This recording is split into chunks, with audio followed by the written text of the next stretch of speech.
700,000 Israeli settlers have moved into the Palestinian territories in East Jerusalem. Bro, is she gulping every time Emma starts speaking? That's crazy. Okay, Emma. Oh my God, Emma Vigeland, what a nightmare. Oh my Lord.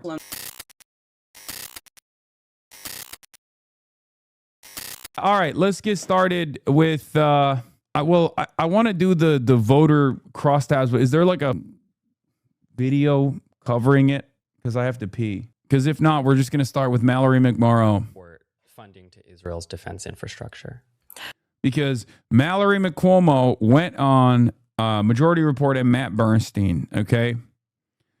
And apparently Emma Vigeland from Majority Report was brought on to the convo out of nowhere, and she played a role in apparently grilling her.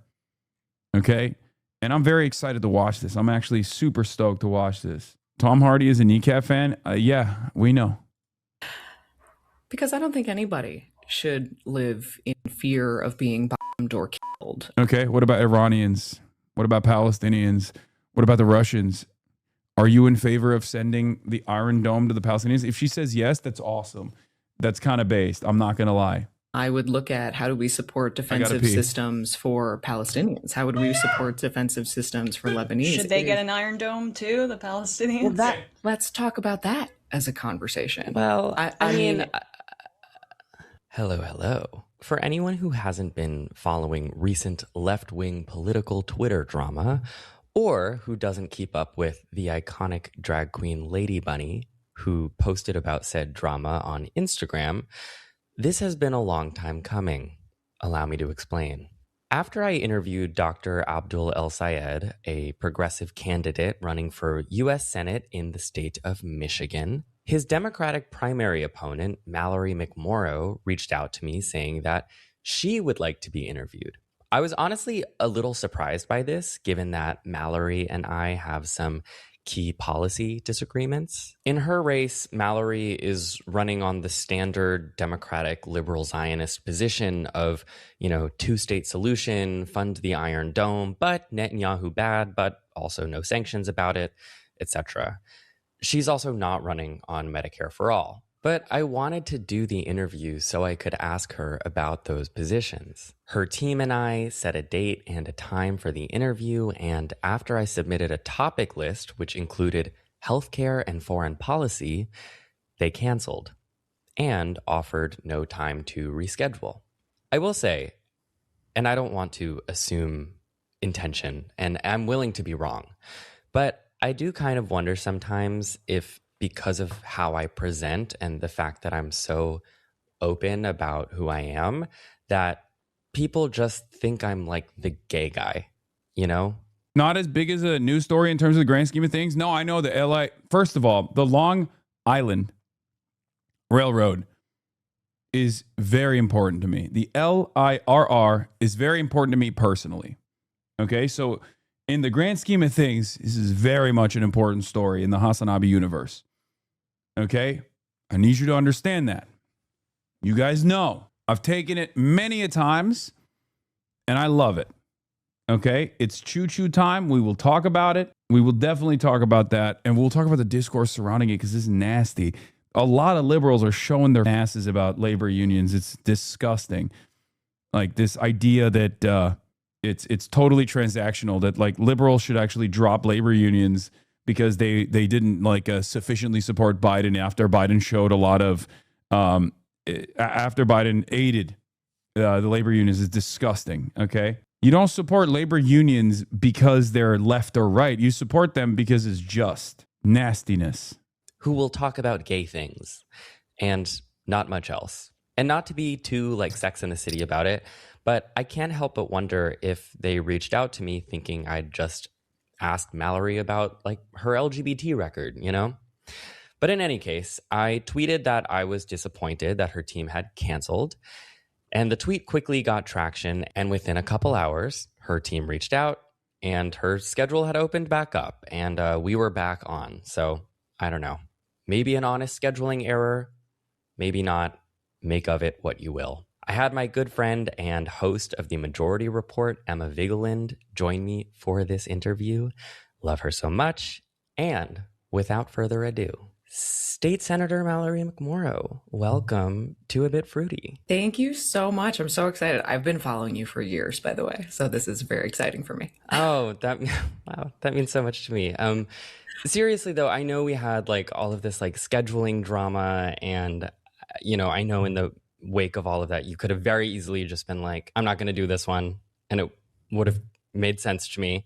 So it really does mean a lot to me that you're here today. And I also know that like a lot of Michigan voters listen to this podcast, might see this, and I think they're probably really grateful that you're here. Absolutely. And thank you for rolling with us. I mean, balancing, running a state. Why do people talk shit about my background and then Mallory McMorrow's background is the same?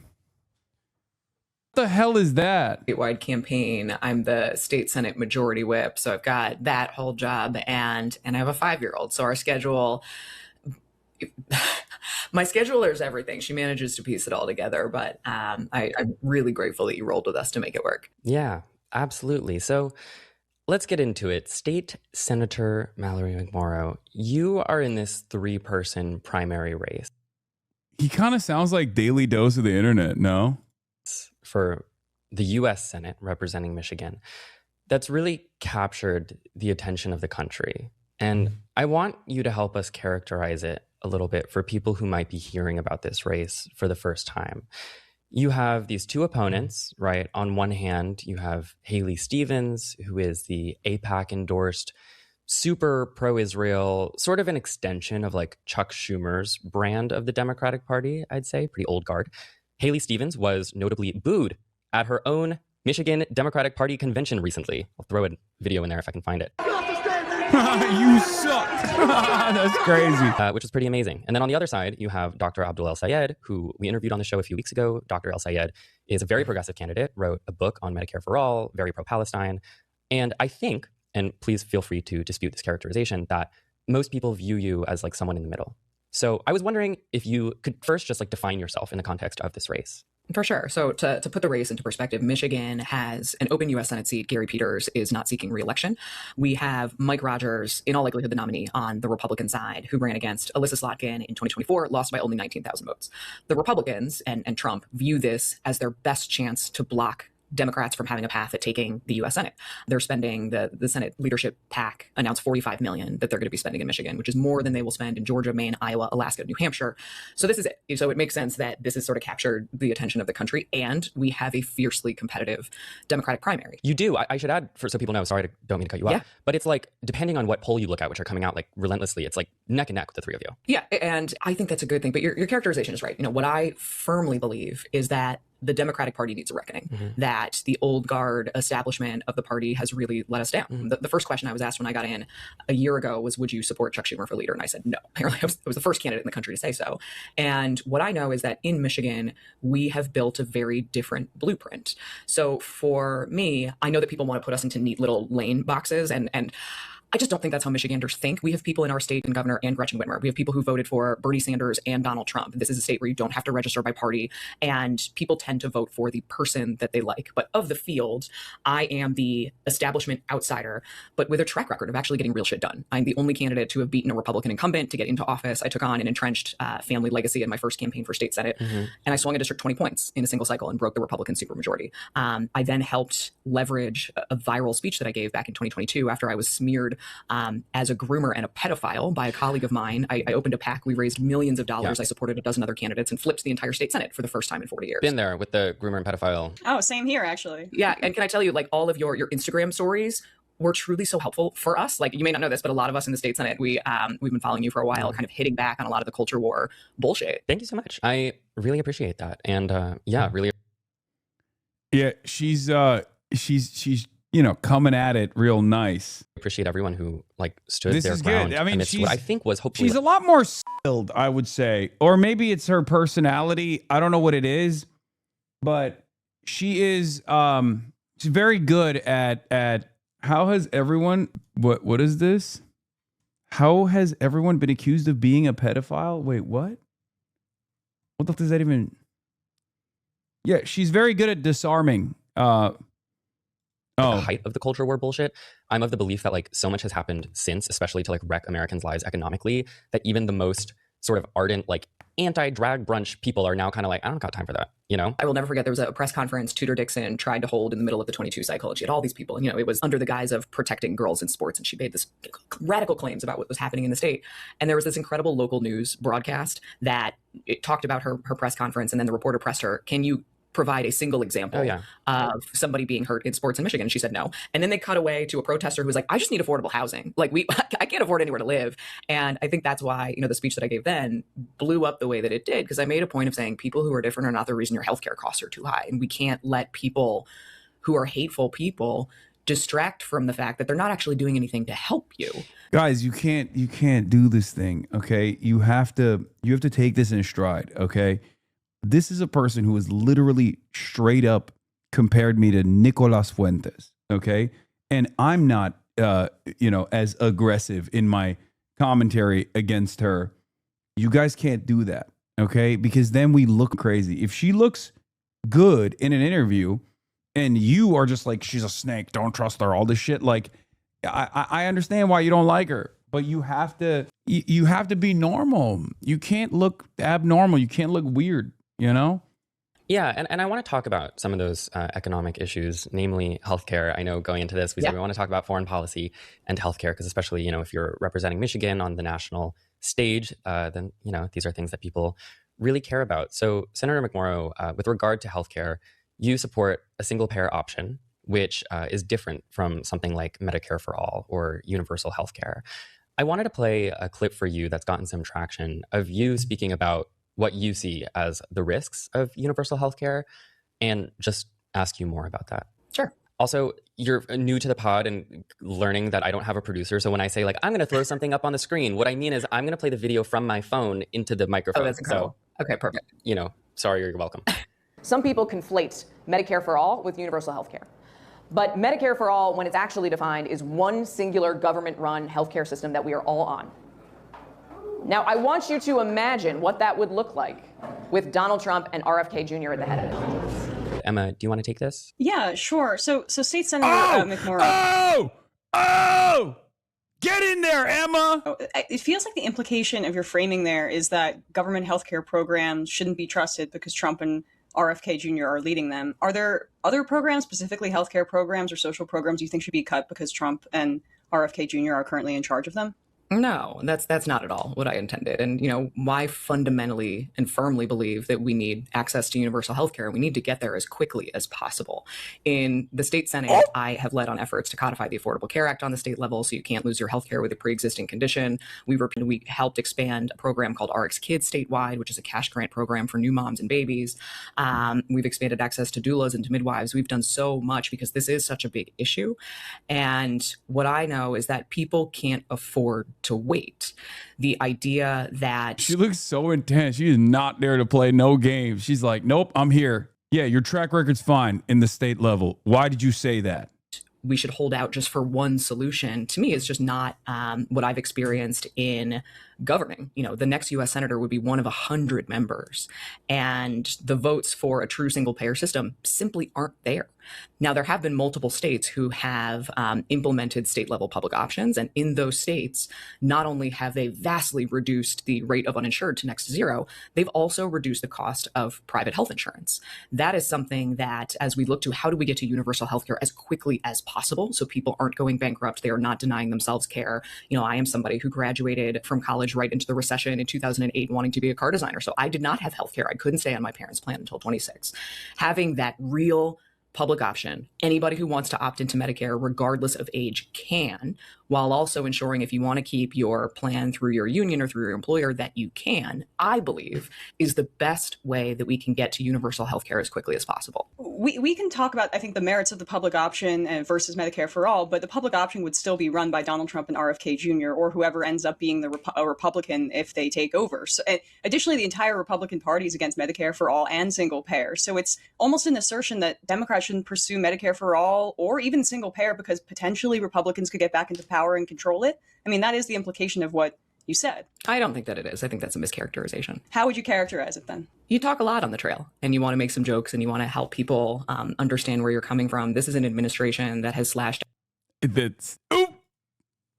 I mean, it was just jokes. It was just jokes. She's not anti-Medicare for all. It was just jokes. What is the joke then? I mean, that is already, it's you're defeated at that point, right? If you're a politician and you're talking about how we can't pursue a very popular healthcare provision because, like, you know, Republicans might take it over. It's like, okay, Social Security exists. Like, Republicans have been president. They can't take it away. The fuck does that even mean? But obviously, fundamentally, when you say explain the joke, then it's over. It's there's nothing you can do. There's nothing you can do. When you turn around and you say explain the joke, then I don't understand it. It's the most annoying thing that people can do. People do it to me all the time. It is an undefeated method, okay, of just hooking someone.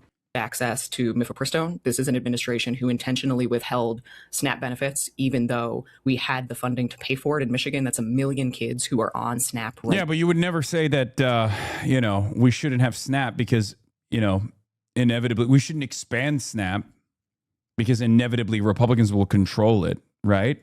Now, I don't think we should shy away from the incredible damage that this administration is inflicting on government programs. Here in the state, I'm on the Appropriations Committee in the state Senate. We are having to backfill state Medicaid because they've vastly slashed access to funding for us. The one big awful bill means that Michigan stands to lose 13 rural hospitals. We've already seen a birthing center close in the Upper Peninsula. Now women have to drive more than 50 miles to give birth. I don't believe that it's out of line to highlight, hopefully with some humor, we're allowed to laugh sometimes, some of the incredibly damaging things that this administration has done, while we are also advocating for what we would do if we get back into power. The argument that she presented wasn't that this administration is like... The argument that she presented wasn't specifically about this administration's actions taking away people's health care. You used that as a reason as to why we shouldn't pursue government-controlled health care. That's a very specific criticism against government initiatives in general, and specifically against Medicare for all. And how we're going to get there. How do you build a coalition to actually implement love jokes. Policy? I'm a jokester. I love fibbing. I love hyperbole. As you guys know, it's one of my biggest flaws. My biggest personality flaws is that I love laughter. Okay? Chat hates it. But there is a difference, right? When you're making a joke, there's an intentionality behind it. There's a direction on the joke. I'm not going to say you can't make jokes about denying people access to healthcare. It can be very funny. Comedy is legal, okay? Comedy. Legalize comedy. Legalize comedy. Comedy is legal. I don't do the jokes of bourgeois decadence. I think that you just didn't, I guess you didn't mean it. I guess you said that, but you didn't mean it. And I think that's what she's trying to do right now. Wait, no, Dr. Jihad is a joking guy. You can't be real. No, Dr. Jihad is very real. Nothing I've ever said as Dr. Jihad has been a joke. I don't fib. I don't joke when I'm Dr. Jihad. That's serious. That's me. Restores healthcare for people as quickly as possible. I think the rub there is just that the framing kind of undercuts the idea of universal programs because the bad party can take over at a certain point. And, I want Democrats to be talking about how government can provide social services for people. I think that needs to be a core part of the brand proposition. And, another part of your assertion was that Medicare for all is I wrote the quote down, one singular government-run healthcare system that we're all on. Can you elaborate on that? Because Medicare for all is a replacement for private insurance with a single government payer, like Medicare is currently. It's not government-run healthcare. Sure, you're right. And I have taken that feedback to heart. We campaign a lot. And I do talk about this differently now so that it doesn't come across as callous. And you're right. A single payer system, Medicare for all, in the legislation as it has been introduced and sits in the Congress right now, is a single insurance plan that would by law eliminate private health insurance. The public option, can you expand on how you would solve some of the same, say, enrollment issues that you see with Obamacare? A Medicare for all plan would promise no premiums or deductibles. It would create a single payer, the largest amount of leverage to keep costs down. That is why people want to go big with Medicare for all. A public option is an improvement, of course, on the private marketplace and the Affordable Care Act, but that would still involve premiums and deductibles. Why not go all the way to Medicare for all? Yeah, I hear you on the vision. I 100% do. And what I know after almost a decade as experience in a legislator is that you need to push as far as you possibly can while building the coalition of votes to actually get it across the line. And the support for a true single payer system isn't there yet. It just isn't. So for me, what I know, I have constituents today. Bullshit. That's not real. That's not real. Who have canceled their ACA plans because they see their premiums have gone through the roof and they're just praying to the hospital. Allowing for anybody who wants to opt into Medicare regardless of age helps us get on the path to universal health care. And I'm also somebody who fundamentally believes states are the laboratories of democracy. This is where we try things out. This is how our country was established. There has only been one state who's ever attempted a true single payer system, and it was Vermont. And they abandoned that 15 years ago when they couldn't figure out how to pay for it and they couldn't figure out the implementation, where we now have 3 states who are running public option systems within their states that have gotten us much closer to the goal of universal health care. So that's how I approach policy: is what's our goal and how can we actually ensure that we get there as quickly as possible? Moving on, Mallory, an issue that's extremely close to my heart as a Jewish person, better things are not possible. People don't have an appetite for this. I think it's bullshit. Okay.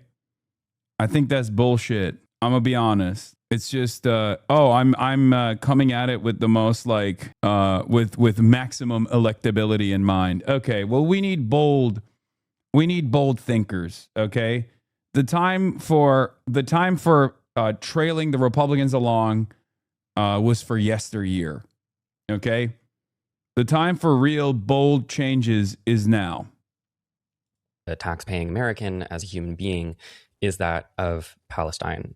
I despise when people automatically come to the bargaining table. I despise when people come to the bargaining table and immediately shank their own position. Public option would be an improvement over what we have now, but why would you even start down with a watered down proposal, negotiate with the maximum? Exactly. It's ridiculous, and every Democrat that does that is a snake in the grass. Remember that. Every Democrat that does that, when any Democrat that says, oh, this is unfeasible, is doing so for a reason. Okay? It's unbelievably disingenuous. It's unbelievably disingenuous, especially on this issue, right? This is a doable thing. We're not talking about the abolition of the commodity form, okay? That's not, there are obviously ideas that that might not be electorally permissible, or ideas that are totally out there, okay?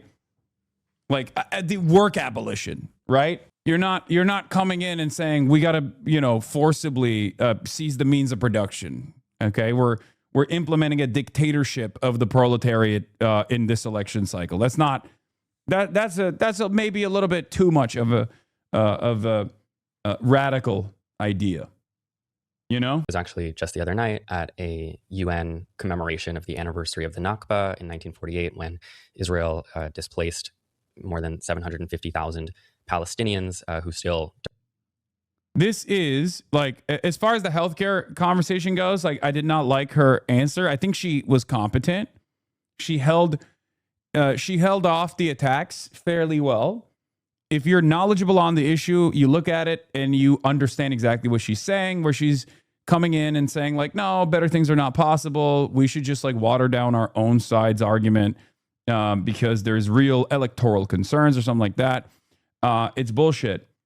But I think to the onlookers who are not initiated with this kind of politics, she probably held frame here. Okay, on the optics side, liberals will watch this. No, liberals will absolutely watch this interview, and their takeaway will be, "Wow, she's brilliant.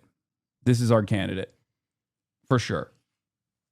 Okay, they love when someone says, "Oh, you guys are just naive radicals." Okay. Oh, you want some pie in the sky idealism here with your advocacy for a system that is not even as comprehensive as like a nationalized healthcare service that exists in the UK. You know, it's ridiculous. Have the right to return home. So when considering people who are running for federal office, people who could determine the future of the U.S. relationship to Israel and the effect that that will have on Palestinians, now the Lebanese people and Iranians, I know this issue is one people who listen to the show, for one, care a lot about. And of course, you are also running in Michigan, which has a large Arab population, which, you know, that was very consequential in the 2024 election when many of them withheld their votes from Kamala Harris and as part of the uncommitted movement. So I want to make sure people have a really clear understanding of your position. Also, for context, your opponent on one side, Abdul El Sayed, he opposes all funding to Israel. And your opponent on the other side, Haley Stevens, is endorsed by AIPAC. Enough said there. So I wanted to highlight your approach and ask you about it. On your website, you write, quote, "The path to lasting peace between Israelis and Palestinians lies in a two-state solution, with a democratic Jewish state of Israel existing safely along a democratic Palestinian state." You write that the flow of aid is stored, that Israel's expansion into the West Bank, quote, "must stop," and that Hamas must, quote, "disarm and demonstrate a commitment to a peaceful and democratic Palestinian state." I don't think Mallory would ever do an interview with me, but I would love to do it. You also support funding, but I guess for like at this point, I'm functionally a campaign surrogate, so it's a little bit different. Israel's defensive weapons infrastructure, you know, things like the Iron Dome. Is that all correct? Increasingly, that's changed. Okay. And you even see Netanyahu now vocally saying that he himself wants to cut off relying on aid from other countries. So I would support Israel continuing to be able to purchase systems like the Iron Dome, defensive systems. Your weed is too loud now, HasanAbi. The mainstream Dems will not engage. Even Hannity won't. I know, it's kind of fucking bullshit that Hannity won't, though. Because, like, if I'm the spokesperson for the Democratic Party, Hannity should destroy me in the marketplace of ideas. I'm ready, dude. I'm fucking ready to be destroyed, Hannity. I'm ready! But I think it's in the best interest of the United States in reducing that aid and allowing Israel to do that on their own. But I mean, as of now, though, your policy that you're running on, just so voters are like clear, is that you support sort of the defensive infrastructure. So we wanted to ask you a couple questions about your stance here. First, regarding what a two-state solution means to you and how that could affect your policymaking. The two-state solution debate is something where I really do think that a lot of Democrats are kind of behind the reality on this issue. So I just want to talk in terms of practicalities. Where would you, in terms of like your ideal two-state solution, draw the borders? Because as you know, Israel's been illegally occupying East Jerusalem and the West Bank since 1967 in violation of UN law. And since then, 700,000 Israeli settlers have moved into the Palestinian territories in East Jerusalem. Bro, is she gulping every time Emma starts speaking? That's crazy. Okay, Emma. Oh my God, Emma Vigeland. What a fucking nightmare. Oh my Lord. And the West Bank and have stolen Palestine. My question about the practicality of a two-state solution is, how would that happen? Would your scenario require removing the 700,000 illegal settlers living on Palestinian land? So, Emma, what you're asking is, I don't believe the role of a U.S. senator. I believe that a senator should have a role in allowing the United States to facilitate the negotiation between the Palestinians and the Israelis that gets to a place where there's long-term peace, security, and self-determination for Palestinians and long-term peace, security, and self-determination for Israelis, who all live in the region and have to figure out a way to coexist where they're not killing each other. I don't believe that it's the role of a legislator to determine where those borders are or how it coexists, but it should be our role to de-escalate the conflict. I do not support the Netanyahu government. I think that they have continued to push well beyond what is proportionate, what is rational in response to the October 7th attacks in a way that is horrifying to watch. I mean, bombing Gaza to be completely uninhabitable, the settler violence that you see, that while it is technically illegal, they are certainly doing nothing to stop it and continue to. Okay, I'm guessing the pin is a reference to the mass shooter going on down the street from Hasan. It's not down the street from me. I think it's in the San Diego Islamic Center. That's a little ways away from down the street from me. And I don't know what's going on But we'll get to that later. Okay. Encourage it. And Matt, you brought this up particularly related to our state. We have a very large Lebanese population. 1 million people in Lebanon have been displaced.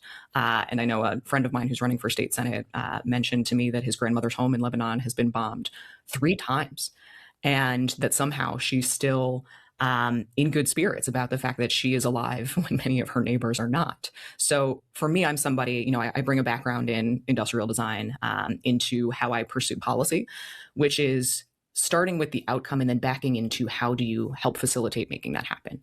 What I believe is that there is broad shared beliefs across our constituents in both the Jewish community, the Arab community, and frankly, for people who are not directly impacted by this, who are horrified beyond belief at the ongoing violence, suffering, chaos, who simply want the violence to stop and see the United States has played a role in continuing the violence when we need to play a role in ending it. And I hear what you're saying about you don't want to draw specific boundaries. I understand that. But I think it's important to dissect what a 2-state solution would actually entail. Do you believe that should involve some sort of reparations for Palestinian land that has been stolen? Because increasingly, if you look at the map of the West Bank, it's being taken over. Yes, a 2-state solution is pure. I mean, I would say it was like an idealistic concept, even in the 90s, when there was like approximately, I believe in 88, there was like 80,000 or so settlers. That still would have been a very difficult process of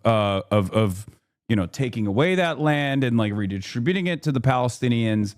But it's a fantasy. It's the reason why people still say it in 2026 is because it's a great way to shut your opposition to fuck up, because most people are oblivious to the realities on the ground. There is a de facto 1 state right now. This is a tough pill to swallow for everyone on both sides, but there is a de facto 1 state, and that sovereign state is an apartheid state. It's the state of Israel. So I think it's a much more productive way to tackle this issue as an end to the occupation and an end to the apartheid. The abolition of the occupation of Israel and the abolition of the apartheid is the appropriate way to go about it, given the realities on the ground.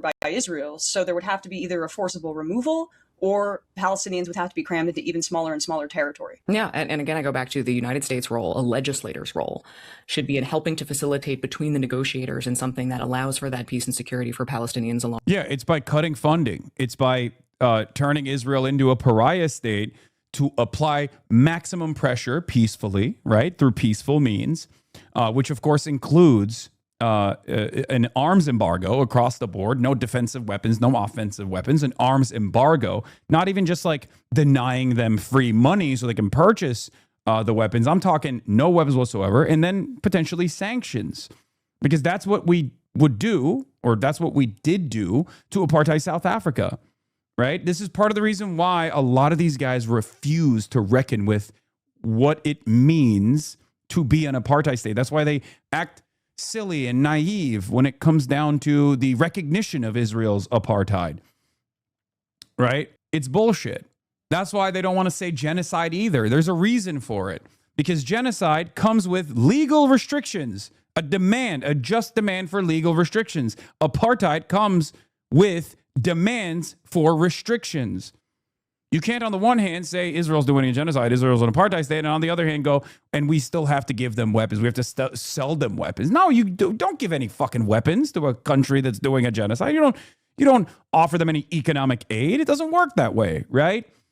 And that's why they have a hard time openly saying the truth that many people now understand, at least knowledgeable people understand. Alongside Israelis. I don't believe that is my role to dictate, to put on to the people who do live there what they should be fighting for their own lives. I want to push back, though, a little bit on... I would go a little bit harder here, I'm going to be honest. Senator, sort of, you're presenting it as like a little bit detached from the peace process there, whereas like we know that Israel's sort of violent and ongoing expansion now. Yeah, if you got a bad kid, if you got a child that's beating the shit out of people, and the school tells you like your kid's beating the fuck out of people, you don't give the kid a gun.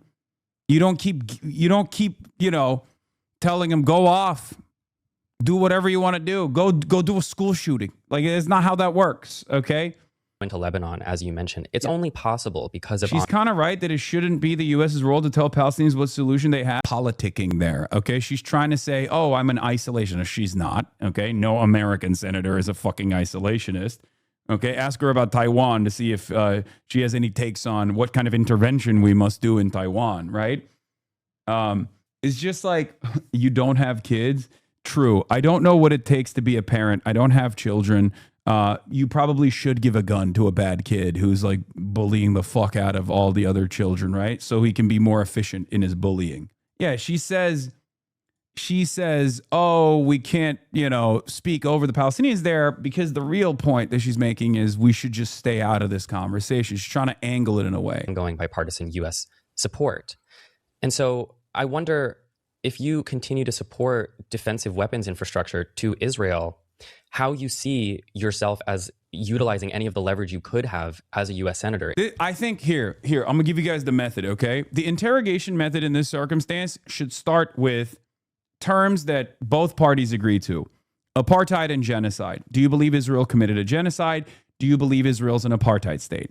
Or if you want to be even stronger in the way that you, present this question, you say, do you agree with virtually every humanitarian rights organization and the ICC and the ICJ that Israel is an apartheid state? Do you believe in do you agree in the United Nations recognition that Israel is an apartheid state? Because these are all very important institutions that have decided since 2021 and as recently as 2024 that Israel is maintaining an apartheid. Okay, so that's number one. Number two, same with the genocide distinction down to B'Tselem, the Israeli Human Rights Organization, and all these other international human rights organizations. Do you agree with their assessment that Israel has conducted a genocide? So you have to define those terms first and foremost. You have to have that conversation with the opposition, and then you move off of that, right? Because once you do that recognition, once you agree that Israel has committed a genocide, and Israel is an apartheid state, then you can continue asking these questions like, why do you think, would you have been in favor of giving Nazi Germany anti-aircraft weapons when or the Allied forces were bombing Dresden, for example? There were civilians in Dresden. Do you agree that Nazi Germany should have gotten, anti-aircraft defense systems? Do you believe Russia should get anti-drone defense systems from the United States of America? Should Russia get an Iron Dome? I mean, there's Russian civilians.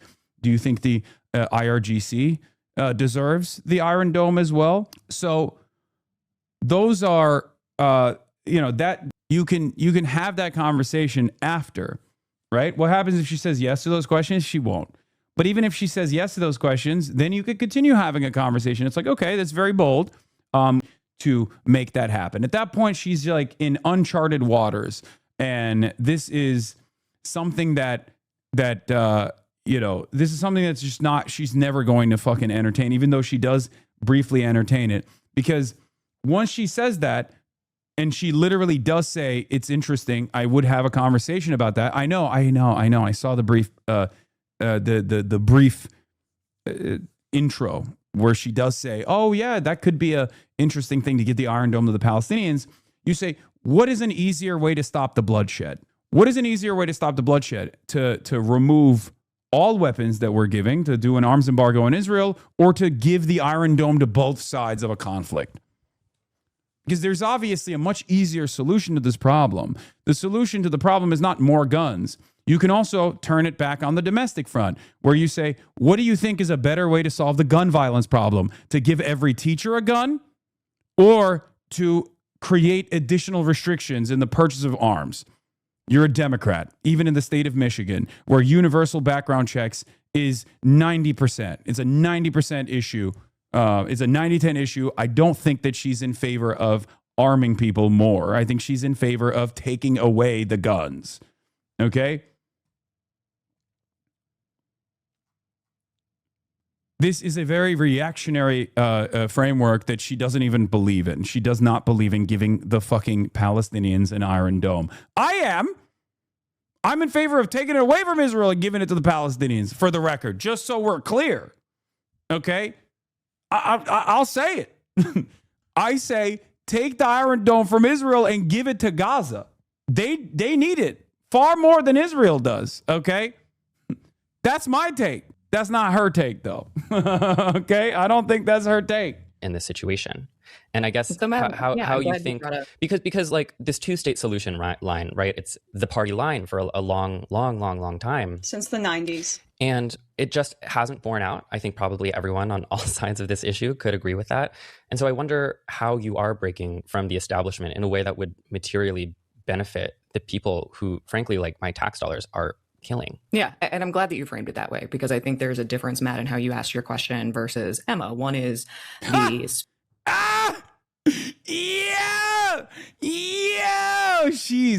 The knives are out. The girls are fighting. Hasan Farmi clips for Fox News again. Yeah, sure, whatever. I don't give a shit. Framework of the borders of the nations. Yes, dude. One side is doing the genocide. The other side is being genocided. Which side deserves the fucking defensive weapons more? Do you think it's the side that is doing the genocide that deserves the defensive weapons? Or do you think it's the side that is being genocided that deserves the defensive weapons? From a purely moral perspective, which side in this equation deserves it more? What kind of fucking stupid shit is this? The other is, what leverage does the Congress have to help facilitate this negotiation?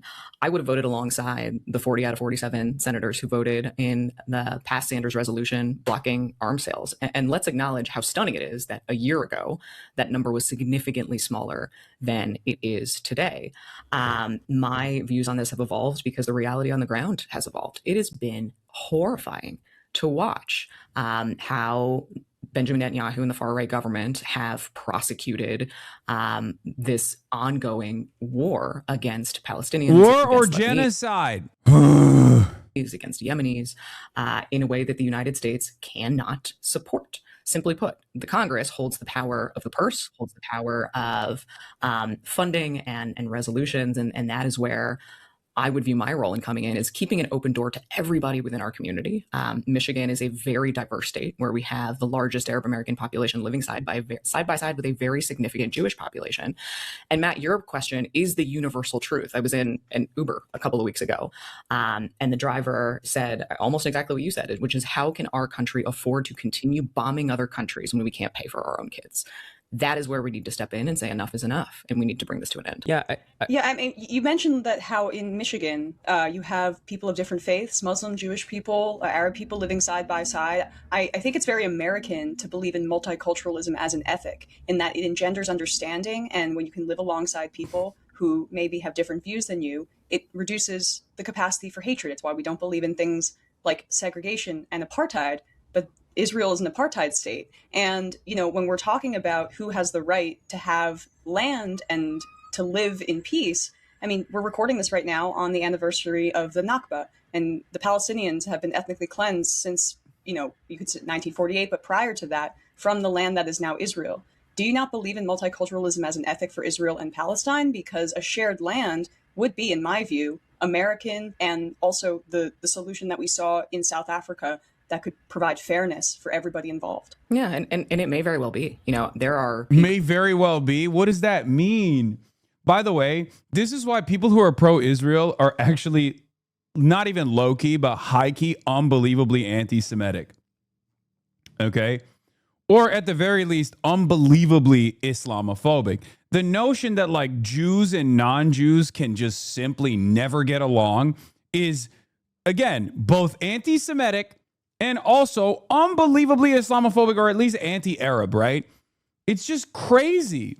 It's a crazy argument to make. It quite literally is the segregationist argument in the United States of America. Separate but equal, please. We just can't have these. We can't have our kids go to school in the racial jungle, which, of course, famously was what Joe Biden said when desegregation was taking place. But it's a ridiculous argument to land on in 2026. It's crazy. We simply cannot have these fucking Arabs live with Jews. They just can't. They can't act right. That's the argument you're making. That's ridiculous. That's an unbelievably racist fucking argument. What are you saying? Like, oh, Jews just can't live with their neighbors? Is that what we're doing? Or is it that the Arabs can't live with their Jewish neighbors?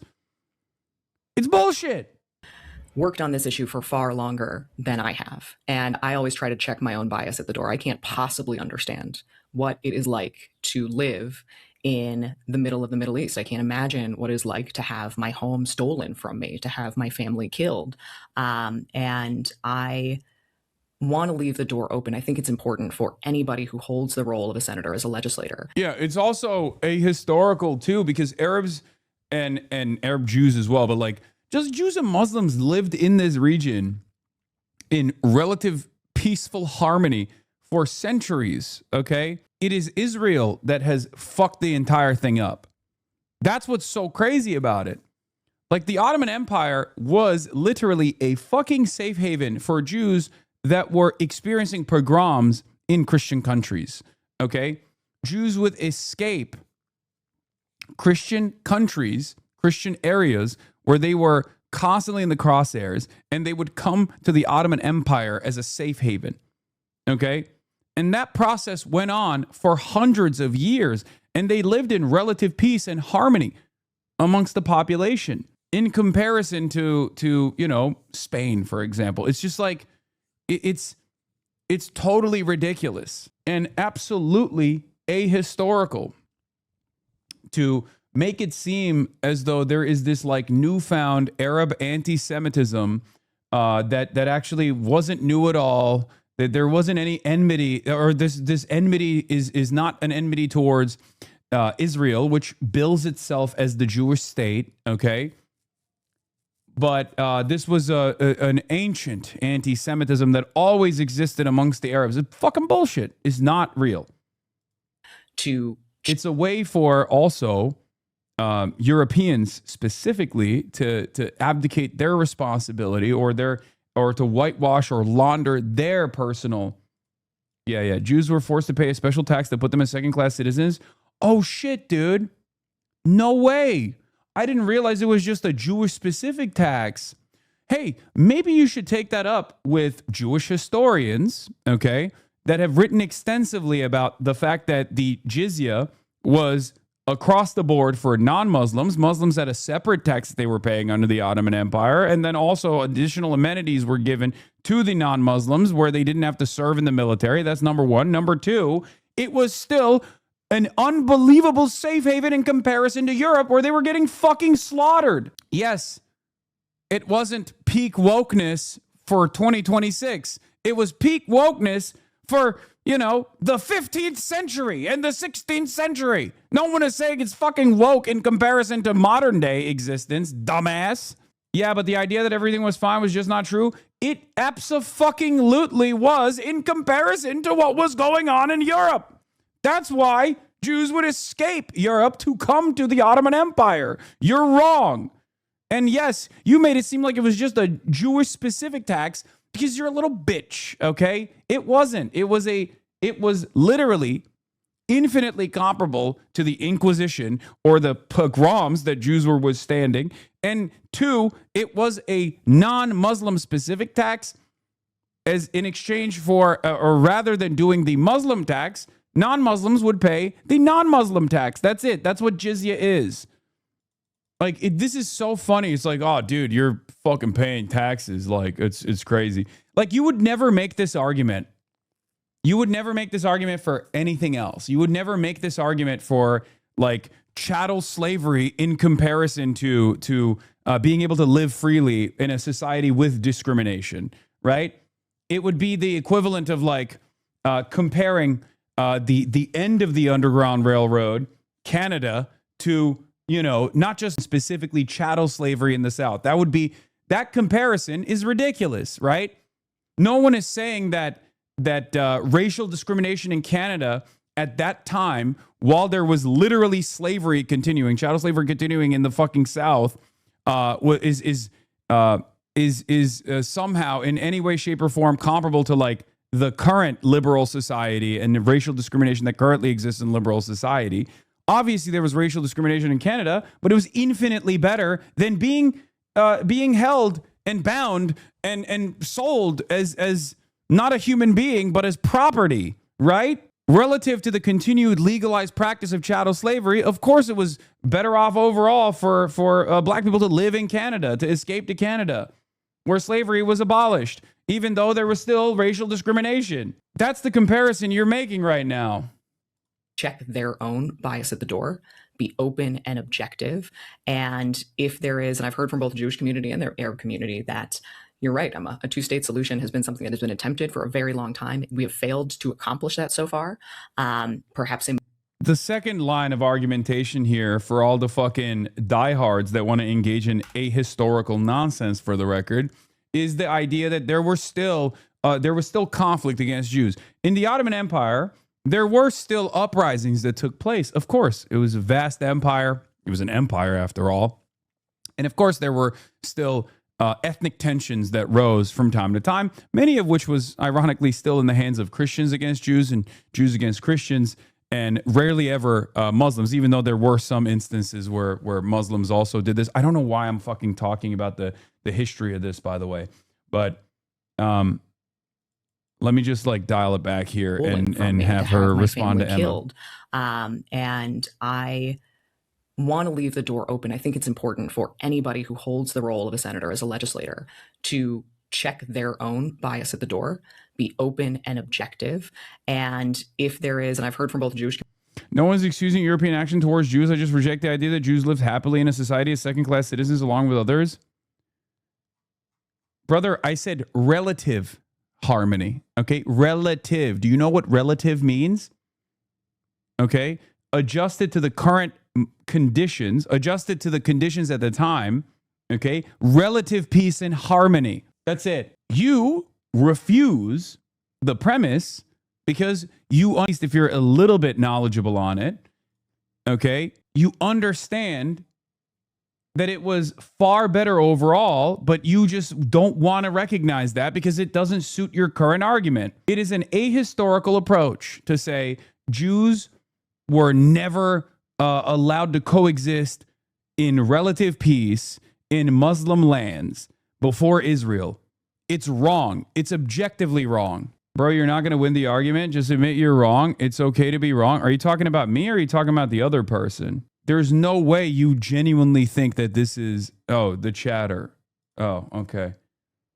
This is footage from the 1890s of Jewish people living peacefully in Palestine. 15 years later, the cinema is taking its first steps.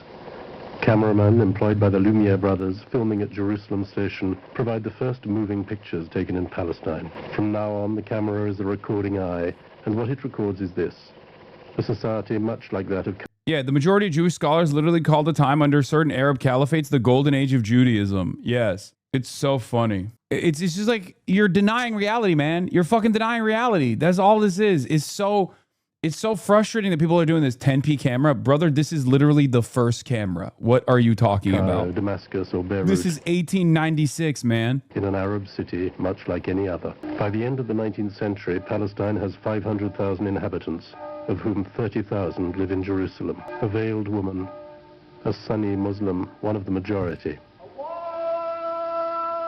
An Orthodox Jew. He too turns away from the camera. Here we have an Armenian Pope. Each of the Christian denominations has its church here in the Holy City. The holy places of the three religions are scattered across a few hundred square meters. The Great Mosque is close to Christ's tomb. Further along at the foot of the Wailing Wall, a Jew is reciting a prayer. Jew with a fez! Yo! Yo! That's crazy. That's a crazy sight. I didn't even know it was like that. See, I'm learning new things too. He is wearing a Turkish tabush, and though he prays in Hebrew, his everyday language is Arabic. Jews form half the population of Jerusalem, but in the country as a whole, they make up less than 5% of the total. Christians account for 10% and Muslims 85%. All of them are subjects of the Sultan of Constantinople. Bro, that's not uncommon. My grandpa was Jewish and Turkish. Yeah, no, there's there used to be a lot more, especially like even still living in Istanbul, a lot of Jewish Turks. I just think it's funny. I don't know. It's funny to see people wearing fezzes to me.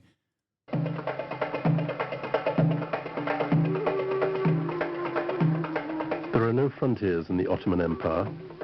There are administrative divisions in which, in this immense territory, Palestine occupies a mere 27,000 square kilometers, made up of 3 small districts in the south of the... But he was also crazy. He said all Greeks should have been murdered. Yeah, that's a Turk for you, okay? Yeah, again, American Jews are American first. Turkish Jews are Turkish first. That makes total sense. The province of Damascus, the same empire in the 17th century. In the meantime, it has lost the Balkans, France and Italy have seized North Africa. England has moved into Egypt, Aden, and even Kuwait. The first recorded video was 8 years prior to this one. That's crazy. Anyway, Palestine before Zionism, a golden age. The article covers a period of 1860s to 1910s when Jews, Muslims, and Christians were experiencing a golden age in Palestine, social life in Jerusalem, Tiberias, Hebron. Jews, Muslims, Christians lived in the same streets, shopped at the same stores, frequented the same bathhouses, shared residential courtyards. This is the type of shit that also pisses off Israelis more than anything else, because it meant that like Jews and non-Jews cannot get along, and that there has to be, this necessitates a Jewish ethno-state. Okay? Not only is that initial fear from oftentimes, Christian pogroms against Jews, okay, and the unbelievable amounts of anti-Semitism that existed in many Christian parts of the world, okay, that obviously is no longer as apparent. There's no like systemic discrimination that exists in the Western world largely against Jews, but it also doesn't suit modern day propaganda purposes, because the allies now for Israel are, largely majority Christian nations in the West, and the ops are majority Muslim populations. So that's the reason why they have to constantly undermine this like important period of Jewish history. Christian musicians played at Jewish weddings, Jews performed at Muslim and Christian weddings. Jews, Muslims, and Christians started going to Ottoman schools as well as all the Israelite alliance schools.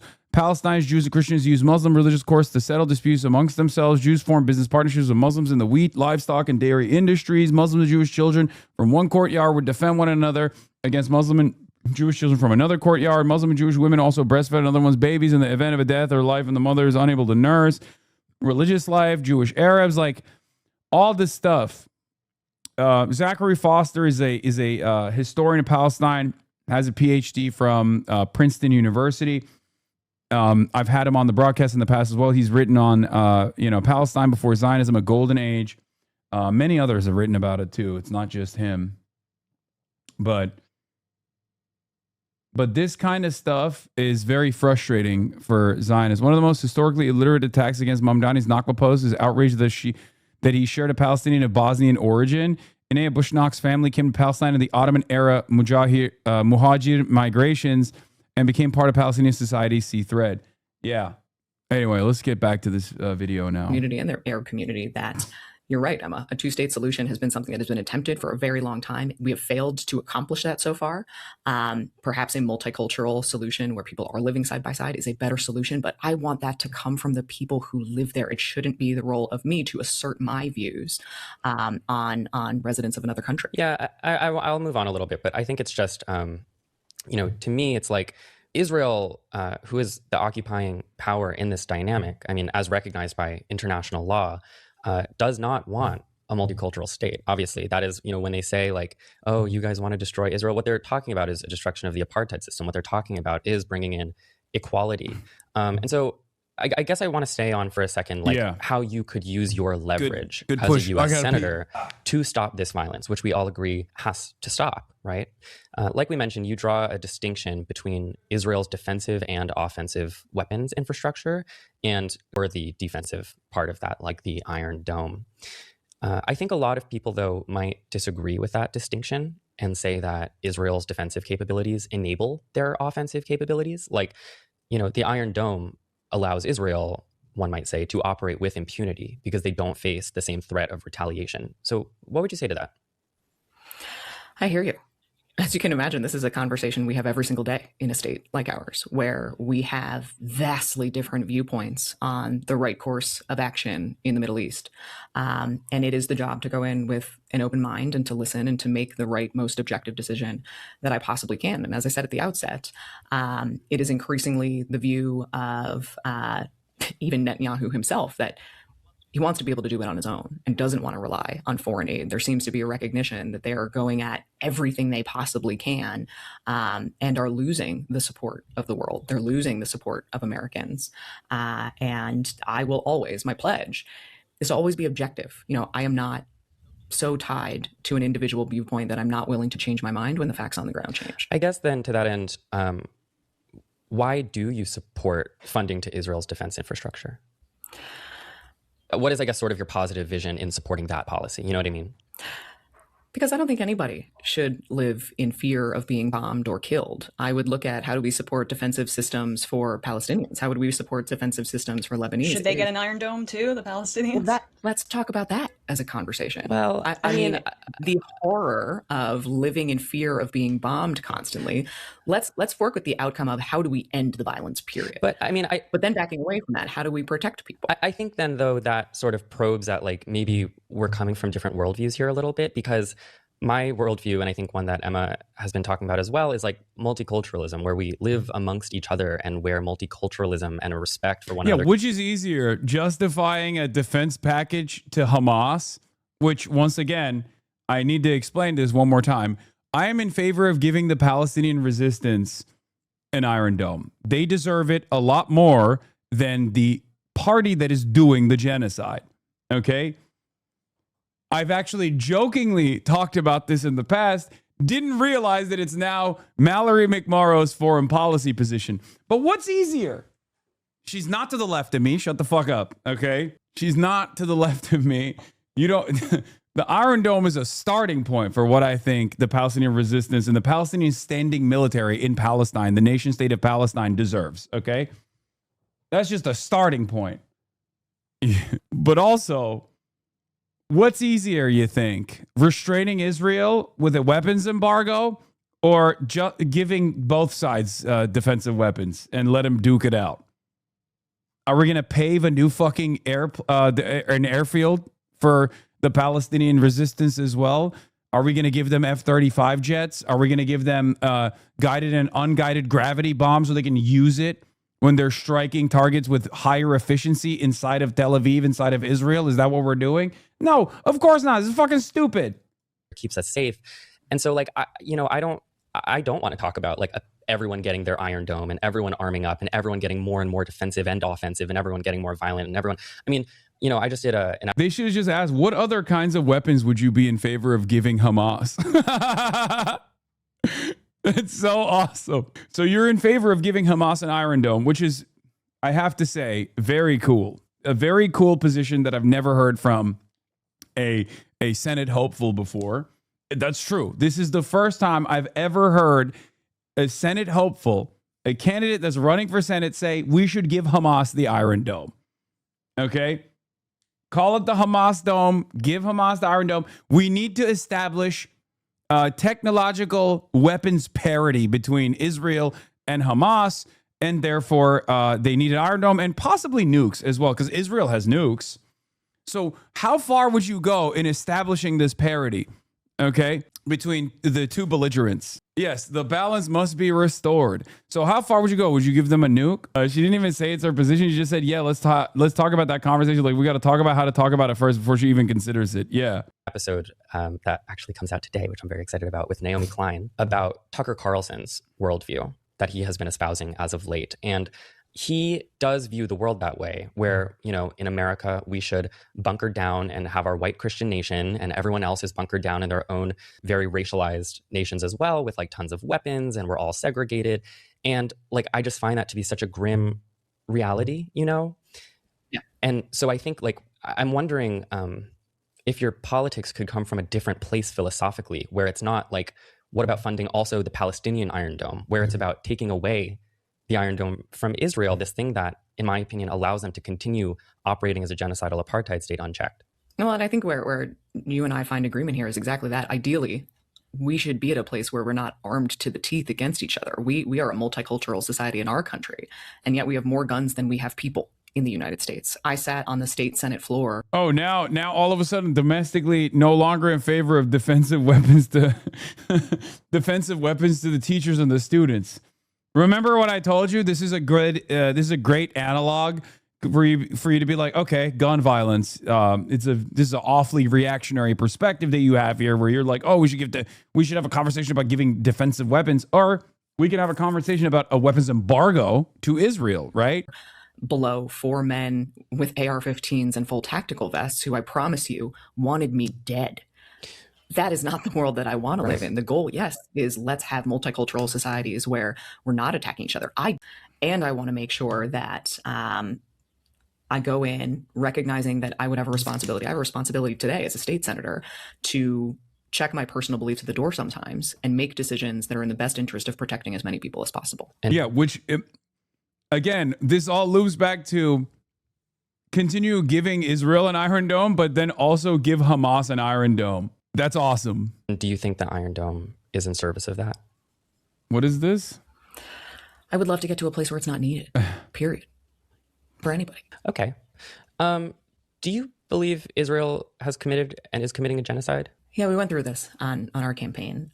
Based on the legal definition, I've said this, I do believe that it meets the definition. What I also heard in response from many of my constituents who had family that they lost in the Holocaust is there is such a personal, visceral reaction. Oh shit. Oh, I didn't realize. My bad, dude.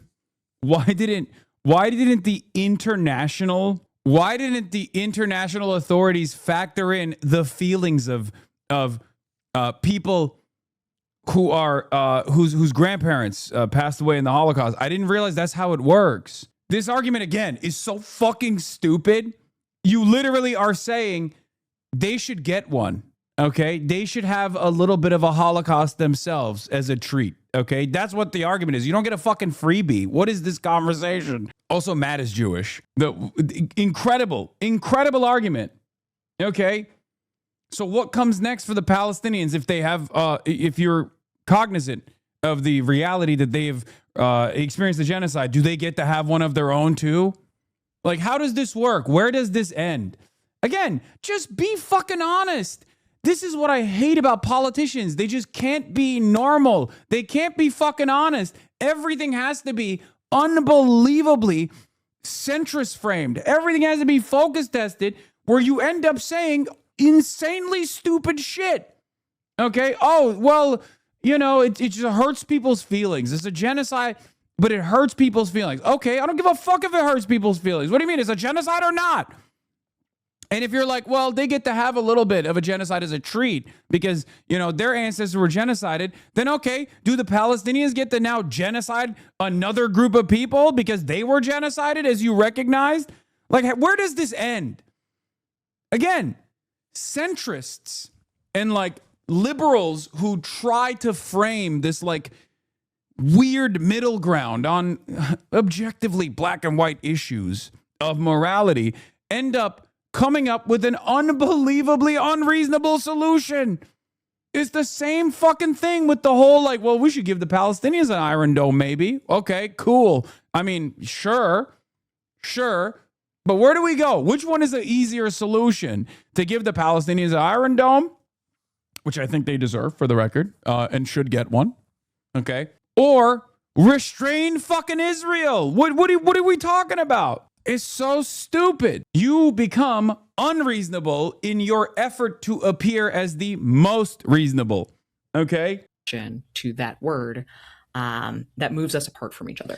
And when I believe that most people slay it forward in both the Jewish community and the Arab community and people who are not impacted want the same outcome, why would we spend our time debating whether or not you agree with the definition of a word and recognizing we have the coalition who wants the same thing? How do we keep them together? I think that the definition is important because of international law, and we're seeing right now the Trump administration and, frankly, the Biden administration was also a part of the degradation of international law and the rules-based international order. And, there was a Quinnipiac poll from August 2025.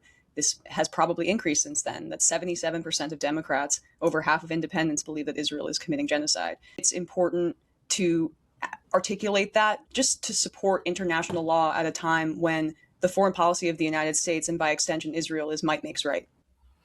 I think it is important to listen to everybody that I would be asking for faith and trust to represent, and to build the coalition that. Yeah, we gotta listen to those who are being genocided, and we gotta listen to those who are doing the genocide. Both sides have a role to play. One side is doing the genocide, the other side is being genocided. Okay, this is how it's got to go. This is like again, it's not radical to just say. I think if there is a tier of radical statements that just sound objectively insane, when you're so predisposed with trying to figure a fucking comfortable middle ground, you end up coming across like the insane one. These guys literally do this all the time. Liberals do this all the fucking time. Okay? Like, I know you guys are saying be radical, be specific, be extreme. You're not. She is extreme. She's the more extreme position. I don't think our position is more extreme than this position, okay? There is no other issue where you would be like, okay, this guy is a pedophile. Let's hear from both sides. Like, it doesn't work that way. You know what I mean? You don't go, hey, let's hear from the pedophile first. I know this is a convicted pedophile, but let's hear why he did the pedophilia, and then we'll hear the victim as well. It doesn't work that way. It doesn't fucking work that way. What are you talking about? Yeah, let's hear from Jeffrey Epstein and then from the victims as well. So that we can, and meanwhile, we're only funding Jeffrey Epstein, right? Like, it's ridiculous. You sound ridiculous. Because the other hidden premise there is the notion that sometimes mass murder and genocide is okay. And it's not okay. That is at odds with everything that people learn since birth in modern liberal society.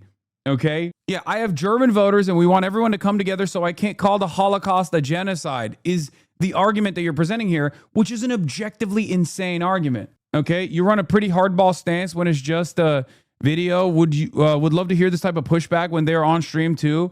You got it, big dog. I mean, if Mallory McMorrow comes on stream, I'd love to have this conversation with her. You do also understand, you said, oh, with like people in Steyer and the like. I mean, with Nithya, I was, pretty stern, right? And she was seemingly in agreement with me, right? Was I not? I don't understand why people will accuse me of not doing this. Like, there are certain people to have this sort of conversation with, right? PA3 candidate Sharif Streets, get out the vote rally with Senator Cory Booker and Mayor Sherrell Parker. Several empty seats can be seen as New Jersey Senator Cory Booker, Mayor Sherrell Parker. I mean, maybe it's just starting. Maybe the event has just started and that's why it's empty. But again, I don't think you guys understand, man. You guys don't realize something, okay? This is the most consequential, most impactful demographic in the district, okay? Older black voters run the show here, okay? You guys are looking at it and going, oh, it's there's no motion. It was an 11 a.m. Eastern rally. It's been over for 5 hours. Okay, still, like, even when people were talking about like, oh, why are they doing this on a Monday at 10 a.m.? It's because they're all retirees. I'm far more worried about Chris Rabb's chances than many here are, it seems. Anyway, that's totally different though. That's irrelevant. Let's get back to this for now, and then we'll talk about it later. The same goals. There is no doubt that war crimes have been committed. There is no doubt that the pain and suffering at the vast expense of our taxpayer dollars, Matt, to your point, that we continue to pay for this, needs to end. And I want to keep my people together at a moment when so much of the emphasis is on how to tear them apart. Yeah, I don't mean to be pedantic. I really, really don't with like the genocide label. But I think to me, identifying it as a genocide is important to, like Emma said, give an internationally understood and legal label to what is currently happening to a group of people. And to me, like, anyone's feelings about that word, I think, are not as important as like recognizing what is still happening to people right now, which is a genocide under international law, How does your family feel about it? How are those conversations going? Well, it depends on the family. Depends on the family member, and it's tense. But ultimately, I assume you're asking that because I'm Jewish, and you'd be right for that, because it's, especially intergenerationally, it's a tense conversation because people have different levels of Zionist indoctrination and also differing sort of proximities to the Holocaust and the timeline. But I think though the difficult conversations that are happening within my family are less important than the reality of what is. She's pretty good. I hate to give her credit because that's a really good way to not respond to the question and flip it back. to be like, see, you're having a hard time getting across to your older relatives, but that's not the question. You are a senator, okay? You are a senator. You have an obligation to the truth, okay? My grandparents believe a litany of different insane things, is the retort here. They don't believe in climate change. Are you going to fucking come out and be like, I don't believe in climate change because some of my voters don't believe in climate change? You would never do that. What if I have relatives that think every child should have an AR-15? Are you going to turn around and say, you know what? We have to factor into our advocacy as Democrats that maybe some children should get AR-15s. How about 10% of children that get AR-15s in school, in classrooms as a reasonable mechanism of defense? Sometimes constituents have a litany of different insane opinions. You are placing emphasis on certain opinions and you're giving a lot more priority to certain opinions, even if they're fucking objectively ridiculous. That's it. You know? Happening to the Palestinian people. So we've had those same conversations. My husband is Jewish, and though I'm a step removed, there are certainly really, really hard conversations, to your point, among generations, within families.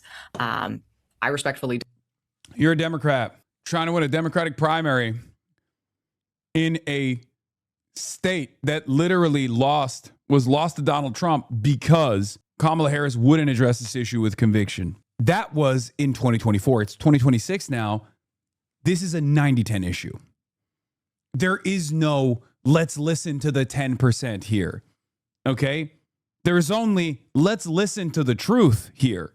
Okay? And then if you can't listen to the truth and you only make these electoral calculations, then there is no fucking need to listen to the 10%. It's ridiculous. There is no world where Mallory McMorrow would be asked what her stance is on protecting women's bodily autonomy. Okay? Israel and being pro-Israel is polling at the same level of should we restrict abortion access? Should we restrict medical access to women when it comes to abortions? Would you say that about abortions? No, of course you wouldn't. You wouldn't go, well, some of my constituents want to stop women from being able to have, abortions. We got to listen to them. You would never say that. The only reason why people say this about Israel is because of donors. That's it. That's it. That's fucking it. It's so ridiculous, dude. What the fuck? She wouldn't say, I don't want to say I support abortion rights because it offends pro-life people. So I just say reproductive health. Exactly. Exactly. She wouldn't say, well, my husband is a devout Christian. And as a devout Christian, he thinks women shouldn't be able to get abortions. So it's a tough conversation in the family. And that's the reason why I have to, strategically position myself on this 90-10 issue. It's ridiculous. It's ridiculous. So why would you do it for Israel? Disagree, and I believe the responsibility of a legislator, somebody who represents, I'm asking for the trust to represent 10 million people in a very diverse state that is a purple state that could very easily go to the Republicans. Yeah, totally. Yeah, Republicans, by the way, also independents, Republicans even, are no longer as favorable to Israel as Mallory McMorrow presents it. Biggest joy in this job as a legislator is when I get to help people one-on-one, their story. And keeping coalitions together is hard work. And I mean, this is the type of shit that I would have said, by the way, if I had the opportunity to talk to Mallory McMorrow. It'd be great. I'd be like, would you say that? Like 10% of your constituents, 10% of all Michiganders, but certainly more than 10% of all Michiganders, but 10% of Democratic Party constituents believe that there should be restrictions on abortion. Would you talk about the issue of abortion with this kind of language, with this kind of wishy-washy, centrist, middle-of-the-ground language? You wouldn't. You would never do that because that would be fucking ridiculous. So why do you do that for Israel? That's the question. Why do you do that for Israel? If it's also a 90-10 issue. I believe we can respect international law and the ICC and have a legislator who respects their stances and understands that in order to move forward to the goal that I think all of us on this call share is to keep a state like mine together and to not let this issue tear people apart. Because if we let it tear us apart, we get Mike Rogers. Trump gets a win. And there is no love lost on the other side of the aisle here, with an administration that allowed Benjamin Netanyahu to convince us to go to war with Iran. I think, because we're still in the primary, especially, like I'm pressing, Democrats a little bit more on this because we're not yet really talking about the general. And, you say that it's more important to keep the coalition together than to sort of fracture over this one issue. But I don't know. I think for me, and I'm not trying to be antagonistic at all, I promise. But sort of when I look at what a candidate like Dr. Abdullah Sayed is doing around this issue, it doesn't feel like we actually have to abandon dignity and actual justice for Palestinians to keep that coalition together. I mean, like we said at the beginning, you guys are all, neck and neck. Yeah, and I agree with you. I don't think we need to either. And that's not my goal at all.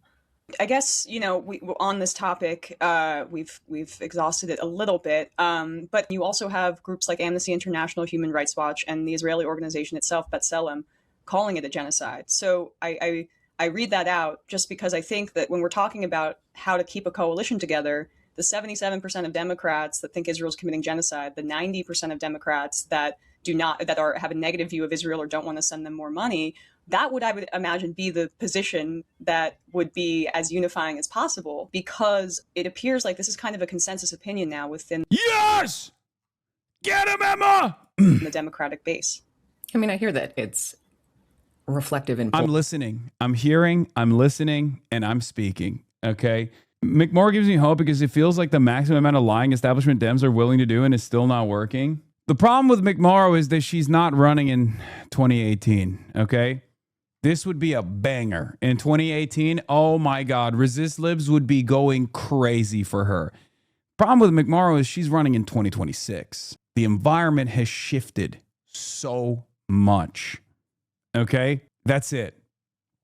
That's the problem. We have a much more diverse media diet. Okay? People have an outright rejection of mainstream media. There's not a lot of credibility there. There's no universal approach to shit like this. So when you do actually have a coalition, when you do actually have consensus politics when it comes to Israel, and someone is still trying to hit the fucking middle ground, people are very skeptical of that. They go, no, I don't actually like what you're doing here. Okay?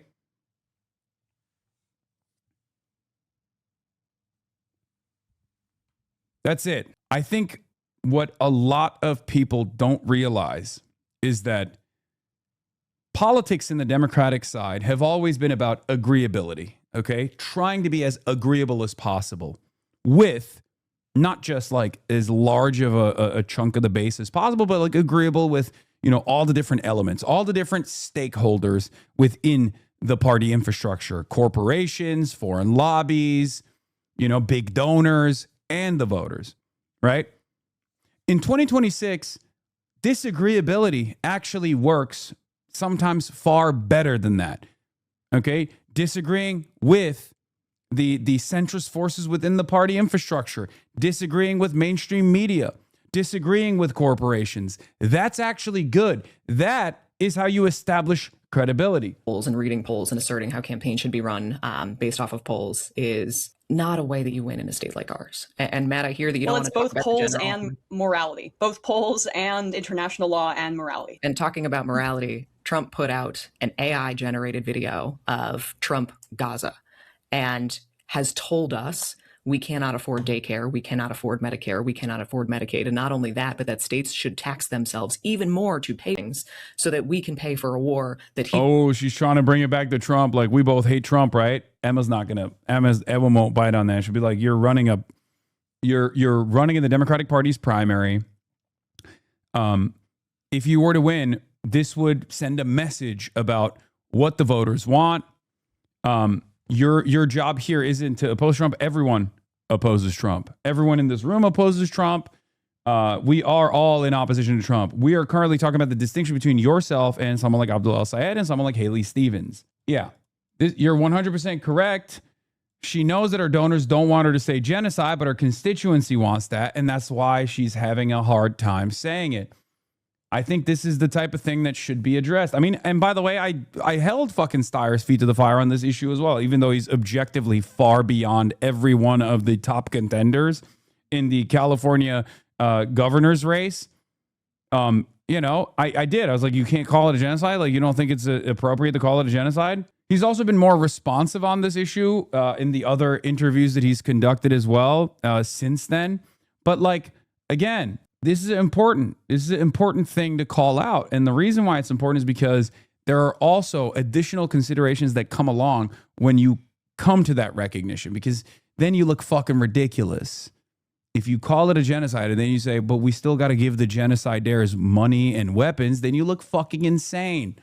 Okay? Yeah, same with taxing the billionaires. You held him. He was so bad in those questions. Yeah, but he's now good on those questions. Ironically enough, he's changed his perspective on those questions. He took us into because Netanyahu convinced him to do so. And every single Republican in the House and the Senate refused to vote on the War Powers Resolution. So I agree.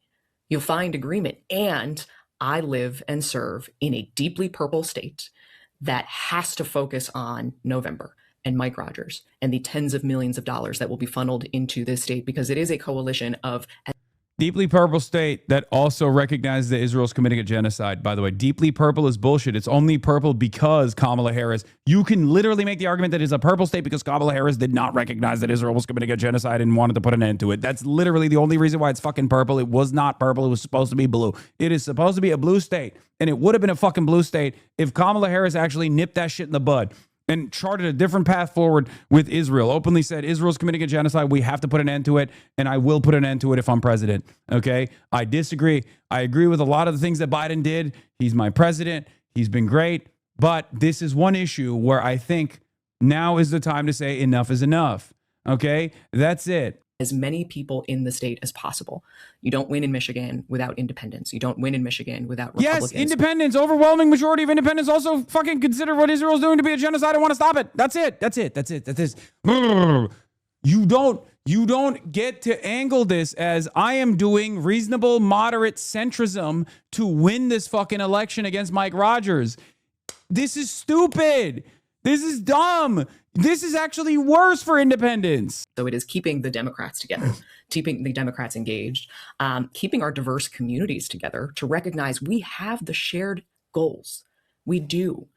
And it's hard work, and it's work that I'm in every single day. So hopefully you see there's not disagreement here, but it is the work every single day. God, I would love to have Mallory McMorrow on the show. Keeping our people together so that we don't lose a seat to somebody who would rubber stamp everything Trump wants to do, who will certainly not end this war or secure security for Palestinians anytime soon if it were up to him. Yeah, and I'll wrap up. I know you probably have to run, busy day, running a campaign. I think neither of us would argue that like every Republican is doing all of this and worse, much worse. And none of us would argue, in favor of anything Trump is doing. I just think especially, during primary season. No, this is a problem though. This is absolutely a problem. This was the problem with Trump versus Kamala Harris. When you take a wishy-washy attitude here, yeah, look, among independents, this is a new poll that just came out, 44% among independents sympathize with the Palestinians, while 29% side with Israel. 68% oppose U.S. providing military aid to Israel, while 28% support it. In case anyone cares about the general election, says Adel Haq, it's over. It's done. It's done. It's gone, baby. It's over. New York Times Siena poll, 37% of all Americans, including Republicans, sympathize more with the Palestinians in the Israeli-Palestinian conflict, while 35% side with Israel. 57% oppose the U.S. providing military aid to Israel, while 37% support it. I'm a numbers guy. I chat GPT it. I grok it. It tells me you're a numbers guy. Patrick Bet David, you're a numbers guy. And it says the numbers tell me it's over. It's time. I look at my watch, very expensive watch. I look at it. It's Audemars Piguet. And the watch tells me it's time to say fuck Israel. When we are, being given the chance to put our, what we think is our best Democrat forward, that we're, pushing you on some of these issues, because I think something that I'm sure you've heard is that a lot of Democratic voters feel like we have an establishment that isn't fighting sufficiently. And I 100% agree with you. Yeah. This is a party that's not meeting this moment, not only on this issue. Yeah, which is why I also will refuse to meet the moment. It's great. But on voting rights, on civil rights, on... Could you ever be normal again if they ever actually let you on Patrick Bet David? Absolutely not. I would probably do a Patrick Bet David voice for the rest of my life if they finally let me on Valuetainment to valuetain the Valuetainment fans, because I'm a Valuetainment fan. I would probably rewatch my Valuetainment broadcast over and over, doing ChatGPT. Childcare and healthcare and housing. There's so much at stake here, which is why I'm doing what I can. I believe truly that we built a blueprint in Michigan, in the legislature, when we flipped control of the legislature for the first time in my entire lifetime, that we can take with us to Washington and build a party that knows how to fight and knows how to win and knows how to actually get things done for people. Totally. And I just want to mention, like, you know, as a New Yorker, I got to rep my city and, you know, push back on the idea that we have to make these sort of like middle of the road concessions on some of these issues, especially like a humanitarian issue. You know, we had Mayor Zoran Mamdani who just won in my city, and you know, 1 in 10 Mamdani voters also voted for Trump. There was a small but mighty MAGA for Mamdani coalition. And you know what? It's confounding, but that's, I guess, Amazing. It's amazing. It's how the world works. And, you know, he's someone who really didn't concede on his beliefs on any of these issues. So, of course, I would be remiss if I did not encourage you to do the same. Mallory, thank you so much for joining today. I really mean it. It's a pleasure to be able to talk to you. Thanks so much. Yeah, likewise. Thank you to you both. All right. I mean, it's fine. They held her feet to the fire. I wish they were a little bit more aggro, but they were. I mean, she is purposely very agreeable. She's a much better politician than I initially thought she was. Okay. It's this. She knows exactly how to sing to the tune of liberals in the exact same way that Pete Buttigieg does. I will admit the fact that she even went on this obviously contentious interview is good. It automatically gives her brownie points. And while they did push her, they never actually got her to flub. She was very good at deflecting away from the main points. Thank you to you both. Cool. And that is our interview. I've been really enjoying talking to candidates, honestly, more than I thought I would. I hate talking to candidates. I can't believe Matt likes talking to candidates. That's crazy. And making these sort of like auxiliary episodes has just been a sort of nice creative outlet for me, in addition to like the conceptual episodes we make over here. I want to thank Mallory. They were a million times nicer to her than anyone who's ever talked to Abdul. Oh, for sure. But you also can't come across like a you can't come across like you you know you got the knives out from the start. Again, for coming on and giving us her time. Oh man, you can't admit she that. She probably knew we'd disagree on some things. She was gracious for that, truly. And I owe it to you, the listener, to say that. Okay, her final updated. Mamdani stands by Nakba Day video amid fierce backlash. What backlash? Why the is there any backlash to a recognition of a campaign that took place? Oh my God. Everything is busted, dude. We live in unbelievably busted times where if you recognize a real campaign that took place, you're a bad guy. And the people that don't want you to recognize that campaign that took place are the good guys somehow. Does the door need to remain open in order for you to continue to work with the Jewish community to fight anti-Semitism? And then just on the substance of one of your posts last week. Could I first answer the first question, then we'll go to the second one? Thank you very much. My message to Jewish leaders across this city is that my door is always open, that I look forward to welcoming a number of those leaders to Gracie Mansion this evening for Shavuot.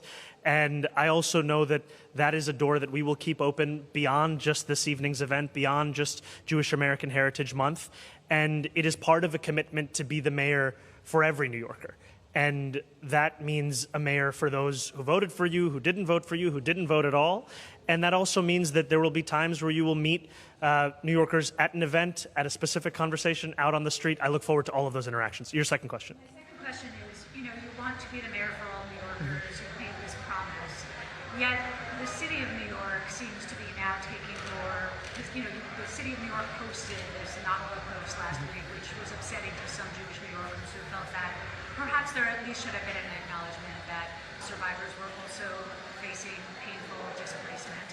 So, what should Jewish New Yorkers think about the fact that, using your official city account? There are many Nakba survivors in New York City. Acknowledging everyone's pain does not produce you from the acknowledgement of other people's. Mamdani insists on his door is always open for Jewish leaders. She hits the survivors are upset about it line, which is crazy. Like, can you imagine being like, hey, you recognize the horrifying nature of chattel slavery, but there are survivors who were offended because it takes away from, their pain. The fuck? First of all, there are survivors who also recognize the Nakba. Like, it's such a ridiculous argument. Like, what do you mean? There are plenty of anti-Zionist Jews who survived as well, for the record. You're now making certain statements about Israel, using your official city accounts. People understand your views on Israel, but, they don't necessarily feel like you speak out about all these other sorts of situations, other conflicts, other issues. So I was proud to commemorate Nakba Day, which is an annual day on May 15th that commemorates the expulsion of more than 700,000 Palestinians from 1947 to 1945 during the creation of the State of Israel and for the year that followed. And it was a privilege to be able to share the story of Vinia and her story as not just a Nakba survivor, but also as a New Yorker. And I firmly believe that acknowledging any one's people pain does not preclude you from the acknowledgement of another people's. And when it comes to New Yorkers like Ania and so many others, not only has their pain never been acknowledged, but so often we have seen that even their identity is up for debate. And my message to each and every New Yorker is that this is a city for you and that we will continue to... For a little bit behind the scenes on the Nakba video, can you give us more insight into those discussions? You're the first mayor to ever acknowledge this. How did you decide to do it in this way? Why didn't you appear in the video? Yeah, if you could just give us a window into how you guys... So May 15th has long been the day of commemorating the Nakba, and there are many Nakba survivors in New York City.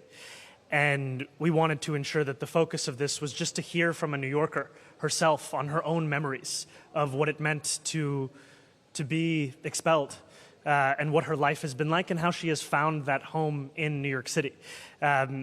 We wanted to have a Nakba survivor be at the focal point of this video as opposed to myself. I was intending to be there as part of it. However, I did fall sick and we didn't want... Yeah, it's not like he didn't acknowledge Remembrance Day. Like, that would be insane and also completely inappropriate for the record for any mayor to do.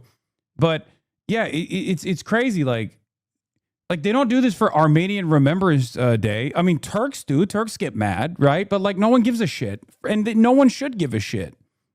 Do you see what I'm saying? Like, not that long ago, last month, he put a post out for the recognition of the Armenian. A lot of Turkish people got mad in New York City. There's Turks living in New York City. There was no media cycle, right? There was no media cycle where people were taking sincerely the grievances of Turks about Zoran's recognition of the Armenian. It would have been crazy. That would have been insane. Can you imagine? Can you imagine the New York Times or like any number of different articles being written about like, is Zoran Mamdani undermining the Turkish position on the Armenian by recognizing the Armenian? That'd be crazy.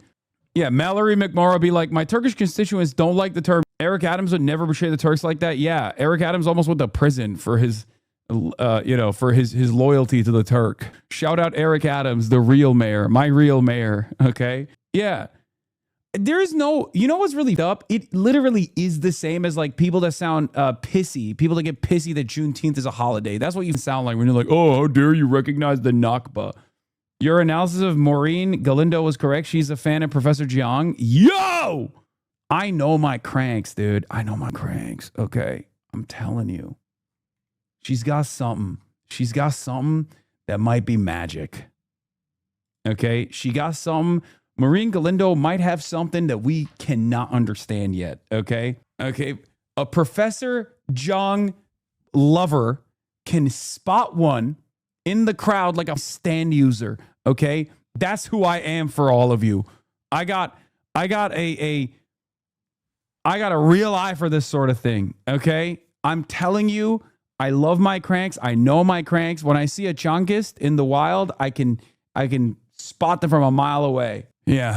Acknowledging the existence of Palestinians hurts my feelings and is a form of racism is an insane belief. It is deluded and racist and solipsistic. Why does anyone have to take these lunatics seriously? Yup.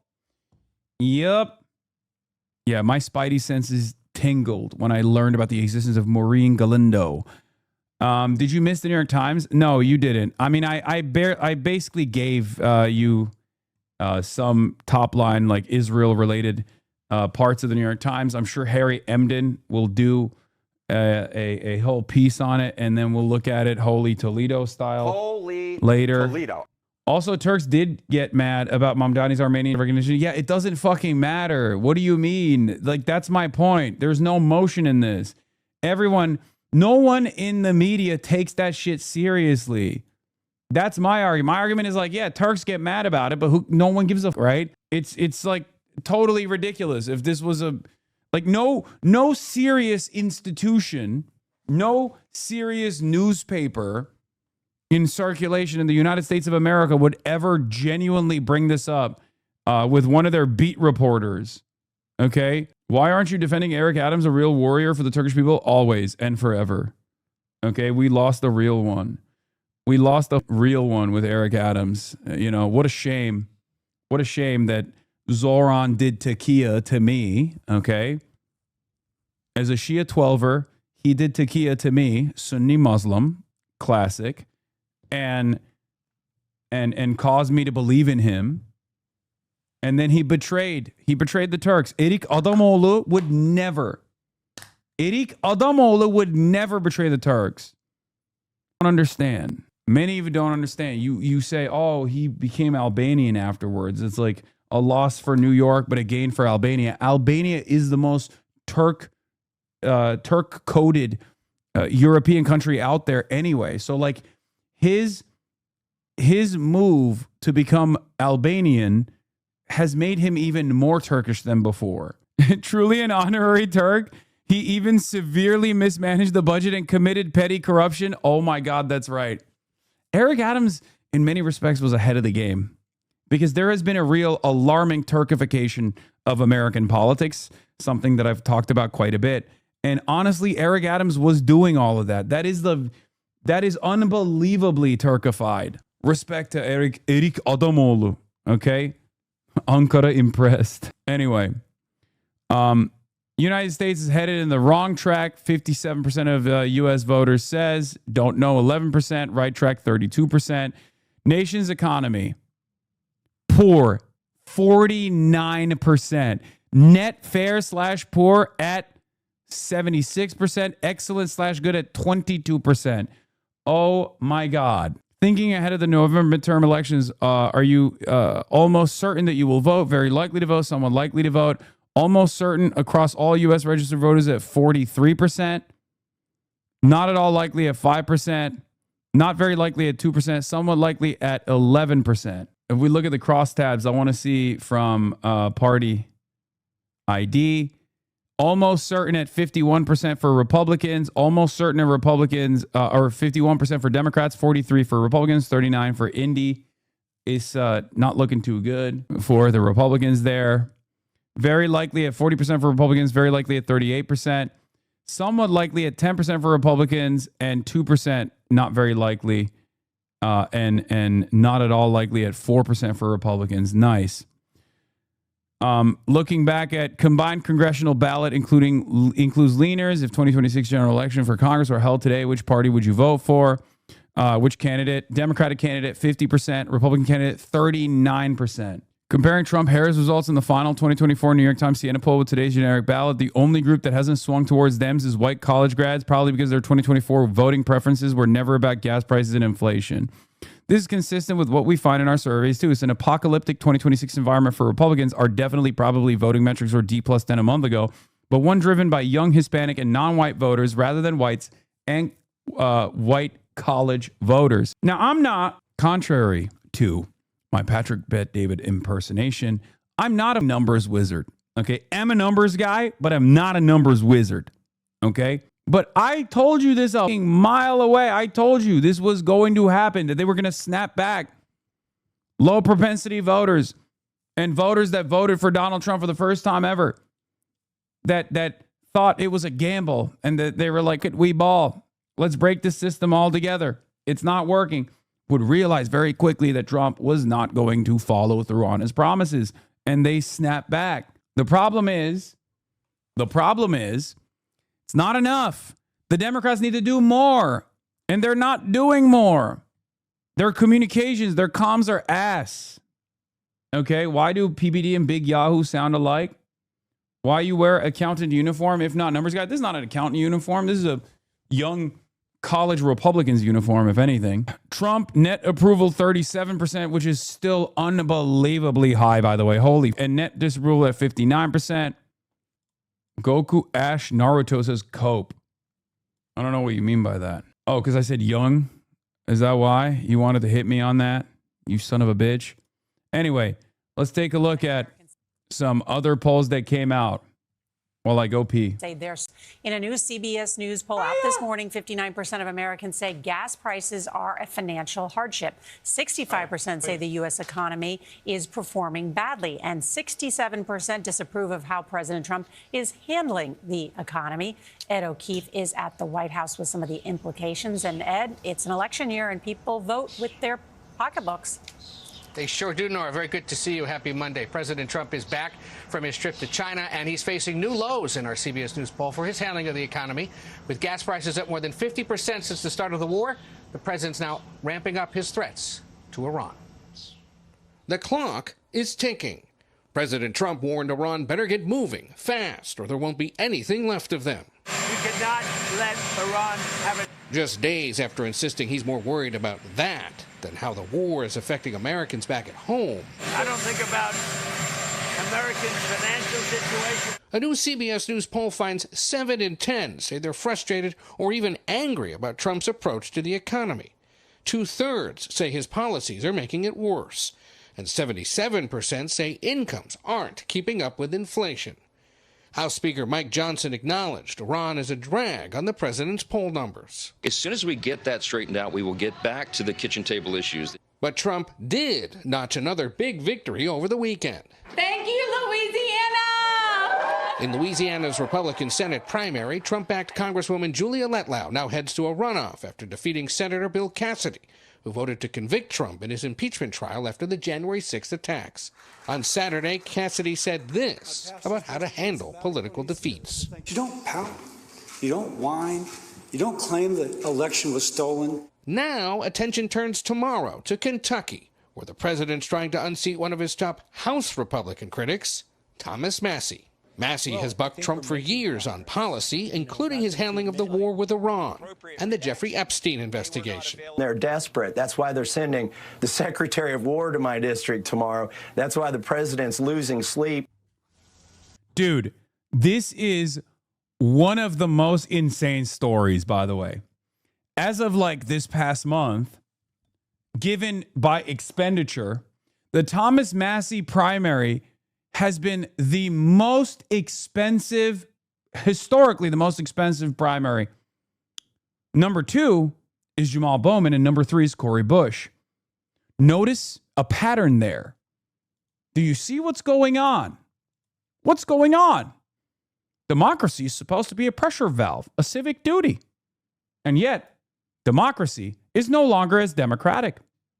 Foreign lobbies are spending billions of dollars, sometimes dumping $10 million into one Democratic primary race to make sure that certain Democratic candidates are unseated.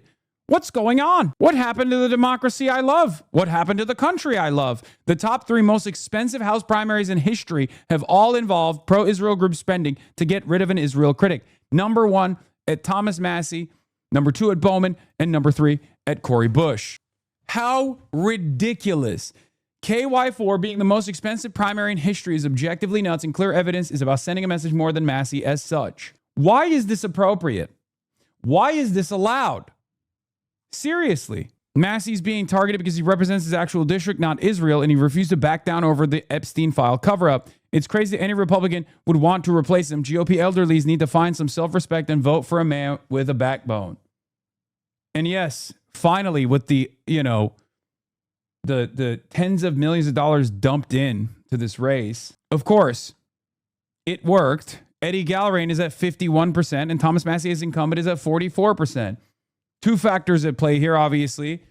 The fact that Donald Trump is aggressively posturing against Thomas Massie, but also the incredible amounts of money into opposition research and marketing. And what's even crazier is Ed Gallrain has not even done like a fraction of the campaigning that Thomas Massie is engaging in right now. It's so fucking annoying. There's been a lot of talk about a civil war inside MAGA. We've talked about some fissures that have emerged among conservatives. Fissures? Yeah, it's blown up. The administration's top counterterrorism official resigning in protest over President Trump's war with Iran. Betrayed his campaign. Massie also rejects the left very aggressively. He might lose in Kentucky. Are you insane? For a fucking lifelong deep red Republican? No, of course he's going to fucking reject Republican. He's a psycho, first of all. Like, I have respect for him for having consistency on this position and standing by his convictions. But that doesn't mean that he's like a good guy overall or has a decent worldview. Of course he's going to be fucking anti-left. How the 25th Amendment is I mean, asked. honestly, like the president at 3D chess, fucking shut up about that shit. That fight might be coming to a head right here in northern Kentucky. This guy named Thomas Massie. There's something wrong with him. Representative Thomas Massie has held this seat since 2012, and despite his loyal support for the Republican agenda, I vote with my party 91%. 91%? 91% of the time. He's in trouble, big trouble, with President Trump. Thomas Massie is a disaster for our party. What's landed him in this fight for political survival? Two issues that have the potential to split the MAGA base: foreign wars and the Epstein files. It's a hoax that's been built up way beyond proportion. This is bigger than Watergate. Major combat operations in Iran. I don't think we should start another war. Because of this, Massie is now facing a Trump-endorsed challenger in his campaign for re-election. This is a real hero, Ed Gallrain. And big money is backing up. Doesn't even know his fucking name, by the way. Trump's attempt to smear Massie. This is officially the most expensive U.S. House primary in history, with over $25.6 million spent on ads. Where'd that money come from? It didn't come from regular people. It's come from billionaires. At least 95% has come from the Israeli lobby. But this race isn't just about Massie and Trump. It's a litmus test for the future of the MAGA coalition. So I'm driving around Kentucky to find Trump voters and ask them, what's driving their vote in this primary? Is it loyalty to the president? Or are the cracks in MAGA really starting to form? Hey, we're down making a video. We're looking to talk to voters about the Republican primary that's coming up. Can we talk to you a little? This guy is awesome because he looks and speaks fluent Haganese. Okay? He's so perfect for this. I swear to God. Every time, he just does not stick out at all. Like, you see this guy in the fucking Tractor Supply Co. parking lot. You're like, oh, he's just, purchasing tractor supplies. I think he's from West Virginia, right? Originally. He's so great. A little bit about it? Well, yeah, okay. Did you vote for Donald Trump? Or no, not West Virginia. He's a Northeast Ohio boy. Okay. Yes, I did. I voted for Trump this last election. I've got my Make America Great Again hat at home. It's nice and refreshing to actually have someone to stand up and say, enough's enough. And so that's why I've been a Trump supporter. And why anybody opposes that, I think you're a traitor to this country. President Trump laid out the stakes for his base in this election. Are they loyal to him or not? And with his popularity lower than ever, it might be a question of the strength of MAGA as we know it. So we asked Massie about it. Do you view your race as a fork in the road from the MAGA base? Well, I think the MAGA base is already split, as you point out. Some have gone with the principles that Trump campaigned on. Some have gone with Trump, even when he's changed his mind on things like Epstein. Okay, let's dig into Epstein first. For supporters of the president, the promise Trump and company made on this issue was clear. Would you declassify? Thinks they sell stuff at tractors, stuff for tractors at Tractor Supply, lol, winky face. Brother, I'm a city boy. I grew up not only in American cities, but I grew up in Turkish cities. Okay, I grew up in Istanbul and Ankara, and then I went to Miami, and then to New Jersey, and then now I live in Los Angeles. I have never even seen I've never even been around a Tractor Supply. I don't even think I've been around a Tractor. I've been all around the country. I've been to the South. I've never seen a fucking Tractor Supply. It's not Tannerite. They sell explosives. Hell yeah, partner. I fucking love me some Tannerite. I love shooting a Tannerite with my 50 cal. A little bit of overkill, but I love doing it anyway. I bought ducks at Tractor Supply once. I love me some ducks to shoot at as well as Tannerite. I get beekeeping supplies there sometimes. It's kind of somewhere between a small town hardware store and a Home Depot. Nice. Stop LARPing. I ain't LARPing. I love shooting me some Tannerite. You know what I like getting at Tractor Supply Co.? Ivermectin, and not for my horsies, if you know what I mean.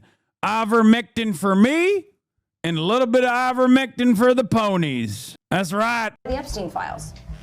Yeah. Epstein list, that is an important thing. Yeah, I'd be inclined to do the Epstein. I'd have no problem with it. But that urgency from the campaign trail seemed to evaporate once Trump was in office. I thought it was ridiculous. John Wardrop voted for Trump in 2024. He told me that the whole Epstein thing was a big reason why. I thought it was completely ridiculous for the people who had gone on the podcasts, millions and millions of views, and then turning around and calling it a hoax, or that there's nothing in here. And I don't know if anyone in this country is going to get arrested for it, but there's only one guy that's really trying, and that's Thomas Massie. Massie is the co-author of the bipartisan Epstein Files Transparency Act, which he guided through a hostile Republican Congress to force a public release of documents related to the case. We fought the president, the attorney general, the FBI director, the Speaker of the House, and the vice president to get this win. But now that they're out, how do the voters feel? You think those files should have been released? Oh, yeah. Yeah. And you're happy with how Massie's fought? Yes. For that? Yes. Look at that goddamn tie, brother. Hell yeah, Vietnam veteran of the Army. These are the real Americans, okay? None of them pussy boys with an English degree from a liberal arts university. Oh, this was a fire. Yeah. We got to certainly have that as well. Yeah. It's so bad, dude. I grew up. Debating a Texas Republican IRL featuring Austin and Will Neff. This was awesome. Except I don't think I can get away with doing this shit anymore. This was fucking 4 years ago. This was 5 years ago. Not 4 years ago. This was literally 5 years ago. Almost down to the day. And I don't think I have the low profile necessary to do that. I've been on Fox News too much. So there's no way that I could do incognito at that point. Yeah, Muslimic. God, we had such fucking fun times though. You know what I mean? God, I was so freaking fat too. Look at my fit. Oh God. What am I wearing, dude? What was I doing? Why did nobody stop me? What was my hair? Everything that I had on was just garbanzo, dude. Fuck. Okay, the file thing, to me, that's a dead horse, okay? No corona face mask, brother. We were in Texas. They shoot your ass if you wear a corona. Fake corona face mask in the midst of the pandemic, brother. We're in a goddamn cowboy store. You wearing one of them pussy diapers on my face? Are you out of your goddamn mind? For the China virus? End of story. I say release it and let the cards fall where they may. You know, who knows? Maybe it might implicate Mr. Trump or President Trump. The Epstein files, they're not important to me. Everybody and their brother's on it. I mean, what are you going to do? And I'm certain Republican and Democrat. They would have lassoed me right there in their cowboy store. Ooh, like a pig. They would have lassoed me and lathered me up. They would have had their way with me, patriotic style. Oh, baby, Oh, baby. A lot of them don't want it released because there's something in there that's going to come back and bite them in the buttocks. Yeah. This guy's awesome. I can't believe real humans talk like this. God damn.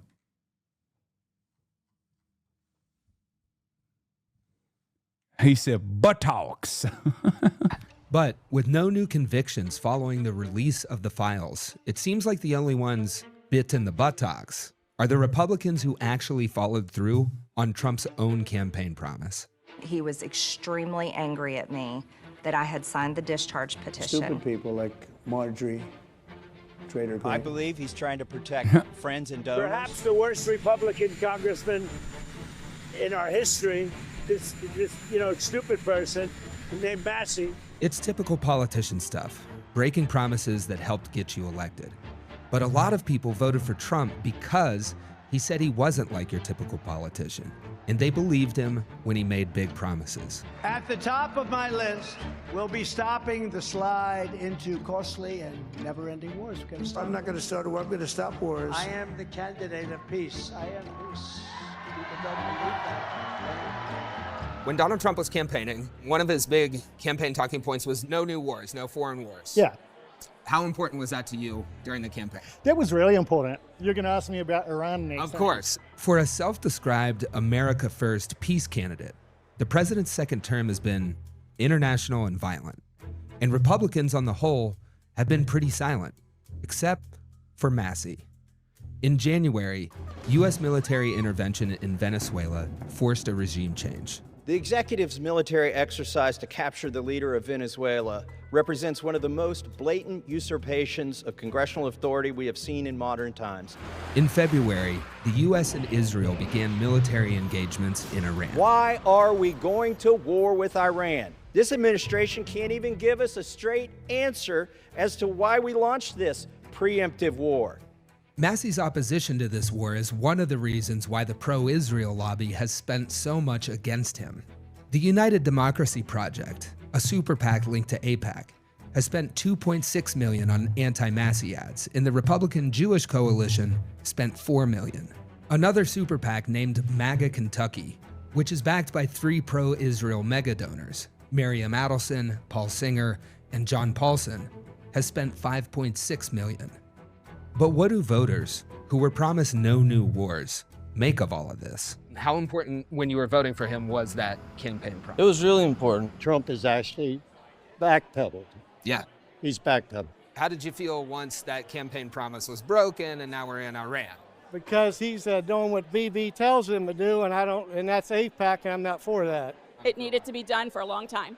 Did you also feel that way when Trump was running, promising not to get into wars? Did you feel like, well, even though he's promising this, we do need to go to Iran? Yes. Okay. Yes. Gotcha. He's the only person that didn't kick the can down the road, you know? Yeah. I mean, they've been doing that for 47 years. Yeah. Somebody had to stand up and do something. That was important to you. Yeah. Now we're in Iran. How does that land with you? I haven't got an opinion on it. It depends how it turns out. Very What the conclusive, totally makes sense. Representative Massie has been the most vocal Republican critic of the administration and his party, and not just on Epstein and foreign conflicts.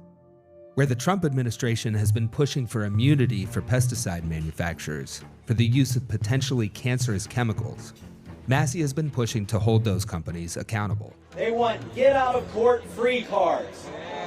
We're not going to give it to them. He voted against Trump's big, beautiful bill. Well, guess what?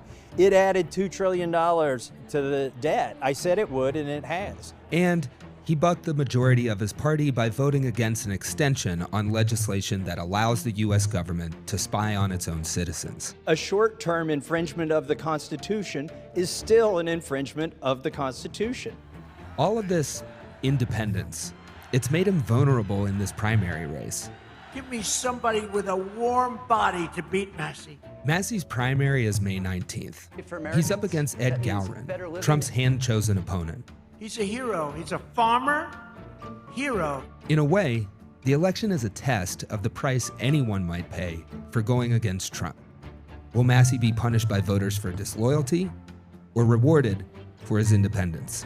How important is it to have someone who's just loyal to Donald Trump and whatever he says versus putting a check on Donald Trump? No, definitely putting a check. You should put a check on anybody because there shouldn't be one person to rule the country. Okay, now. How did Hogs learn about AIPAC? It's awesome, dude. It's because it's over. It's fucking Jover. That's why. So that's a fine line there too. As long as your president is taking care of the country and the people from the country, then I give him 100% support. No matter what. So, back to the reason I came out here. Which way are these voters leaning? Is it enough that Trump supports his opponent? Would that do it for you? No, I don't know that would swing it one way or the other. I'll look at it. What do you think of Thomas Massie? I think he's good. I like what he's going for. I'll definitely vote for him. Are you voting for Ed in this race? Yes, I am.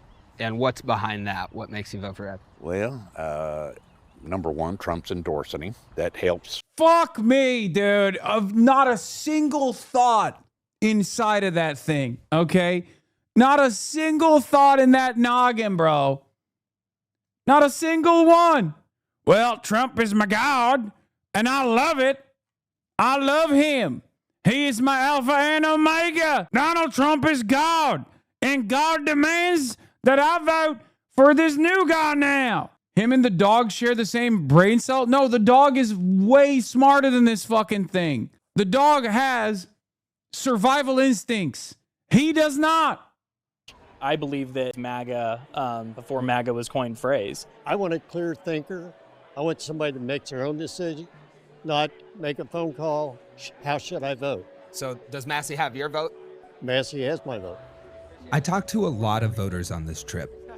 What I found is that while there are some cracks in the MAGA movement, we don't know where they're going to go yet. And even the people crossing the president's endorsement and voting for Massie don't see it as turning against Trump. You want more Massies? Yeah. Yeah, if we get enough of them, and if maybe a few more Trumps, we can actually get stuff moving. If that contradiction sounds confusing to you, you have to remember, voting against Trump's preferred candidate is still a big deal, even if the voters I talk to don't see it that way. Up until now, almost all of Trump's endorsements... It's a cult. It's a cult. It's a cult. It's a cult. It's a cult. It's a cult. It's a fucking cult. It's a fucking cult. That's it. It's a cult. And I do think that because it's a fucking cult, this like relatively unknown Ed Gallagher or Ed Galrain or whatever the fuck his name is might actually win. And he's done like, he has such little presence, an unbelievable amount of money that they're spending against Massie. And it still doesn't fucking matter. It's a goddamn cult. Trump said it. And on top of that, there's like, 15 million or even more than that now. A tremendous amount of money being spent here. And centrist Dems want to win over said cult. Wow, what other conclusion can you come to other than we should reorient the entire pro-Palestine project towards groveling at these demographics? Yeah. The only demographic groups with majority support for additional funding to Israel are voters who approve of Trump at 68%, Republicans at 66%, Trump voters at 62%, voters 65 plus at 53%. The West and Northeast are the least pro-Israel, while the South is the most pro-Israel. Evangelicals are in a death cult, okay? And that death cult has a leader. His name is Donald Trump. It's over. Just stop trying to win these fucking guys over, okay? There is any calculation that revolves around trying to win this suicide pact cult, this suicide cult that exists in the United States of America that just genuinely wants to commit suicide, by the way, that's what the rapture is delusional. You're out of your fucking mind. Stop. You can win them over by saying, hey, I know you're in a suicide cult, but in the interim, before the rapture happens, would you like some health care? And if they say yes, then great. But trying to reorient your politics to win these fucking psychos over is insane, okay? It's insane. You are not going to win them over with centrism anyway, because there's always more madness on the other side of the cult. You can't just be like 20% of the way into the cult to win these guys over. It doesn't work that way. What the fuck? You know what's really fucking annoying about this shit too? Like with the whole like Kamala could have won people, right? The Kamala just didn't pivot and didn't hard pivot to being moderate hard enough. Now all of those people recognize that it is a cult. On the one hand, they say it's a fucking cult. On the other hand, they still go, and we got to win them over with more moderate positions. You just don't want to win. You don't want to win at all. Okay? That's all this is. Isn't this basically what we wanted a President Bernie Sanders to do? Use his power to target corrupt Democrats and help install his ideological allies in Congress? Yes, except Bernie Sanders is good and Trump is bad. Both in Bernie Sanders and Trump can have good politics, but have diametrically opposite policy. Okay? Trump has horrifyingly bad policy. Good politics. I'm not going to argue against it. I mean, he's ruling with a goddamn iron fist. They're doing good politics. Trump is doing good politics. He's doing horrible policy, though. He's doing good politics to advance a horrible policy agenda. Okay? Ugh. Just fucking ridiculous. Picks have won their primaries. And this isn't just about the voters in the district. Politicians across the country are going to be watching the results of this race closely to find out what are the consequences for standing up to Donald Trump in 2026. Maybe that's why even Massie, the Trump-critical candidate, is campaigning on their similarities and not on their differences. Despite being the target of the president's rage and the receiving end of millions of PAC dollars spent against him, he's cheating with the squad on the America First movement. Massie told me, I'm telling you right now, dude, like, this is about subverting democracy. It's not about the democratic process, right? And it's certainly not about policies. It's certainly not about like someone who will fight for you. We saw this in Idaho, right? We saw this in Idaho in the primaries. We saw this with what's his face, the doctor that dared, who just lost his seat. He couldn't even get third. He barely got third place as the incumbent in Louisiana. Okay. What's his name? Bill Cassidy. Like, it's just a fucking cult. It's just a goddamn cult. That's all it is. What Trump says goes. Okay. Trump is God. And if Trump says, Massie's got to go, there's a good chunk of Republicans that will say, all right, Massie's got to go. That's it. We got to vote him out. He's betrayed MAGA, because MAGA is not a certain set of defined principles. It's whatever fucking Trump says it is. That's all this is. He doesn't see much of a problem. I'm not running against Donald Trump. I'm running against a guy who was endorsed by Donald Trump. People recognize that. And the bulk of my voters in my polling are people who support Trump and support me. I think if I win this race, we can get the team back together. We can get the band back together. Yeah. It shows that you can still be for the principles that MAGA ran on. We'll find out if that's true or not with next week's election results. But this race has got me thinking about a bigger question too. Too many? And which promises are the ones that matter? Do you think if Donald Trump continues to break campaign promises, that he puts at risk the movement of people who believed? 100%. He risks people. Yeah, Cassidy came in third place just because he voted to convict Trump for January 6th 5 years ago. That is where the Republican Party's politics is. Also, holy shit, look at the belt. That's where it is. That's where the Republican Party's politics is. They hold on to like insane, idiotic grievances of politicians that have offended Donald Trump. Donald Trump's grievances are their grievances. It's just a cult. How else can you describe it? There is no other way to describe it.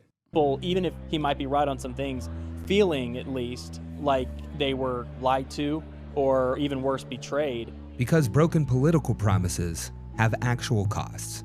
How's the pain at the pump been lately? Oh, it sucks, especially with the business we got and we're trying to start. We started this spring. 3 Amigos Lawn Care. It's me and my 2 brothers, and right now we're behind just because of the gas. Yeah. Because when we first was planning it all, the prices weren't here. Yeah. So I did vote for Trump, but Trump here lately, I've been kind of, because everything he's saying ain't really happening, I do call myself a Republican, but who knows, 5 years from now, things might change.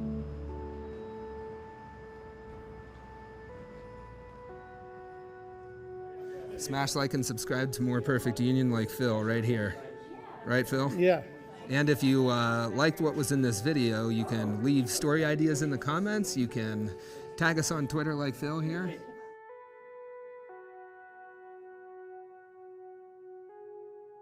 A TikTok to cheer you up. Okay, checking Twitter on my laptop. Dude, come on. We watched this so many times today. So funny. Yeah, Trump is live with the farmer thing that he's doing. I don't really care about that, though. Let's get back to modern day America right now. Americans largely disapprove of Trump's handling of the economy. CBS News. You heard the congressman say it there. The Pentagon confirmed Secretary Pete Hegseth is set to make a campaign-style appearance today in his, quote, personal capacity for Congressman Massie's Trump-backed opponent, Ed Gallrein. It's already the most expensive House primary campaign in history, totaling more than $25 million spent so far, Gail. All right, we'll see how this turns out tomorrow. Ed, thank you very much. And we're joined now by Republican Congressman Thomas Massie. Congressman, thank you for joining us this morning. You just heard Congressman Raskin right there saying the Democrats are going to move to block this funding if the deal goes through. Will you vote to block it? Well, I think we should change the laws. It's almost impossible to sue the federal government if they infringe on your First Amendment, your Second Amendment, or your Fourth Amendment. And so we should change those laws so that to give people standing when they've had their rights violated. Trump's taking questions on Iran right now? Oh, nice. Okay. He knows. I know it. Otherwise, it would. Any vote that was cast against me is obviously a fake vote. All right. Getting back to Thomas Massie. As you guys might have noticed, we're talking quite a bit about how cultish MAGA is. And of course, Thomas Massie is on the receiving end of the MAGA cult for standing by his constituents and also standing by his principles. Because people have been wronged, we need to make it easier to get that money, but that's action that Congress needs to take. I don't think you can do that. You can't just take $1 billion or $10 billion unilaterally with the executive branch. Congress has the power of the purse. So to be clear, then you would vote to block this funding and change the law in other ways? I don't think there's going to be a vote to block the funding. I would change the law in other ways. Well, the congressman just said there would be. I guess we'll find out if there is. Meantime, you're facing a primary on Tuesday. In the wake of Senator Bill Cassidy's loss in the primaries yesterday in Louisiana, the president has been up posting on Truth Social throughout the night and into the morning about you. Just a few minutes ago, he posted this. I want to show our viewers right now. Bad Congressman Tom Massie voted against tax cuts, the border wall, our military enforcement. Actually, he voted against almost everything that is good. The worst congressman in history. Kentucky, vote the bum out on Tuesday. We can't live with this troublemaker for another 2 years. He's a true negative force. Your response? Well, I think that's going to help my fundraising at thomasmassie.com. Every time he tweets about me, it's good for, some money coming in because people don't like that. And, how did this race become the most expensive race in the history? It's because 3 billionaires from outside of Kentucky have funneled millions of dollars in here. They're trying to buy a seat. And so it's not just the president's tweets. I could sustain those without a problem. It's because Miriam Adelson and Paul Singer have dumped money in here. In fact, Miriam Adelson has given so much money to my opponent that instead of paying for the ballroom, they're going to need taxpayer money for the ballroom now. Well, you see, and you've actually said this week that your vote is a referendum on whether Israel gets to buy seats in Congress. What did you mean by that? Well, the RJC, AIPAC, and Miriam Adelson and Paul Singer, they're all part of the Israeli lobby, and that's where all the money comes from. And it will be a referendum on foreign policy, whether Israel gets to dictate that by bullying members of Congress. And I'm the one they haven't been able to bully, so they're putting all the brunt and the force on me. But you can tell that I'm ahead in the polls and they're desperate. That's why they're sending the Secretary of War to my district tomorrow. That's why the president's losing sleep and tweeting about this. That's why... Bro is Chud Zoran? No. No, not at all. Because Trump loves Zoran. Trump fucking hates Thomas Massie. Ironically enough, he's actually kind of the opposite of Zoran in many respects. Because Trump is more likely to endorse Zoran Mamdani for re-election before Thomas Massie, okay? PAC has dumped another $3 million into my race this weekend. It's because they're panicked and they really haven't been able to gain a lead in this race.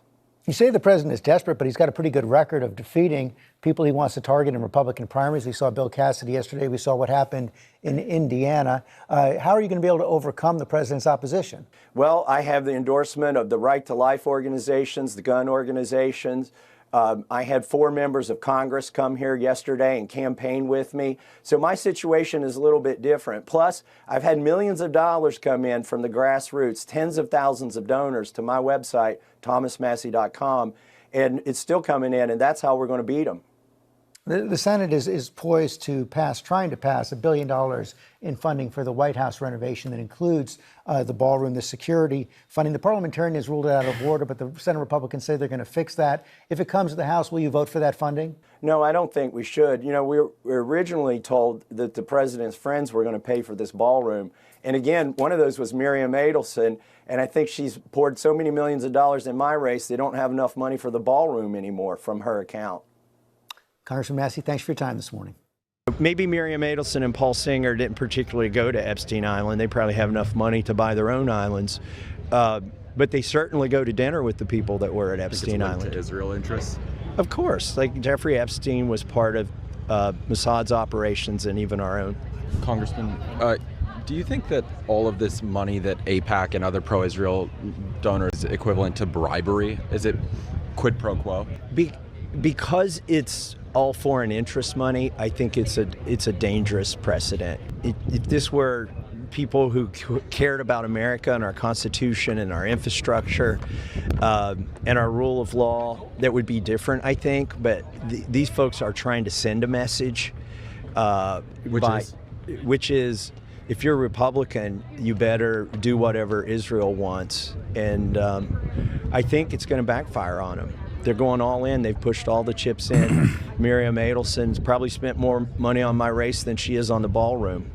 What are your, would you extend that logic to the big pharmaceutical companies, the defense contractors that are big oil companies that are pouring money in? Do you think that that is also corrupting sort of the democratic will of the American people? Well, AIPAC.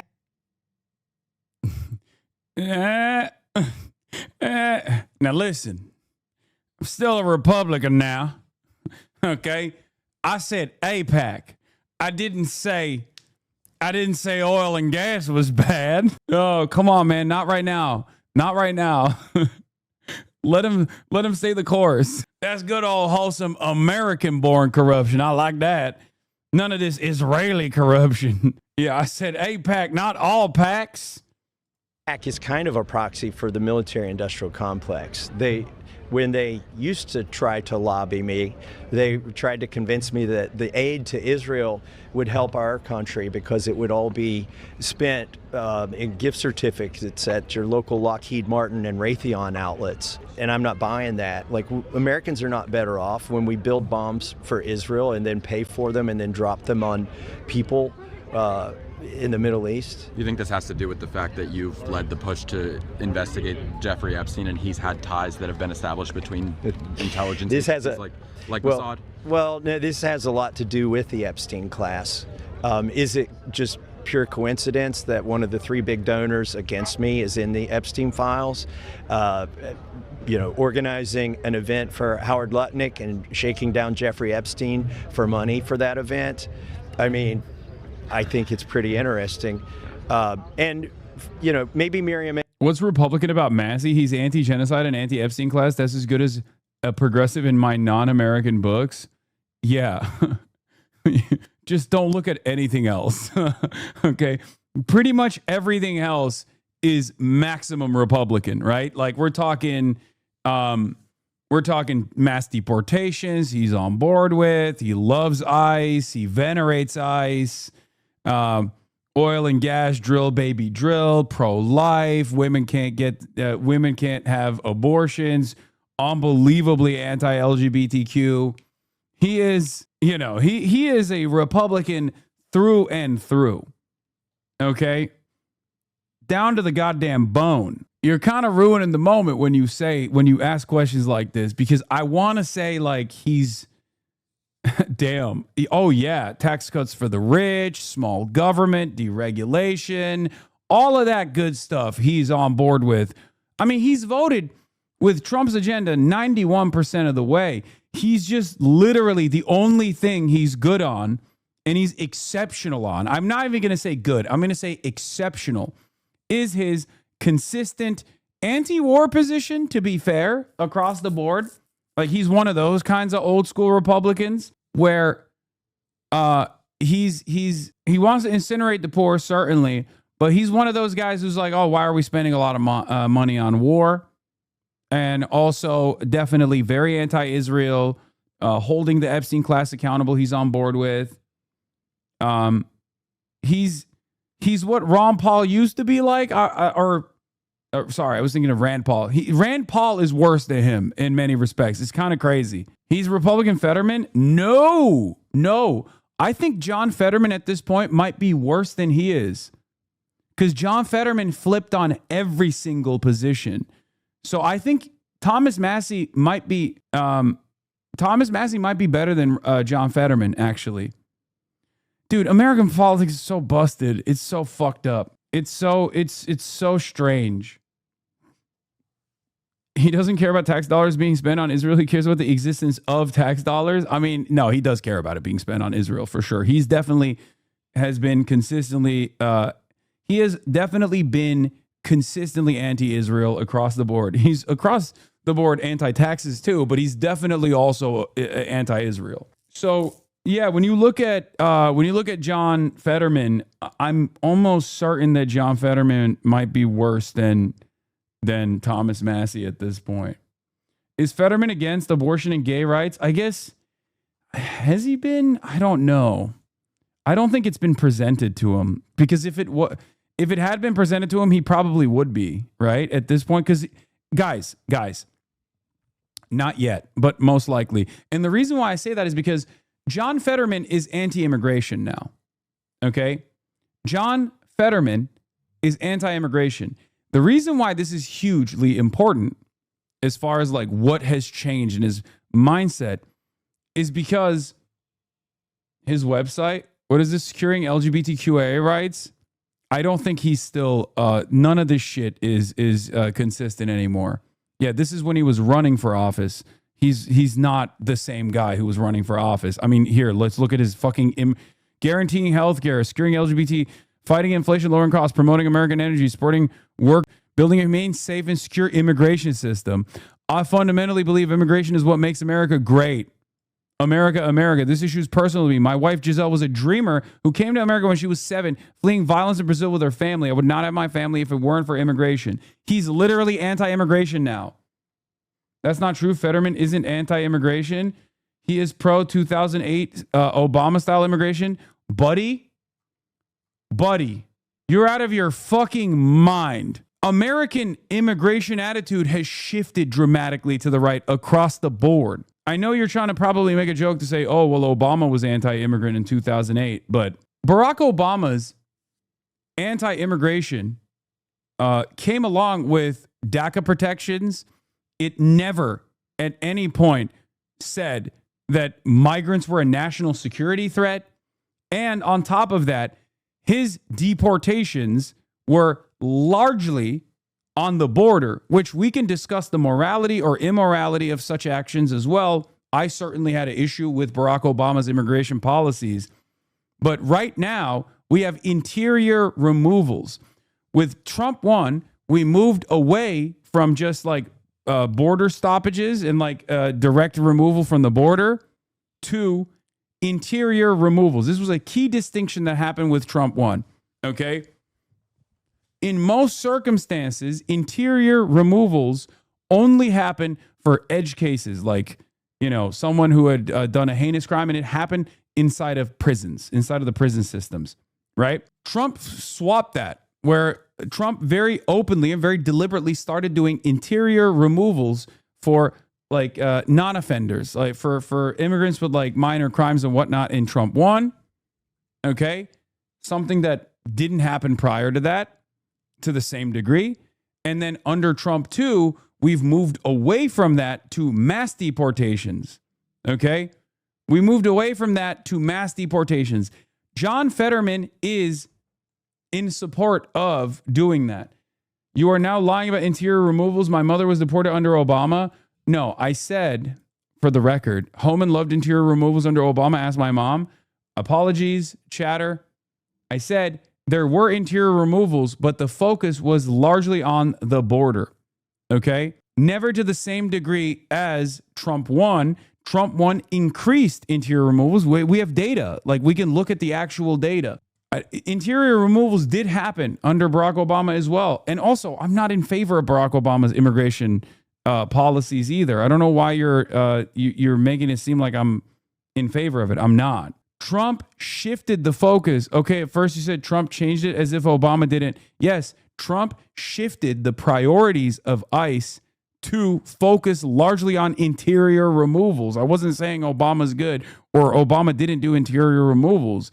I'm saying Trump shifted the focus to offenders and interior removals specifically to change the demographics in a more aggressive manner. Okay? But that was Trump 1. Trump 2 has largely focused on interior removals in a way that even Trump 1 didn't, where they started talking about mass deportations, and the Democrats themselves also openly started saying that immigrants were a national security threat. And once again, there was always, under the Democratic leadership, even though I disagree with the way they handled this, under Democratic leaderships prior to the genuine shift in the way that Democrats communicate, and this happened in 2023. Okay, before then, Democrats would always get something in exchange. Or at least they would say, "Oh, it's tit for tat. Sure, we'll be the deporter in chief, but we'll do DACA, right?" And that was only because of the unbelievable amount of pressure that on Obama to get DACA passed. 2023, we just dropped all tit for tat. No more quid pro quo. Just straight up militant, a militant response to immigrants being seen as a national security threat, right? Like, no shit, someone whose parents got deported is going to be sensitive about this issue. Yes, chatters, you need to fucking dial it back, okay? There was a misunderstanding, and it's fine. I will use better language. I will use more precise language in the future, chatter. And apologies to your mom getting deported. I didn't mean to, I didn't mean to undermine your experience. Okay? Chatters really need to stop fucking immediately piling on people. That's crazy. Anyway, and John Fetterman's assessment is absolutely not 2008 Barack Obama. It's far beyond that. Because John Fetterman's assessment on immigration now is very different than what he was claiming when he was running for office, saying like, "Oh, my wife is an undocumented immigrant." Like, what the fuck? I wouldn't have a family if it weren't for a safe, humane, amnesty program or something like that. Like, if it wasn't for the Dreamers, like, my wife wouldn't have a citizenship. It's totally ridiculous. Now he's on board with the Trump anti-migrant agenda. That is a much, much more right-wing attitude. Look at this. Focus on the secure our border, deport all the criminals, and that we can figure out now. And I also say now, some of the agents wearing masks, I think primarily that's driven by people are going to dox those people. That's a serious concern too. Absolutely. They could target their families, and they are organizing these people to put their names out there. So don't ever dox people and target their families too. So that's part of the churn as well now too. Okay. With the time we have left, I have a couple other topics. Like folks. Yeah, that's come on, chatters. That's crazy. That's definitely different. Anyway, the reason why I was saying that is because John Fetterman is literally to the right on virtually every single issue. He is a Republican in every way, shape, or form, and also more pro-Israel, clearly way, way more pro-Israel than Thomas Massie. So in a one-to-one matchup between Thomas Massie and John Fetterman currently, I don't know which one is more technically progressive. I think Massie might literally be a more progressive overall figure than John Fetterman. Adelson and Paul Singer didn't particularly go to Epstein Island. They probably have enough money to buy their own islands. But they certainly go to dinner with the people that were at Epstein Island. To Israel interests? Of course. Like Jeffrey Epstein was part of Mossad's operations and even our own.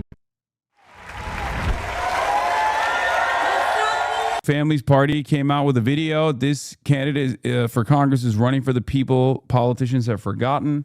Chris Rabb. Are we ready to elect this man to Congress? Every transformation, every political revolution in this country began as a dream. you believe another world is possible, this is our moment. And Chris Rabb, he's our candidate. Philly, make some noise for Chris Rabb. This is a moment of abundance. This is radiant love. Really is like making people enthusiastic about politics again. A morale boost across the state. We need that. What do you call him? Rep Rab, that's right. Can I hear that again? You only get a name like that when you are beloved. Couldn't be anybody better for us. I sat next to him for 6 hours on a bus. A friend of mine got snatched out of his house in the middle of the night by ICE, and we needed somebody to support us. And the first elected official to show up was Chris Rabb. Come on, stand on your feet and shout it out. Chris Rabb for Congress. Chris Rabb for Congress. Chris Rabb for Congress. Let all of Philadelphia know, Chris Rabb for Congress. I am all in for Chris Rabb. When he wins, we can change the current state of politics. That's why I'm here. It's hope. If you're in this building, I believe you already know what time it is, am I right? On primary day, we could be a model for the rest of the country. So what kind? I still worry. I feel like everyone is way too confident about Chris Rabb right now. I am still very worried. I know, what is this? Streets campaign DNC is attacking you. Oh yeah, I'm not worried about that. That's great. They should do that. The reason why I'm worrying is because the Democratic Party is pulling off all the stunts, pulling off all the goddamn tricks. And the district is primarily, like, the district has a lot of older black voters, machine politics turnout voters. And when machine politics turnout voters are dialed up in the direction of Sharif Street, that could be a very, very difficult barrier to overcome for Chris Rabb. To maybe lend something to your doubt, there were almost 100% old black women running for Democratic Party committee in my area, and they all supported Street. Yeah. You need to relax and stop worrying. You're too much of a negative Nancy killing the vibe. Dude, I'm just letting you know, okay? The odds are against our boy. You're not trying to put this win or loss on your shoulder, though. You drive yourself crazy doing that shit. No, they didn't. They barely even covered me in this race. I'm not worried about that at all. I think the Democrats are getting smarter about this shit. Days before Tuesday's primary election, anonymous text bombarded Philadelphia's voters with attacks on 3rd Congressional District candidate Chris Rabb, accusing him of spreading conspiracy theories and holding extremist views. The unsigned text violated federal election rules by failing to clearly state who sent them. Philadelphia's Democratic City Committee, which is coordinating with Senator Sharif Street's campaign after he won the official endorsement of the party. Federal Election Commission rules state that the campaign communication to voters, including text, must identify who paid for it and state that it was authorized by the candidate or campaign. Street spokesperson Anthony Campisi confirmed the origins of the text on Monday, but said the campaign had no control over DCC's communications. The negative text targeting Rabb, a state rep in the 3rd Congressional District race, were familiar. I don't give a fuck about Kalshi, man. Stop. Kalshi is irrelevant. Guys, every institutional Democrat in the state is out to knife Chris Rabb. Okay? Lock in. It is nowhere near as pretty as you think it is. This is not a sweet and easy ride to victory. He's got tremendous endorsements from every single left group, Working Families Party, DSA. All of this stuff matters. Okay? I wish Bernie had endorsed him, but honestly, I don't even think Bernie has any motion in this race at this point. Chris Rabb, this is an incredibly safe district.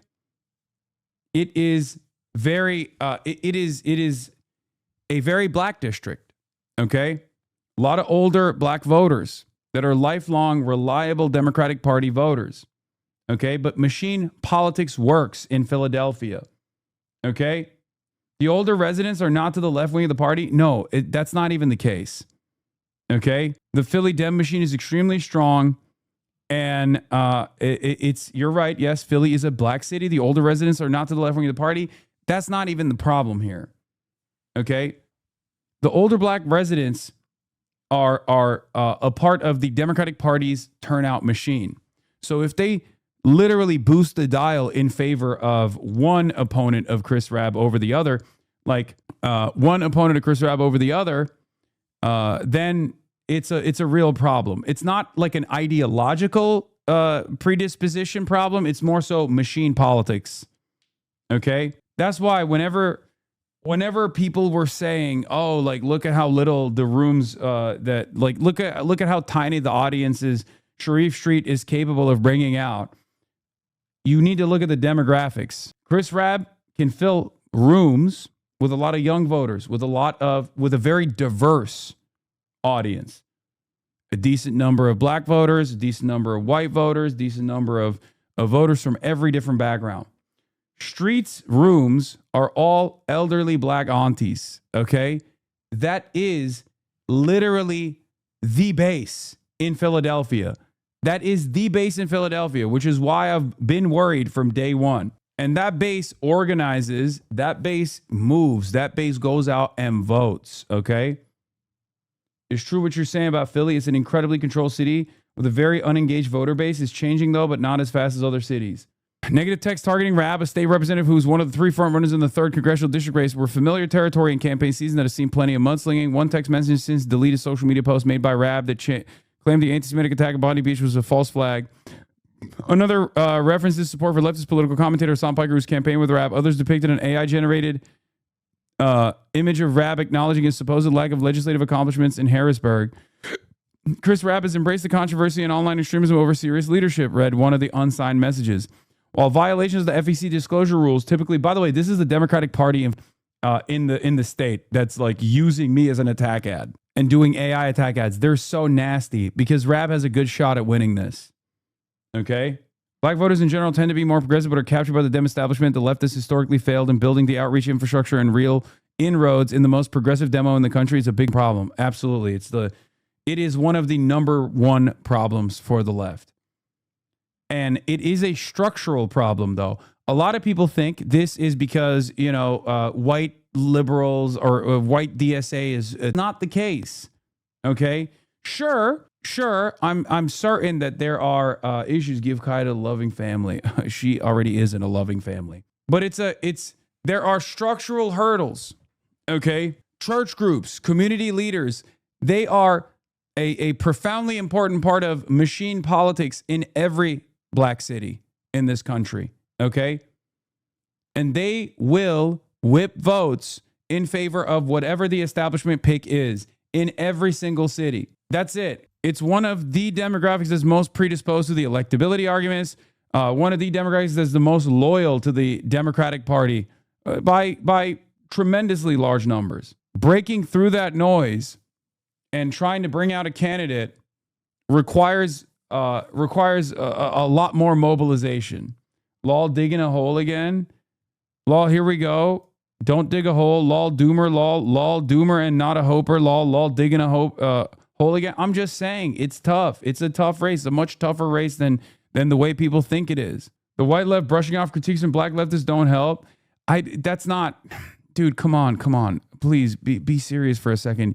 You think like a 65-year-old auntie cares about the minutia between like DSA politics or some like random internet beef?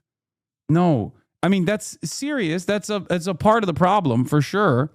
But that's not what we're talking about right now. We're talking about outreach. The DSA definitely doesn't have enough cachet with actual working people. Oh my God, shut up. You're so stupid. That's not true.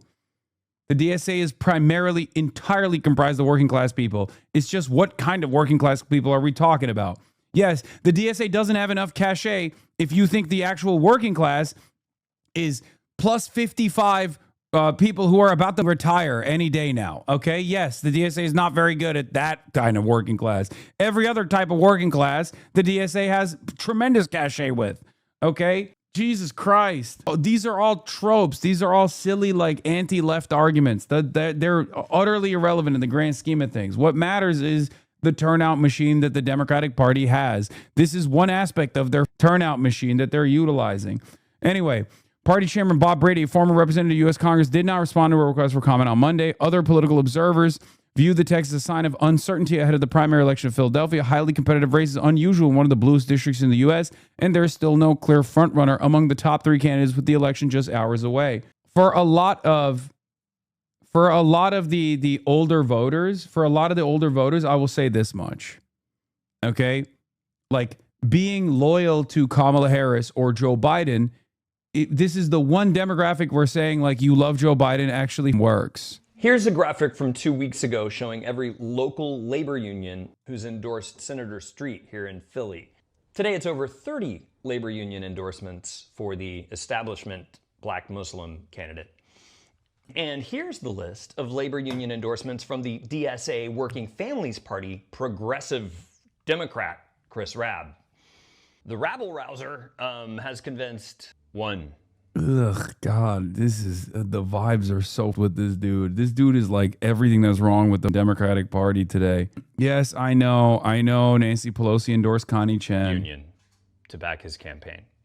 And yeah, yes, of course, all the labor unions endorsed the Democratic Party guy. I don't even want to watch this shit. This pisses me off. Blue MAGA. Rabb, a progressive who is long jockey with the local Democratic Party, is running against Street, a moderate state senator, an influential party figure. Also running is Alice Stanford, physician with deep-pocketed backing from pro-science super PAC. Outside interest groups have spent millions on television ads and other campaign materials. And that's the story. Be nice to him. He's just a heckin' small being millennial. I know. It really bums me out that like these guys are so deluded, so delusional. Yeah, visual breakdown of the census data for this district. Congressional District PA breakdown is 47% male, 53% female. It's 51% black, more than double the rate of Pennsylvania at 10%. It is a very black district. Age range is 20 to 29 at 18%, 30 to 39 at 18%. It's a relatively young. The 18 to 64 is at 66%. It's a young district. But some of the demographics that are young don't actually turn out. Many of the young voters don't normally turn out, but especially in this district as well. So when you look at the actual like voter, the likely voters, the fact that Chris Rabb is actually doing well when youth turnout doesn't even get adequately polled, specifically in primaries like this one, in the midterms, especially because remember, when you look at who is more likely to go out and vote, if we're talking about the primaries in a safe blue district for the midterms, it's mostly just going to be 65 plus year olds, right? So pollsters don't actually poll adequately for youth turnout because there is no data to point to for youth turnout from prior election performances. This is where DSA's door-knocking machine works incredibly well with upset victories. So the fact that Rabb is still doing decently well and winning in many of the polls implies that he has a really high likelihood of pulling off a tremendous upset. Okay? Like really good numbers. Because most of those polls have probably not weighed the likelihood of youth turnout being much, much higher than any of us could foresee. So we shall see. I'm obviously very hopeful about it, but my approach is not like, oh, this is in the bag. Okay? I'm hitting the global communism button, bro. Done with your ass? Oh, no. That's not exactly it. Youth sampling is also still very hard to do. A lot of these surveys are done via mail, phone, landline, still or cell. I know. Youth sampling is already difficult. And for the record, this was a very, very hopeful statistic as well. Mamdani's campaign knocked on 1 million doors in a city of 8 million. It's 12.5% of the area's population. Rabb's campaign knocked on 100,000 doors in a district of 700,000, which is 14.3% of the area's population. So the turnout machine is in full swing. This is one of those keep running past the finish line type situations, not we've got it, just cruising to first place spot type situations. Yes. And the reality of the matter is insurgent campaigns like Chris Rabb's or Abdul al-Sayed's or any number of different candidates that I'm backing are always going to have an uphill battle. Okay. They're always going to have to climb over so many different hurdles. They do not have the institutional backing. They often don't have the adequate endorsements that normally come along with machine politics with that drive turnout for some of the more reliable voters, right? labor unions, local organizations, church leaders, and the like. So it's always going to be difficult. So you pick losers. Well, one of those losers' name was Zoran Kwame Mamdani. Okay? I don't pick because a candidate is going to be a fucking easy victory. I work with candidates who I align with politically. Okay? The only loser I'm picking on right now is you. They all the same. Oh, shut the fuck up. Shut your bitch ass up. If the Democrats obviously made no distinction between certain insurgent candidates and machine Democratic Party operatives, then they obviously wouldn't be doing these like disgusting little tricks to rat fuck Chris Rabb. God, so fucking stupid. It's all the same from where I'm standing, dude. I'm the most intellectually pure, ideologically pure guy. Well, you made the exact opposite argument for the mayor in LA race. What exact opposite argument do you think I'm making for the LA mayor race? Kind of Democrat will represent the bluest district in America. I need you to hear me. There's only one way to run, and it's in community. This is a movement. Don't let anyone tell you otherwise. Status quo, is it working for anyone in this room? No! We will no longer tolerate a Democrat. Do you understand, by the way? 50% of the district is black. 50% of that room is not. Do you understand why I'm worried? Democratic Party more accountable to corporations than working people. I was with the Democrats for 12 years on the committee and they gaslit me. Working Family Party rules. I can't stand the Democratic Party machine. I know Philly loves a good underdog story. Rep Rabb cannot be bought. He went up against the Philadelphia machine. He was not supposed to be here. Philadelphia, city of brotherly love, is the city of abolitionists and organizers in this country. But Rep Rabb doesn't come from the establishment. He is a labor organizer. He is an abolitionist. Rep Rabb is Philadelphia. Philly deserves Chris Rabb because he's a fighter. For the first time in my life, I can actually have a real representative, somebody who actually comes from the people, who represents the people. And to the billionaire class, we're coming for you. You're not safe. Your money will not protect you. See, we're worried that they're coming for us, but they've always been coming for us.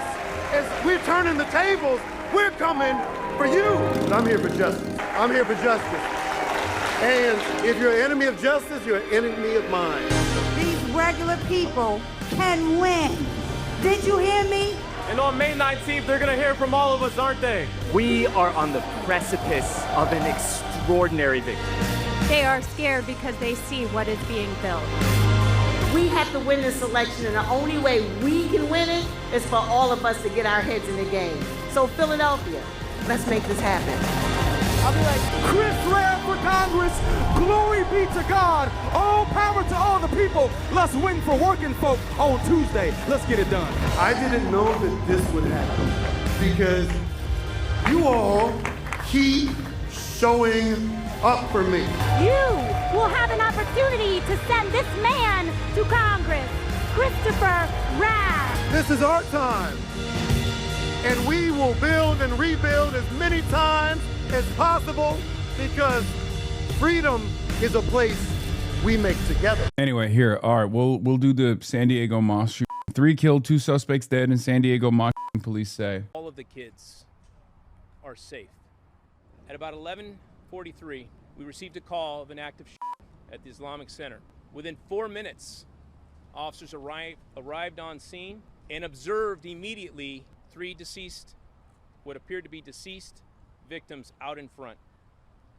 They immediately began to deploy with an active response into the mosque and adjacent school. At about the same time, we began to receive calls from just a couple blocks away. Careful, there's stuff you can't show on screen related to this event. Yeah, I'm gonna be honest with you. I don't think the Associated Press release is gonna show gruesome, blood and gore footage. Maybe I'm wrong, but I don't think that's gonna happen in the press release. That we had more active gunfire. Officers were also responding to that call for service.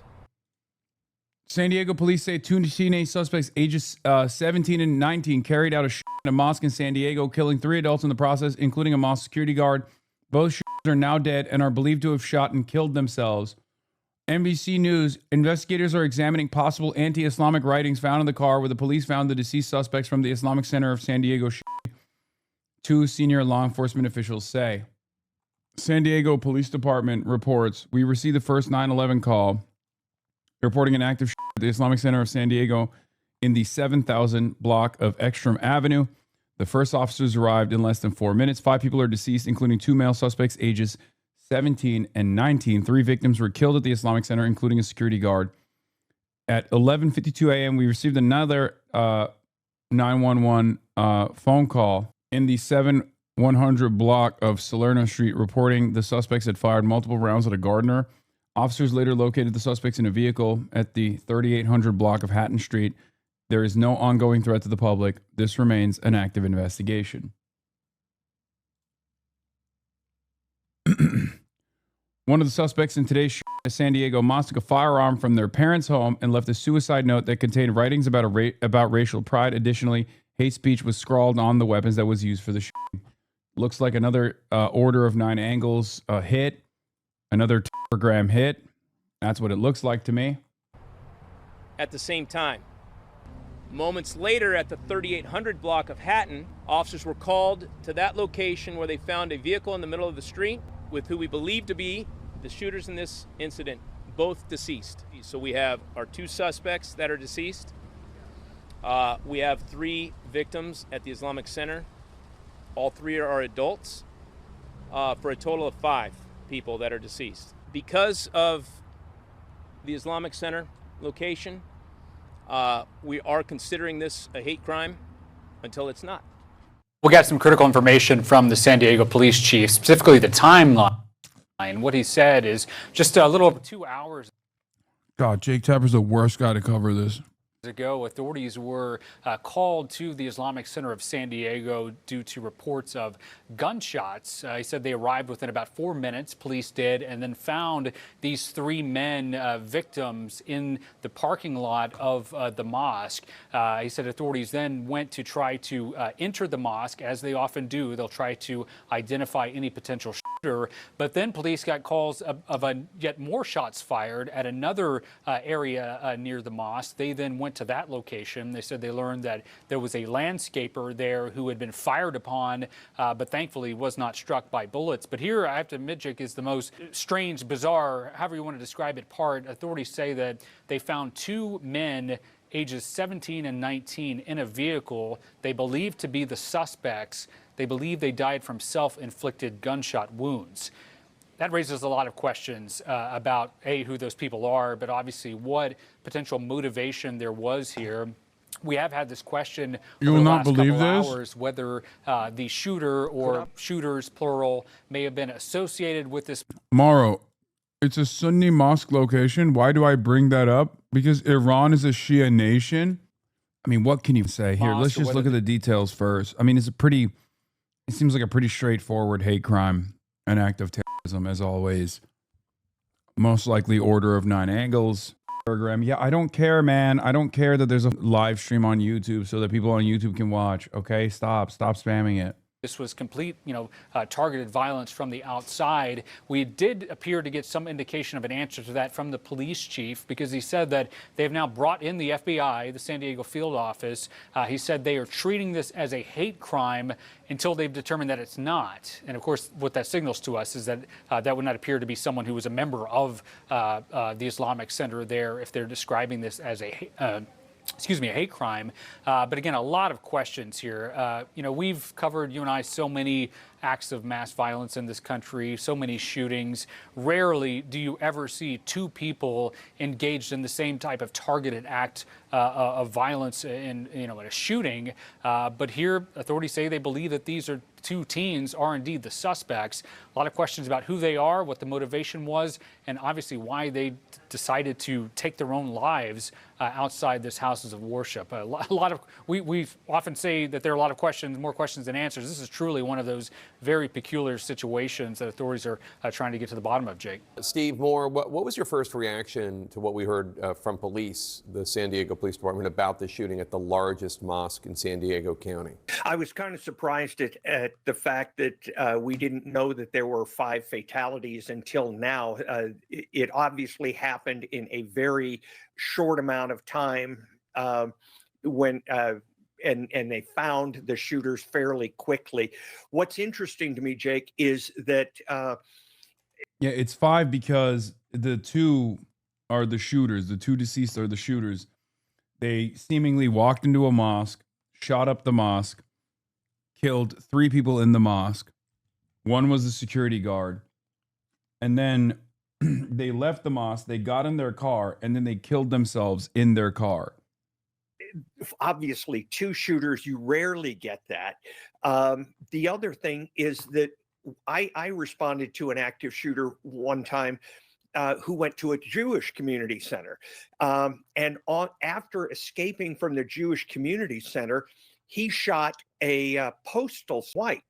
And the reason was he was a white supremacist, and that was fair game for him. The fact that they just randomly shot at a gardener makes me wonder if they had an agenda that would involve. Yes, most likely. I mean, dude, suspect profile fits the bill perfectly. 17-year-old, 19-year-old. What's actually unique about this shooting is that there are 2 shooters rather than 1. Normally, this is a lone gunman style situation, oftentimes radicalized by Terrorgram, these Telegram groups that are black pill, nihilistic, extremist, obviously unbelievably racist. Like, if you think Nick Fuentes is bad, which he is, right?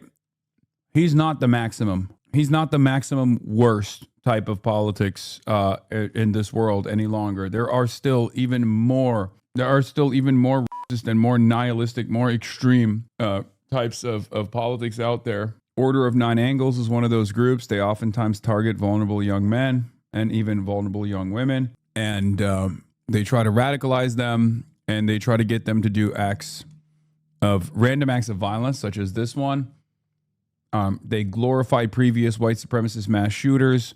One of the reasons why I said this looks like an Order of 9 Angles job is specifically because one of the telltale signs is that they put in a lot of these different mass shootings, they will carve out or write out the names of other mass shooters that they venerate on the sides of their weapons, which that's what the police said. So it kind of looks like it. And yes, by the way, these white supremacist mass shooters aren't always white, and they aren't always male either. Obviously, there was an Order of 9 Angles shooter that was 17 years old, and he was a black teenager. He was a self-proclaimed incel and neo-Nazi who hated black people, and openly wrote about how he was ashamed of being a black person. This was the Antioch High School shooter that killed 2 students in Nashville. There was also a female school shooter as well. Again, like, these are unique profiles. Sometimes there's even, trans school shooters as well. So they hit like every demographic. But I guess the uniting principle is that they always operate on Telegram, on these Terrorgram channels. They get radicalized in these like unbelievably nihilistic, black-pilled, far-right extremist communities that goad them into engaging in acts of violence like this. I don't know, white supremacy, something like that, that would cause an anger at Muslims, and at the same time, people who might appear not to be citizens. Josh Sherrard, police said the suspected shooters appeared to have died from self-inflicted gunshot wounds. They were 17, they were 19, we were told. What does that say to you? The questions that we're going to have to answer concerning where to go from here is, were they involved in a larger operation? We're going to need to be digging into investigating their Is Order of Nine Angles connected to Atomwaffen? No. I mean, they're complementary recruits from the military. Atomwaffen is a white supremacist neo-Nazi movement that recruits exclusively from the military, from the ranks of the military, active duty and veterans. Order of Nine Angles is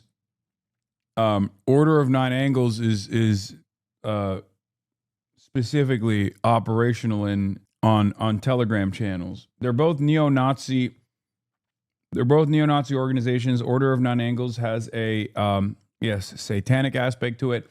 Also, some groups within the Order of Nine Angles and 764 will literally they will, how do I describe this? They're not just like openly neo-Nazi. They're just pro-violence, if that makes sense. In certain instances, they can even be presenting like Islamic jihad. Like there are certain branches that are pro-Islamic jihad, but also neo-Nazi. It's white people still, usually. It's not like Muslims or anything. But it's an accelerationism group that is... they're an accelerationist group that is non-aligned, oftentimes leaning into white supremacist neo-Nazism, but non-aligned across the board. Whatever gets the job done. The Order of the Nine Angles, O9A, extreme occult and radical philosophy. The fuck is this video? The Order of the Nine Angles, O9A. I read an article about it, and is a grooming pedophiles operation too? Oh yeah, that too. Yeah, they pluck little kids usually too from Roblox. Homes, their digital assets, social media accounts, discords that may have been a part of. Wondering if they were part of a larger organization or group, and wondering if this is just the first in a series of possible targeted attacks. Like Josh and Steve both pointed out, we don't see multiple shooters in these attacks very often. The vast majority of active shooters across the country for the last 25 years have been lone wolves. Is this part of a larger organization that we need to be concerned with? We need to rule that out as quick as possible, especially when we're talking about this age group that is very, very susceptible to that radicalization, as we've seen over the last several years. Josh Campbell, how unusual is it when there are horrific mass shootings like this one? How unusual is it for there to be more than one shooter? It's exceedingly rare. I mean, we almost never see it. It's true. I mean, a big part of the reason why, like not a big part of the reason why, but like a big point of radicalization is the isolation that these people feel. So you rarely ever will have two people physically next to one another in some of these shootings. I mean, Columbine is obviously one of those examples, but most of the time, these are isolated figures that don't have any loved ones in their immediate family. They have like a bad home existence. There's a lot of instability in their lives. Talk about the number of acts of violence that happen in this country involving firearms. Rarely do you see two people involved or two people or more trying to go toward the same target. We have seen incidents where people are firing at each other and they end up striking people. Again, this is very rare. We've seen incidents. I'm in Los Angeles. Another one that was also somewhat, I mean, I guess like the Bondi Beach shooters, they were also working in tandem, but that was more so like that didn't have the same profile of this, because this is like directional. It's a hate crime very clearly, but I'm surprised I'm surprised they're even covering this, aren't you? No, I'm not surprised. This is a huge fucking story, of course.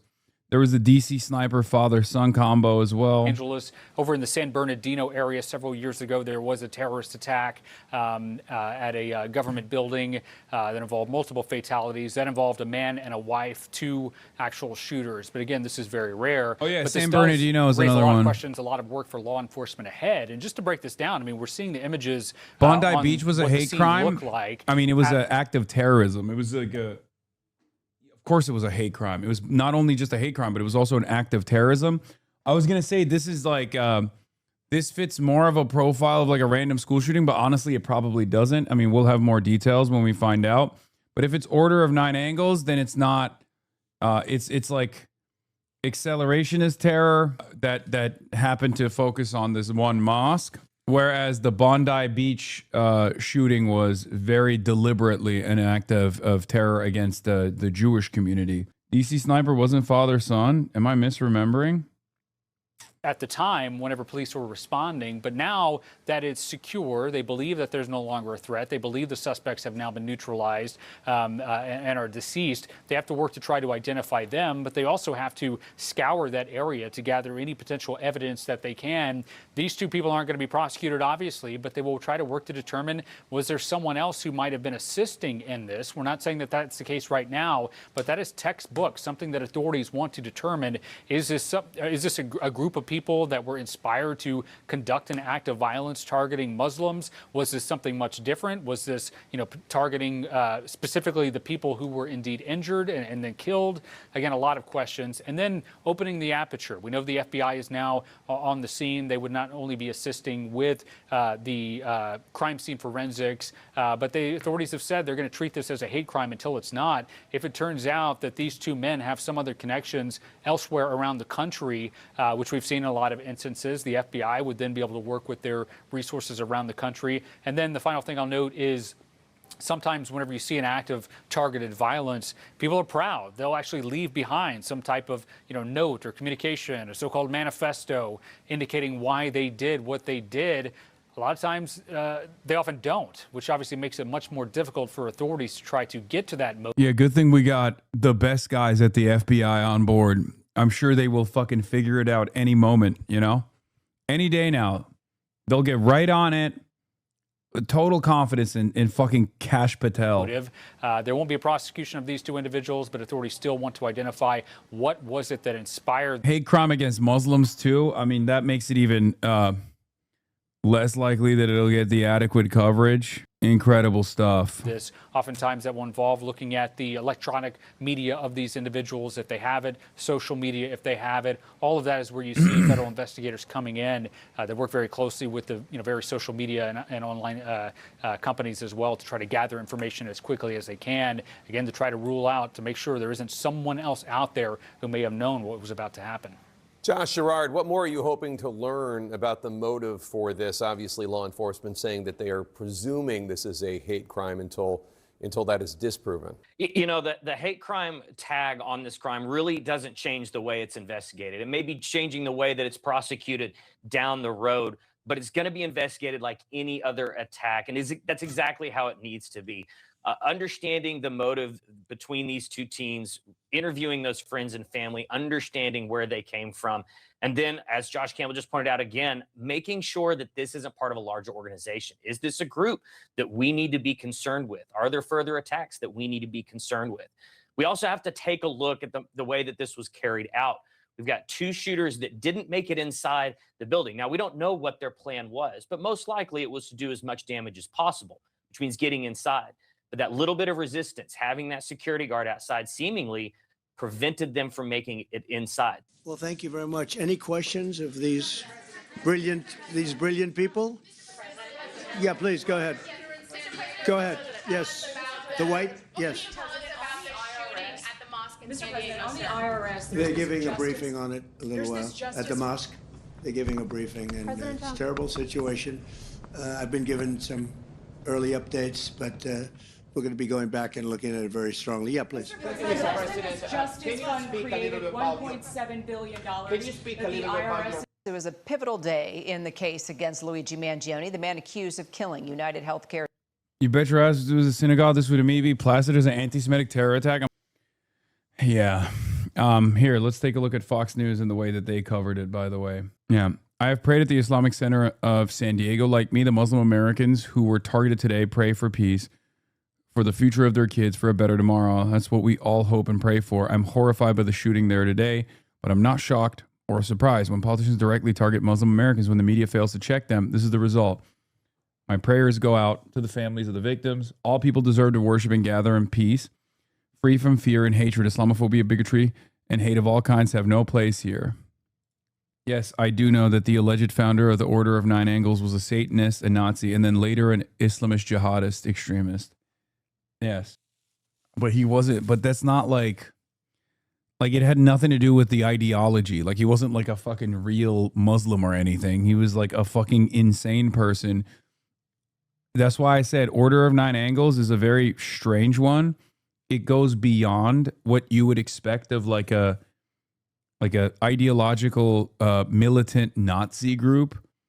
They still are Nazis. Like they're still far right extremists, but their highest calling is their highest calling is just like maximizing violence. That's part of the reason why the FBI has created this new designation of like extreme nihilistic or what is it, like nihilist violent extremists, I think, right? Is it? Yes, they're esoteric Nazis. They're esoteric neo-Nazis first and foremost. But their goal is just to activate, to find, they're accelerationist.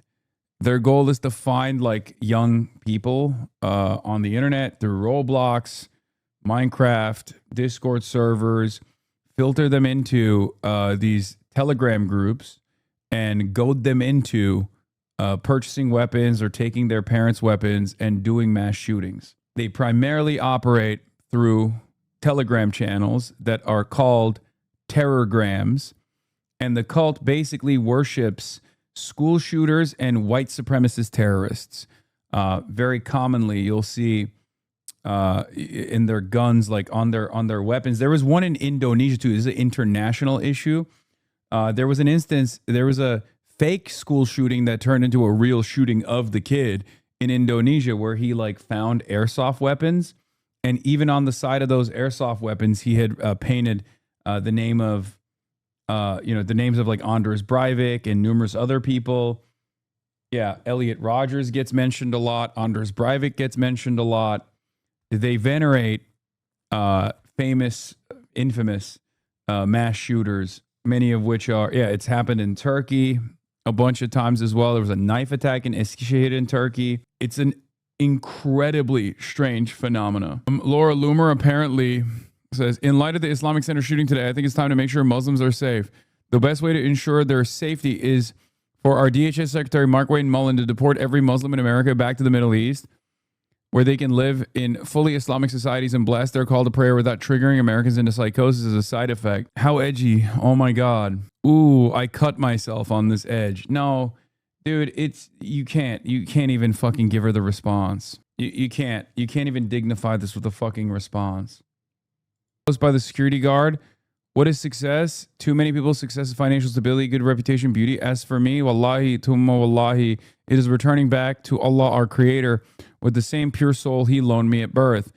Having the malaika of Allah Ta'ala saying, don't fear and don't grieve, but receive the glad tidings of Jannah, which you were promised by the most forgiving and most merciful. May Allah Ta'ala grant us husnal khatimah. Ameen. This was his last post on Facebook. What is this? Developing shooting at Islamic Center in San Diego. All Jewish institutions are on lockdown, including schools. Conversation with police. What?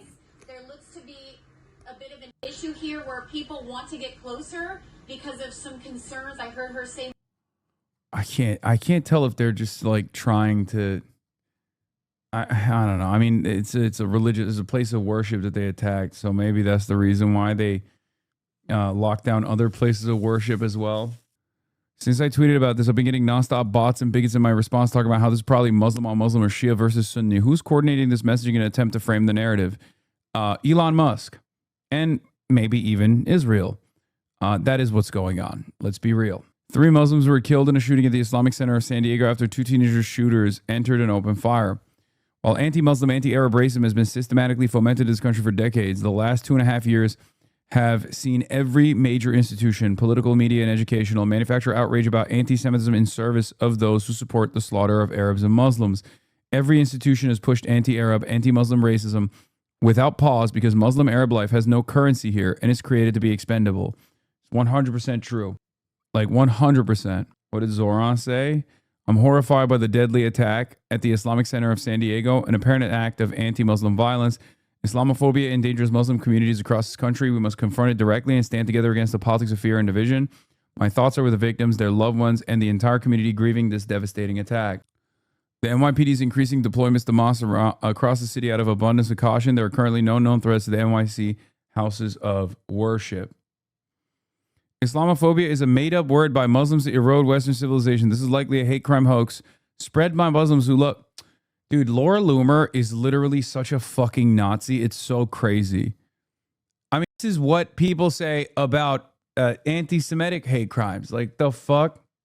A similar situation right here. I'm trying to get some information about it. According to what I see here, it is a Sunni mosque location. Why do I bring that up? Because Iran is a Shia nation.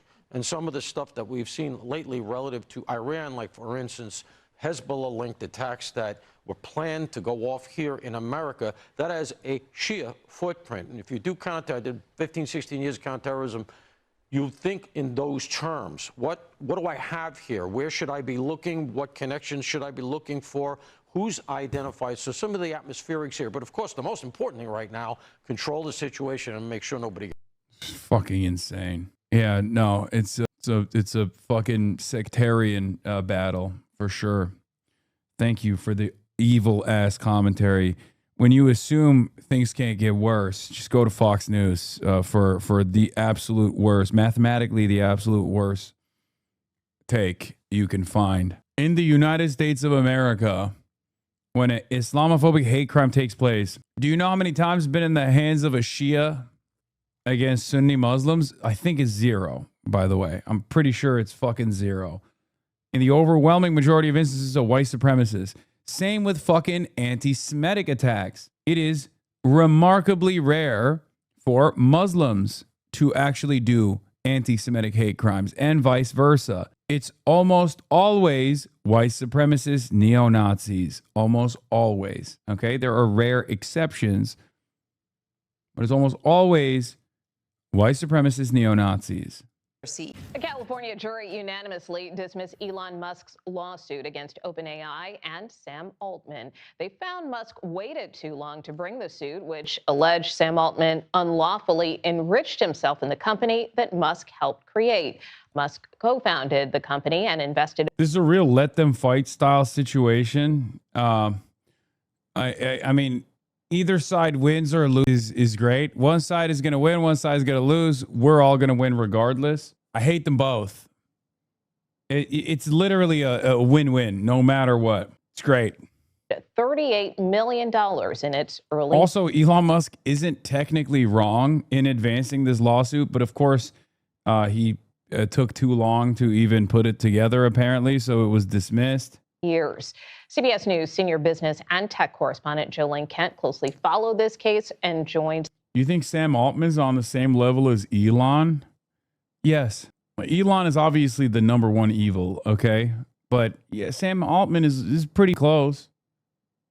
I feel like at that level of evil, it doesn't even matter. Like, you've already maxed out beyond normal human comprehension. You're like, oh, who's worse? Is it Peter Thiel? Yes, Peter Thiel is technically worse than Sam Altman. Like, there are billionaires at that level that are, I mean, at that point, you're basically doing atrocity Olympics, right?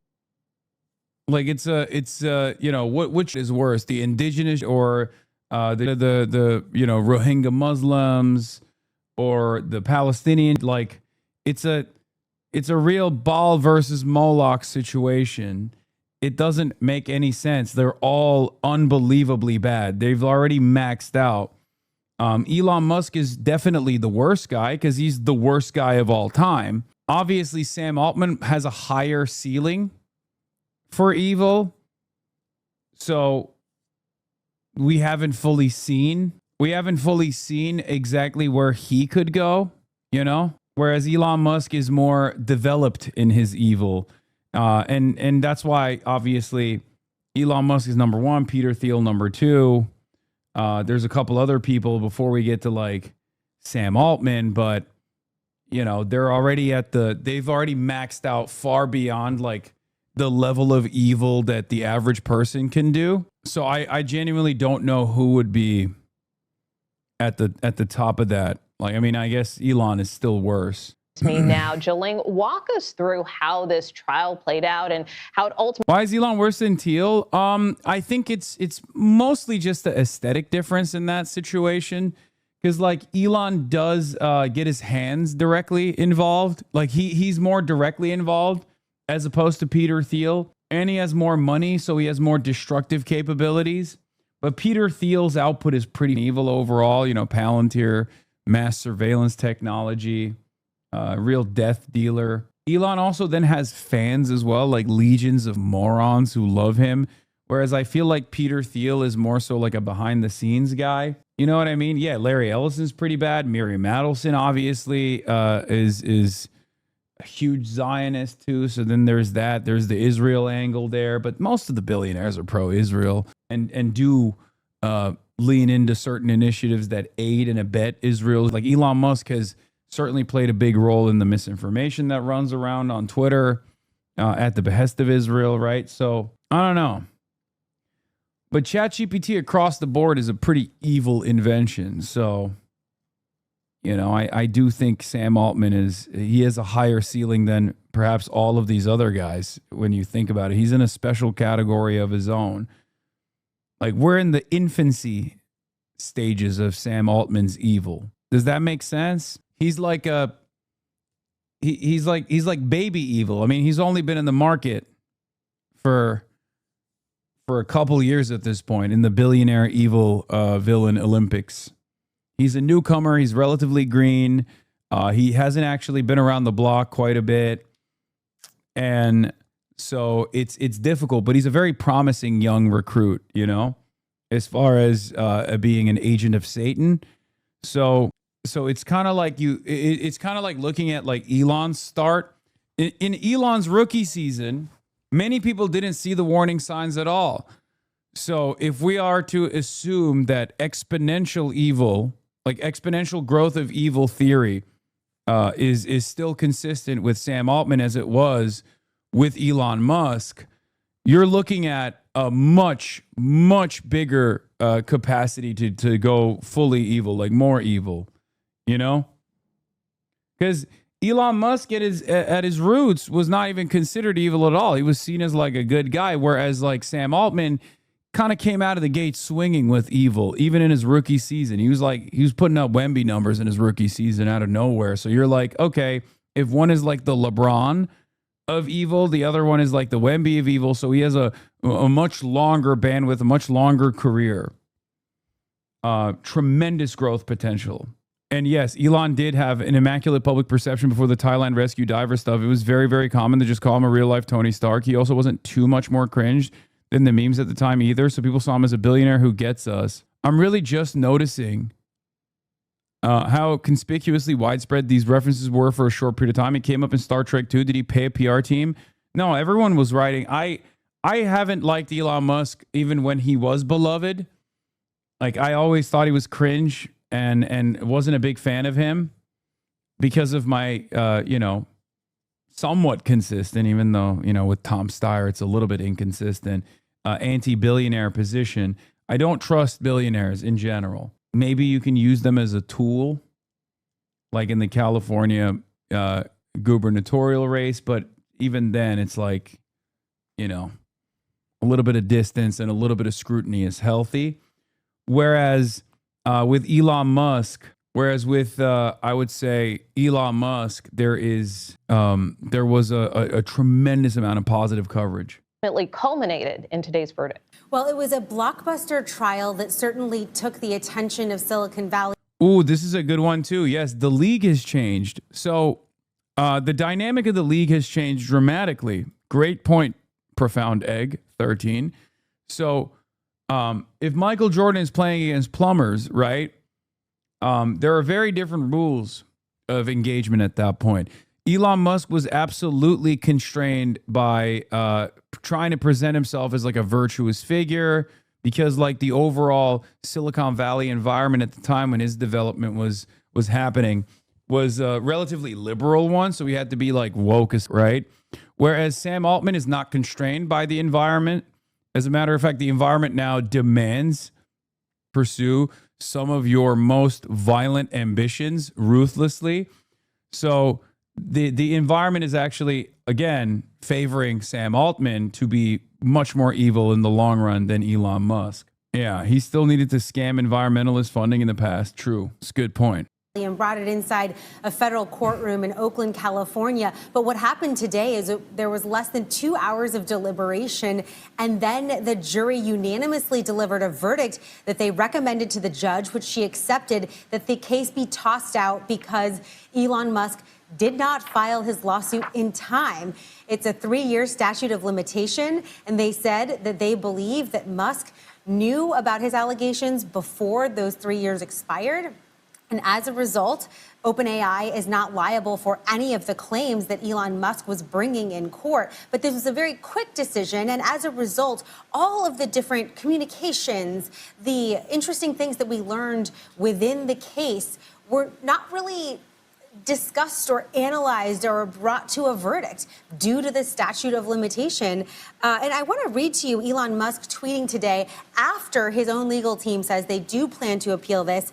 He said the judge and jury never actually ruled on the merits of the case, just on a calendar technicality. Now, in response to that, the OpenAI team said that what Elon Musk calls a calendar technicality is what they believe to be a fundamental part of the case, that if he really was so concerned about this, why didn't he file his lawsuit sooner? They allege it's because he has... NBC identified the shooters, Caleb Vasquez and Kane Clark. Previously, law enforcement officials said the suspects died of self-inflicted gunshot wounds. In a brief this afternoon, police said the suspects were 17 and 19. No motive has been provided. Investigators are examining possible anti-Islamic writings found in the car where the police found the deceased suspects, 2 senior law enforcement officials said. Kane Clark and Caleb Vasquez. Wait, is Kane Clark, that's not a woman, right? It's not like a couple, right? I don't know. Guys, stop saying, don't even joke about whether this is a Shia name or not, please. I get it. I get the reason as to why you're doing it, but is that a boy's name? I don't know. I don't know. I don't know what kind of name Cain is. It's a biblical name, Cain and Abel. Oh, I thought Cain and Abel was spelled with a K. Okay, don't get mad at me. I'm Turkish. Sour grapes about OpenAI becoming a success, a competitor. And keep in mind that OpenAI is slated to go public later this year, along with XAI, Elon Musk's company. So OpenAI, that legal team, saying that they were celebrating the case today and also believing that if this was not a sour competitor, so to speak, this lawsuit would have been filed earlier by Musk himself. All right, Jolene Kent, thank you so much. Than every other MTA worker. At a news conference on Sunday, New York Governor... All right, let's get back to the live speaking police. With the mom began to piece together bits and pieces of information over an extended period of time. The information that she was gathering and conveying to us began to elevate the threat level that we were perceiving with this information. She believed her son was idle, and she began to share information that several of her weapons were missing. Her vehicle was missing, in addition to her son. She also said that her son was with a companion, and that they were dressed in camo, and that is not consistent with what we would typically see from somebody that is. That began to trigger a larger threat assessment picture. Our threat management unit began to take the tips and leads that we had and utilize the technology we have available to us. Our license plate readers was at the top of that list. We began to have, we noted that there were hits with the vehicle down in Fashion Valley. We dispatched officers into the area of the mall as a possible location that was a threat. We also gathered information that one of the individuals was associated in some form or fashion with Madison High School. We alerted the school police department. and we dispatched officers into the area of Madison High School. While we were gathering this information and we were trying to zero in on where these individuals were at, we received the call. Wait. At approximately 11:43. Wait, so all the flock camera and precursory knowledge couldn't stop them? Wait, I thought this was after the fact he was gathering information. Wait, Still what? talking with mom, trying to piece together where they might be, the locations that she felt that they would be at. And that was just a few blocks away. Those officers, once they heard what was happening at the Islamic Center, immediately dispatched themselves to the mosque. And just to recap what we talked about earlier, when officers arrived on scene, they came across, in some form or fashion, 3 deceased individuals, victims. One was a security guard at the center. We'll get some questions in just a minute, sir. Thank you. Because of what the officers were encountering, and because we know that this is a large gathering facility with kids, with adults, with community members from throughout our county, officers immediately began to enter the facility, utilizing our active shooter protocol, looking for a suspect or two. At the same, and at about the same time as they were making entry and searching through the facility, room by room, we received calls of a vehicle a couple blocks away that was shooting at a landscaper.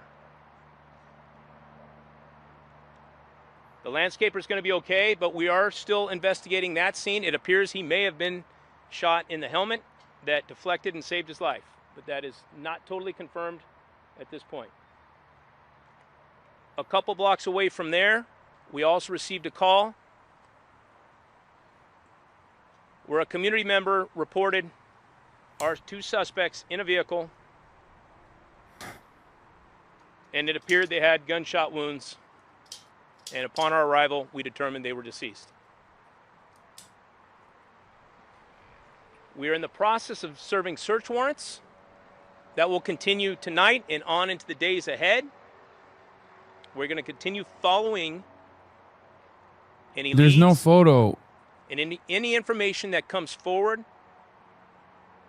as we're all focused on figuring out how this happened. Mom called the authorities when she saw them leaving camo with guns in her car. I will end by saying it's not a cliche. If you see something, if you hear something, if you know something, that is an integral part of preventing things like this from happening, and it's an integral part for us to be able to take that information, utilize the tools that we have to try to prevent something like this from happening. So with that, I'm going to bring up Mark Remley from the FBI to discuss a little bit more information. Thank you all for coming, and thank you, Chief. My name is Mark Remley. I am the Special Agent in charge of the FBI San Diego. As was reported earlier, 3 adults have lost their lives in today's senseless act of violence. We also know the 2 teenage subjects responsible are also deceased. The FBI is determined to uncover all the facts associated with this incident and learn why this shooting occurred at the Islamic Center of San Diego. Here's what we know at this time after our preliminary assessment and working closely with our law enforcement partners to gather evidence. Victim specialists deployed to the Reunification Center at 4125 Hathaway in San Diego. We're also having additional victim services personnel deploy from our headquarters in Washington, D.C. to assist with the families that have been impacted.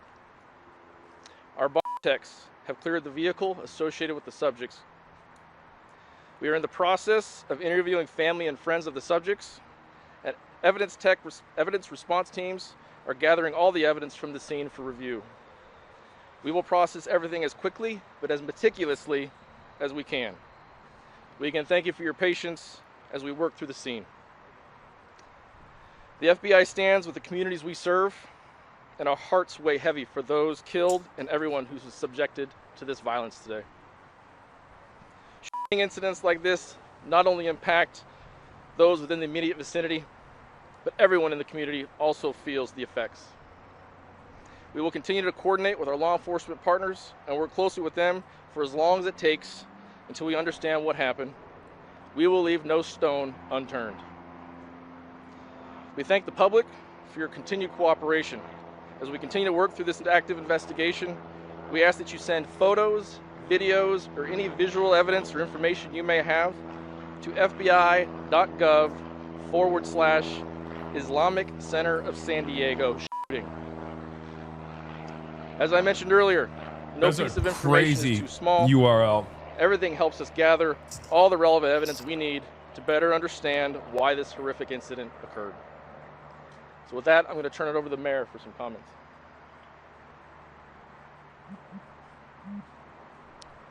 Thank you. Fucking direct result of your leadership! Your leadership!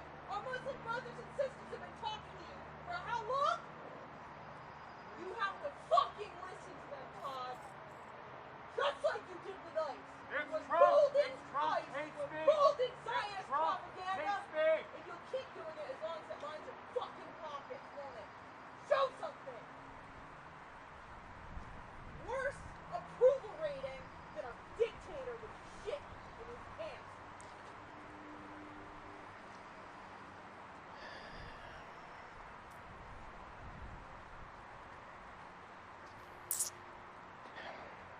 Today, our city was shaken by a violent act of hate here at the Islamic Center of San Diego, and my heart is with every person that is impacted by this horrific tragedy.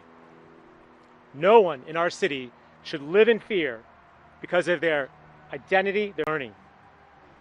I'm grateful to the San Diego Police Department, our San Diego Fire Rescue Department, and our partners at the local, state, and federal level, all of whom showed up here to help with this investigation and this response and help to bring this threat to an end. This tragedy is particularly hurtful to our Muslim community as it comes together at the start of the Dhul Hijjah, one of Islam's holiest periods leading up to the Hajj and the Eid al-Adha, a time of deep faith, reflection, and unity. Oof. Hate has no home in San Diego. Islamophobia has no home in San Diego. An attack on any San Diegan is an attack on all San Diegans, and we will not stand for it in America's finest city. Let there be no misunderstanding. For anyone who would seek to bring this kind of violence to this city, you will be met with the full force of our law enforcement partnerships. And anyone who seeks to do harm here will understand the response will be swift and you will be brought to justice. In the meantime, I want to assure San Diegans, in particular our Muslim brothers and sisters, the San Diego Police Department will be guarding all of our local houses of worship with additional presence to assure your safety during this very, very tragic time. We'll be guarding other houses of worship and making sure that we anticipate and try and prevent the very worst. We didn't meet that mark today, but I have deep gratitude to the security officer who was here, whose actions and heroism undoubtedly saved lives. And I'm grateful to every law enforcement individual who ran toward this call to help bring these people to justice.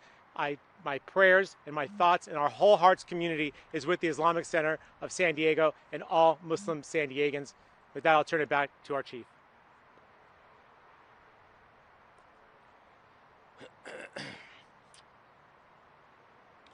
Before I open up to questions,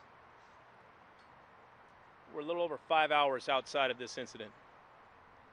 Understand the complexity of and the dynamics of a situation like this and the emotions that are without a doubt behind everything that's going on.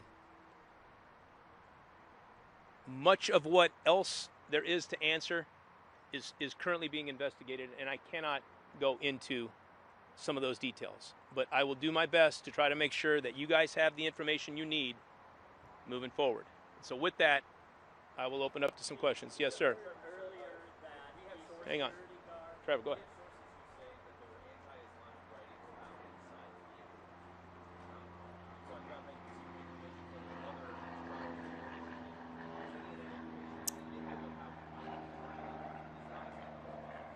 Yeah, we are actively San Diego investigating recently this, passed a law as a hate equating crime. anti-Zionism to anti-Semitism. That's why the person was yelling. Yeah, the mayor is pro-Israel, which should come as a surprise to no one.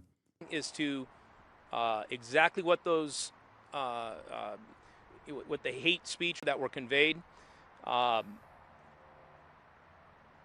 Some of that is going to have to take more time to develop further to see where that information is coming from. But yes, it's being investigated as a hate crime at this point. There was definitely hate rhetoric that was involved.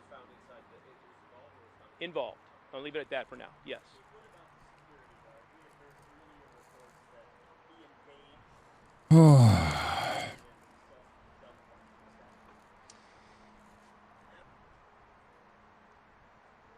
It's still preliminary. We're still looking into that.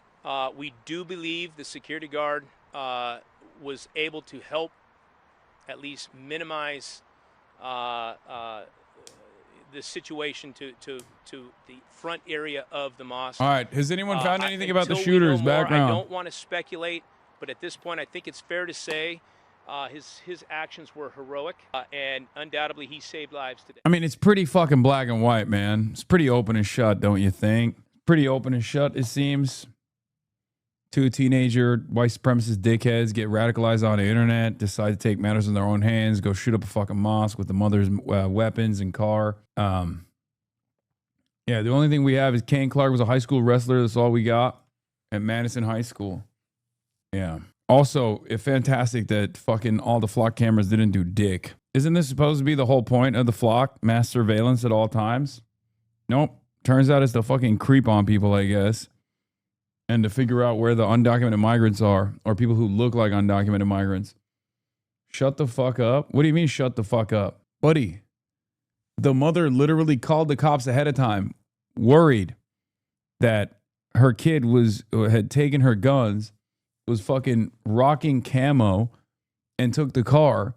And then the cops were like, oh, where did they go? San Diego police, mother of one of the suspects, reported this morning that several of her weapons of vehicle were missing. Her son was suicidal, and he was with a companion, both dressed in camo. Police were actively looking for the suspect when the shooting at the Islamic Center happened. Put out their identity right now. We will put that information out here. Guys, you see, the flock stuff didn't work because we just haven't built more data centers. We need to build more data centers so we can do mass surveillance adequately. It's just one more fucking data center, okay? Just one more data center, man.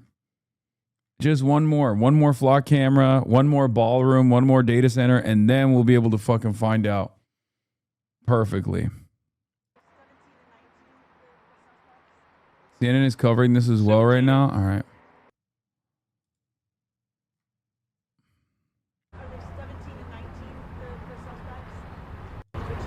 17 and 18. Yeah, I think it's 18. And then I need to correct that. I think I put out earlier it was 19. I believe it's 18.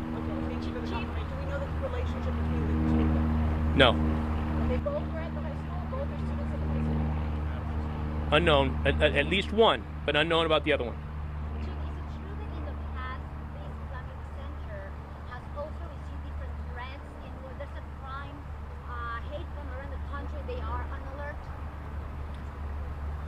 It just in general, well, I think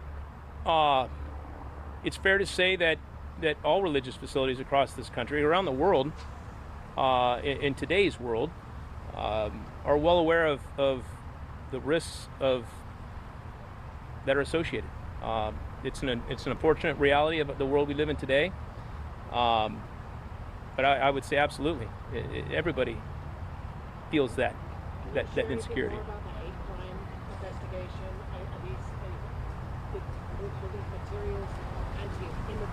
Well, first, let me make sure I'm clear. There was no specific threat, especially no specific threat to the Islamic Center. Yeah, it's just the cost of doing business. Going to school, going to a place of worship, going to the fucking mall. Sorry, guys. But Charlie Kirk was so unbelievably honest when he said, You know, some schools are going to get shot, but if that's a price to protect the Second Amendment, then it's one I'm willing to pay. And he did pay. He literally did pay. So it's just how it is, you know? It's just the cost of going to a place of worship in the United States of America. So the question is, was there a specific threat to the high school? There was no specific threat to any facility or any place with what we knew. There was generalized hate rhetoric. Oh, you speech. found him. Mom believed that her son was suicidal, but the additional bits of information led us to believe that there was a bigger threat picture here that we needed to consider. One person that's suicidal is not going to take 3 weapons from a location. Those little bits of information were significant and important that triggered a much bigger threat assessment that began to bring additional investigators in to utilize the technology that we have available to try to get out in front of what we feared would be coming. But there was no specific threat to this center or any religious facility or any school or any mall in any way. I want to make sure that's clear. We don't get that wrong. You spoke about the landscaper who was shot at. Is that confirmed that these shootings are related, or is that something you're still investigating? We're still investigating, but yes, we do believe that's all associated with the larger picture of today's events. It's not. They're not separate. Let me, sir, go ahead. So, Chief, I want to know, and I'm probably watching this too, how do you plan to protect these sites of worship if you're going to start spending your officers? Yeah. So, first of all, this is why we need the community. This is a partnership. Public safety is a shared responsibility. It is important that people share information when they see, hear, or know something that pertains to threats of violence. That is what allows us to filter through who is going to cause harm and who is not. So that information is priority one. You know when you're going to reopen the mosque? I'll let Imam Taha speak to that. And Chief, just a clarification. The mother that you're speaking about, mother of the younger juvenile or the older one? The younger. All right, listen, folks, we'll sit here all night and go question and answer. We will provide more information when more information is available and we have more of the information confirmed that we're now starting to speculate on. I want to make sure that you have those thus far so that you understand exactly what we were responding to, what we were dealing with. And I'll close by saying this. As police chief, I am grateful that we have police officers and sheriff's deputies and flock throughout cameras. this county. Our hearts go out to the families, obviously the greater Muslim community. We're one city. And we're one community. As police chief, I am grateful that we have. What the fuck is going on with this goddamn stream?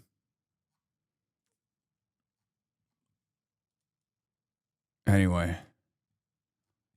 I mean, the rest of it is just the outro. We'll get the CNN commentary in a second.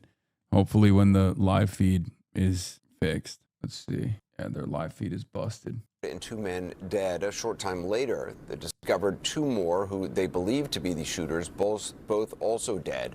Their gunshot wounds apparently self-inflicted. Again, officials have just spoken to reporters. CNN's Kyung La is at the scene as she joins us now. So we heard authorities say, Kyung, that they received a call from the mother of one of the shooters this morning. What more have you learned about exactly what happened? that she had discovered some hate speech, some generalized hate speech, not targeting any particular institution, but it was alarming enough that she found it to be suicidal and threatening enough that she reached out to law enforcement. What you're hearing behind me is this press conference is still going on with other members of the community, but I'm going to keep explaining what authorities say they have been able to put together is that younger person, that younger suspect, the 17-year-old, then connected with someone, either a friend who was 18 or 19, and they came to this mosque. The mosque is just, this is a press conference right over here. The mosque is just over my right shoulder, and that is where law enforcement found 3 different adult men who had been shot. The 2 suspects were making their way through this middle-class community. They came across a landscaper, engaged with the landscaper who he was unarmed. They appear to have hit him in some capacity, but he's doing okay. And then authorities did catch up with them, and the 2 suspects, 17, 18-ish, the police chief said, had died by self-inflicted gunshot wounds. So that's the very latest that we've been able to piece together. One other thing, Anderson, that they are treating this as a hate crime in large part because of some writings found on one of the weapons. They say at this point, this is what they know. They are going to continue to investigate this and try to share more as they learn, because this happened just mere hours ago, Anderson. And Kim, I know you were able to speak with a friend of the security guard who was killed. What did he have to say? It's really important to remember that this isn't just a mosque, this is a community center, and this is also where children, young children, 3rd grade and younger, were going to school, and there was a security guard standing out front, and that security guard is a friend of a man who you're going to hear from, and I want you to listen to what he says. I truly know in my heart from knowing that man that he was sacrificing his life and took that bullet knowing that I'd rather take it than the kids. And that is what makes me emotional. And the important thing that he wanted to add, that man, his name is Sam. He is a father of 3 who go to school connected with the mosque, and the school connected with the mosque. He said that he gets to put his kids to bed tonight. He gets to tuck them in. But the security guard, who also has children, that he can't do that. And so that's something he doesn't want to be left unsaid, that a man took a bullet to protect so many children here in this community, Anderson. Kim, I appreciate it. Thank you. Joining us now, 2 of our law enforcement analysts, John Miller and Jonathan Wackrow. John Miller, you've been speaking with law enforcement sources. What have they told you about the 2 gunmen? What may have motivated them? Well, these are kids, 17, 18 years old. One of them, as we're learning now, left what is in effect a suicide note, but we are told by law enforcement sources that it also had references to racial pride. It seems that based on the targeting and the fact that there was hate speech written on one of the weapons recovered, where the 2 young men took their own lives after escaping the scene of the shooting, that this fits into a pattern that we know fairly well. Writing hate speech on the weapon, leaving the notes, the target selection of a mosque, shooting at a landscaper at random during the getaway. Very similar to the New Zealand attack from 2019 by Brenton Tarrant, who in that case killed 51 people and shot 40 more, where he wrote hate speech all over the weapons. In the Buffalo case in 2022, Peyton Gendron, he wrote hate speech all over the weapons, even mentioning Brenton Tarrant. I wouldn't be surprised if you saw one or both of those names turn up in the writings in this case. This is developing into tons of repliers think it's implausible that mass shooters would leave writings dictating their motives and ideology behind. Culture of white nationalism, interesting, white supremacy, and what they call the great replacement theory, where people act out violently. Oh, it's cool. We're back to the idea that we're back to this being a psyop now, you know, because the victims in this circumstance are not one that they can make some kind of anti-left panic off of, you know? I mean, this is the most common form of like political violence that takes place on U.S. soil, so I don't know what to fucking say. It's just white supremacist radicalization. New Zealand attack, Obviously, there was the Columbine a long time ago that was school-related. There was the attack in New York, the bomb throwing involving 2 people. It's very anomalous, right? And I think that there are a lot of factors that are present in this matter that are anomalous. It's the fact that there were 2 attackers. Typically, we oftentimes refer to as a lone gunman or a lone actor, but they're oftentimes influenced by other people. Here we have 2 people who were engaged in the attack, but their ages, 17 and 19 years old.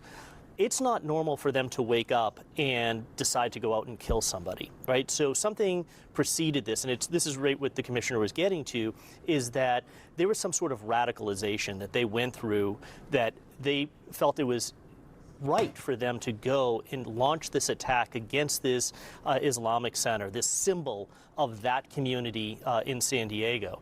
That, again, needs to be looked at with a microscope to really understand, did that radicalization come online? Were they radicalizing each other through this Christian nationalism, this white nationalism movement that John was just talking about, or are these other factors? So what we do know as a denominator, hate is the motivator here. It was the motivation for their attack. But we need to get better and smarter at how this radicalization happened so quickly and happened really in silence. This didn't basically follow the pattern of violence that we've seen, this pathway to violence where it's grievance, ideation, planning, this whole attack cycle goes through before they launch. These are people that literally got up, took some guns from home, dressed in camouflage, and went out and launched this attack. They were motivated by somebody or a group. We have to find out. It's insane how easy it is to just do relentless violence on U.S. soil, readily available guns. I mean, what do you fucking They say? went out to practice Yeah, shooting. some And guns. also, You just go and you have an arsenal of weapons at home and you just take them. It's fucking nuts. This note and alerted authorities, and when the shooting actually took place? Well, Chief Scott Wall from San Diego PD gave us a little bit of a timeline, which is, they got that call from the mom in the late morning hours, and immediately they did a threat assessment.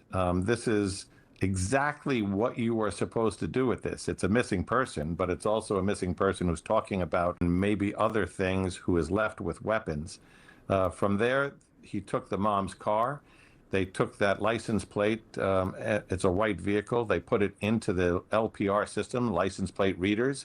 They started to get hits at different locations and have units be on the lookout for it.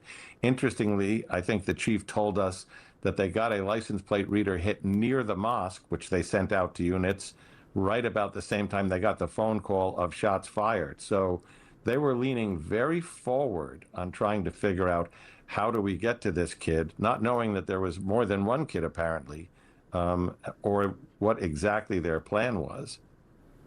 It's also, Jonathan, we've now become used to having security guards at houses of worship. It clearly seems in this case, this security officer, may have prevented much worse. Well, I'll put a finer point. He was a hero. He prevented the loss of life, especially of those children. Here's why. These were motivated attackers. They had a plan in place. They had no exit plan. They were going in to kill and to harm. As they were going in, this security guard basically put himself between the threat and those children. We have eyewitnesses that say that he literally did that. And what he did is he caused a tactical shift. He caused the attacker to turn and address him as opposed to engage in killing of these children that were outside. In that instance, he stopped the chain of attack by putting himself in harm's way. That was only for seconds, but those were critical seconds because we heard from an eyewitness as he was being shot, teachers and others were bringing these children and rushing them inside. From a tactical standpoint, we call that getting off the X. Those kids got out of the field of danger because this security guard did his job, stood up and identified and addressed the threat. Jonathan Wacker, amazing. Thank you, John Miller, as well. Coming up next, a shocking settlement to the president's $10 billion lawsuit against the government that he runs. Why aren't people calling this a fake shooting? $1.8 billion of your Brother, what are you talking about? They are already calling this a fake shooting. Laura Loomer is literally saying it was good that it happened and more of it will happen unless you self-deport to Muslims. there's hella people saying like, oh, it's a psyop. The fuck? Wake up, dude. How is that shocking? I mean, this is also somewhat of a consistent thing that happens in the aftermath of every mass shooting in the country where it happens so frequently. I think people are just basically bored of the fact that it happens so much. It's so goddamn commonplace. Yeah, the mosque was supposedly shot up today. Just remember, the people who attended this mosque want us all to be killed. We will be told that they are such amazing people. I'm not advocating for violence, like condemn violence. I'm showing you how evil this mosque is and always has been. It should be raided by the ICE and FBI. Laura Loomer wants this to be Israel so bad. She's like, her dream is to complete the Israelification of America. Another thing the slop tuber Nazis are saying is the mosque housed 9/11 attackers too. Oh, wow. Great. How is this not stochastic terrorism? It is. I just need people to really start calling Laura Loomer a stochastic terrorist. It doesn't matter. So the logic here is if 9/11 represented all Muslim sentiment, that sentiment persists among the world's 1.2 billion Muslims, and they're all fair game to kill as a result. Sick. This person is sick and has 16,000 followers. America First nationalist. They're hitting that this is because of Sunnis in Iran already. New commentary by attorney and retired NYPD. Yeah, Mossad commentary hitting the line that this is a Sunni Shia conflict. Yeah, the dude's name is fucking Caleb Vasquez and Kane something. Okay, it was not fucking Sunni Shia conflict.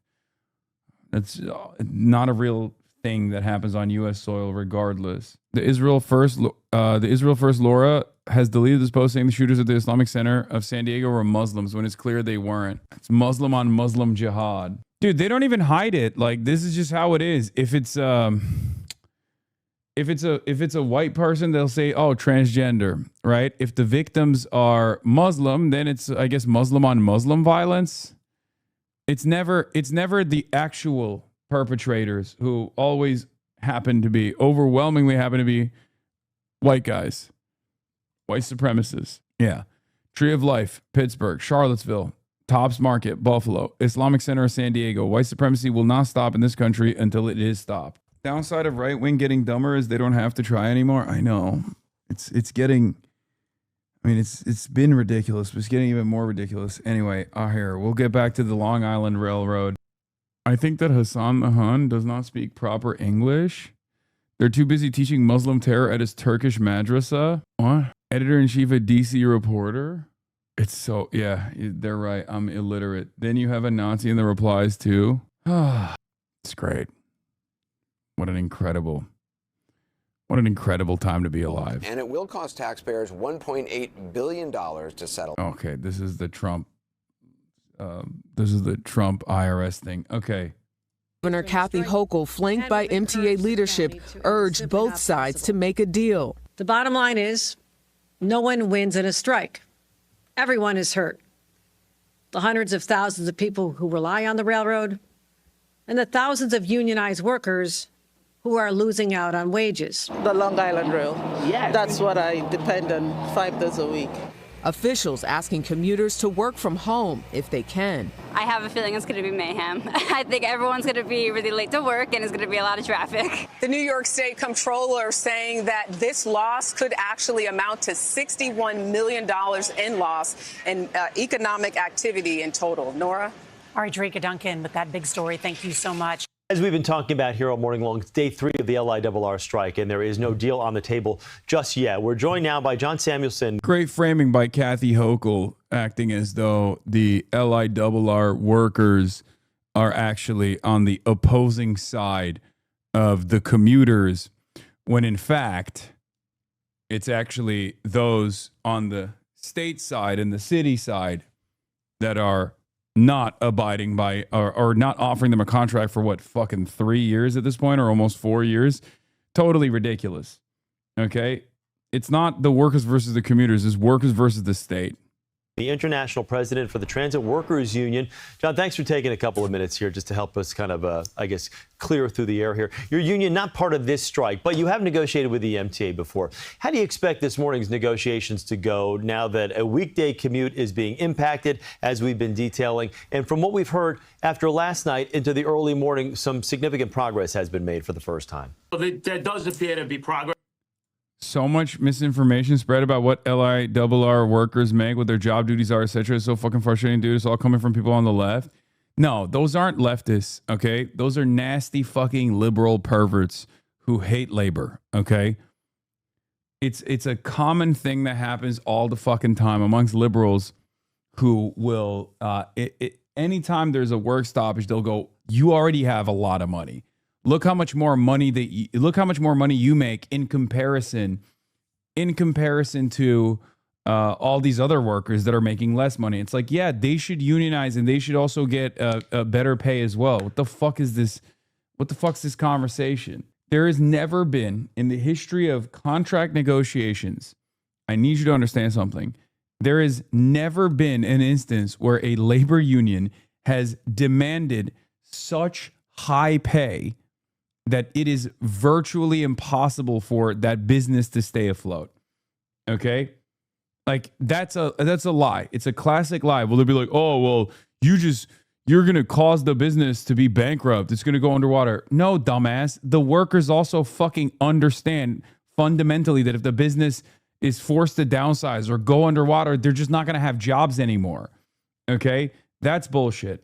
Another incredibly bullshit fucking line is always pitting the striking workers against the rest of the workforce to be like, see, these are their fucking these are their incredibly high salaries. How dare they ask for more? How fucking, oh, how greedy. It's like, no, they're not fucking greedy, man. They want more of their own productive output. It's perfectly valid. Okay. And I hate when dumb fucks that are not a part of that union, and sometimes other union workers will even engage in this dumb fuck ass bullshit where they'll be like, well, they are making a lot of money, actually. Never. Okay. Get that shit out of your mind. Okay. Get that out of your mind. The media will always be obviously antagonistic towards labor unions. That's just how it is. Their job is to side with capital. In this circumstance, it's obviously a public sector labor union. So, they're going up against the state and also the expensive consultants that the state hires, for the record, because the state would much rather hire expensive private contractors and consultants and lawyers to make sure that they actually get away with not paying a fair contract, not signing off on a fair contract, so that, the labor unions don't actually learn the lesson that they can actually fight for fair contracts, right? Yeah. How greedy of these guys, man. So right now, obviously, we have the very unfortunate situation of a strike. The strike was caused by the governor of New York State, Kathy Hochul, and Janno Lieber.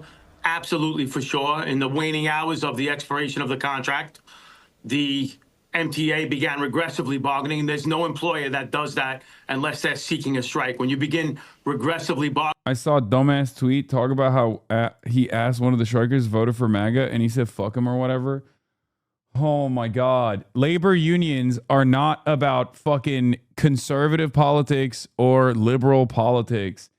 Labor unions are just about a fucking fair contract. Okay? It doesn't matter. There's going to be fucking rank and filers who are right wing. There's going to be rank and filers who are liberal. It's about labor. Okay? It's just about a fair contract. It's about getting better benefits. It's for workers' rights. This kind of insanely stupid framing. Oh, well, they're right wing. Oh, the Teamsters are famously and notoriously right wing. Like, who gives a fuck, man?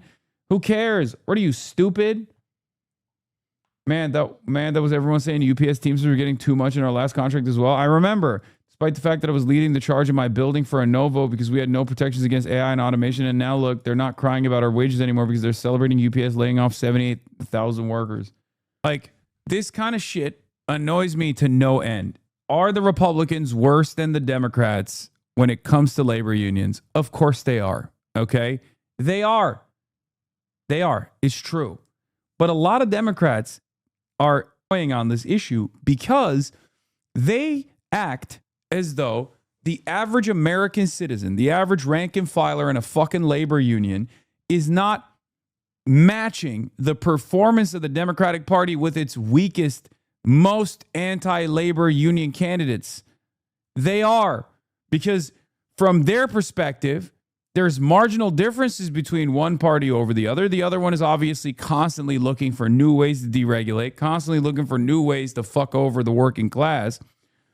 But the Democratic Party is still, unfortunately, measured by its weakest, most anti-labor candidates. Because as a national party, those anti-labor union electeds are the ones who fuck up things like card check. Okay? So you can say you want to do card check all day, every day. You can talk about how much you want to improve unionization rates in the country. But as long as you don't whip the fucking votes to get that legislation done, it doesn't fucking matter. It doesn't fucking matter that you're saying you're pro this or that. Okay?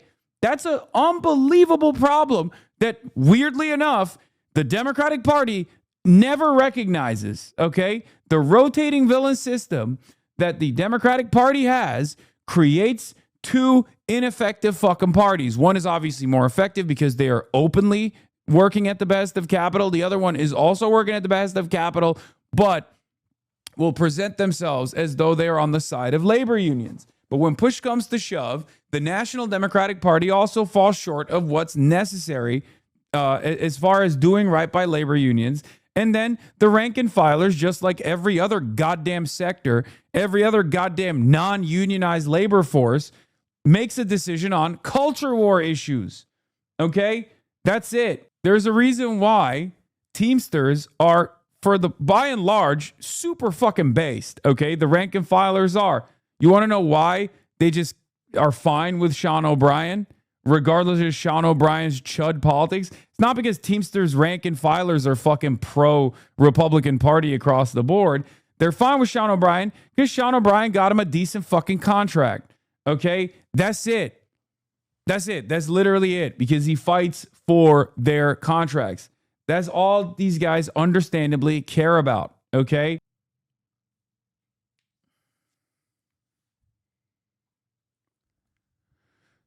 Pair that up with the fact that labor unions no longer have any sort of political education and don't have a lot of institutional muscle.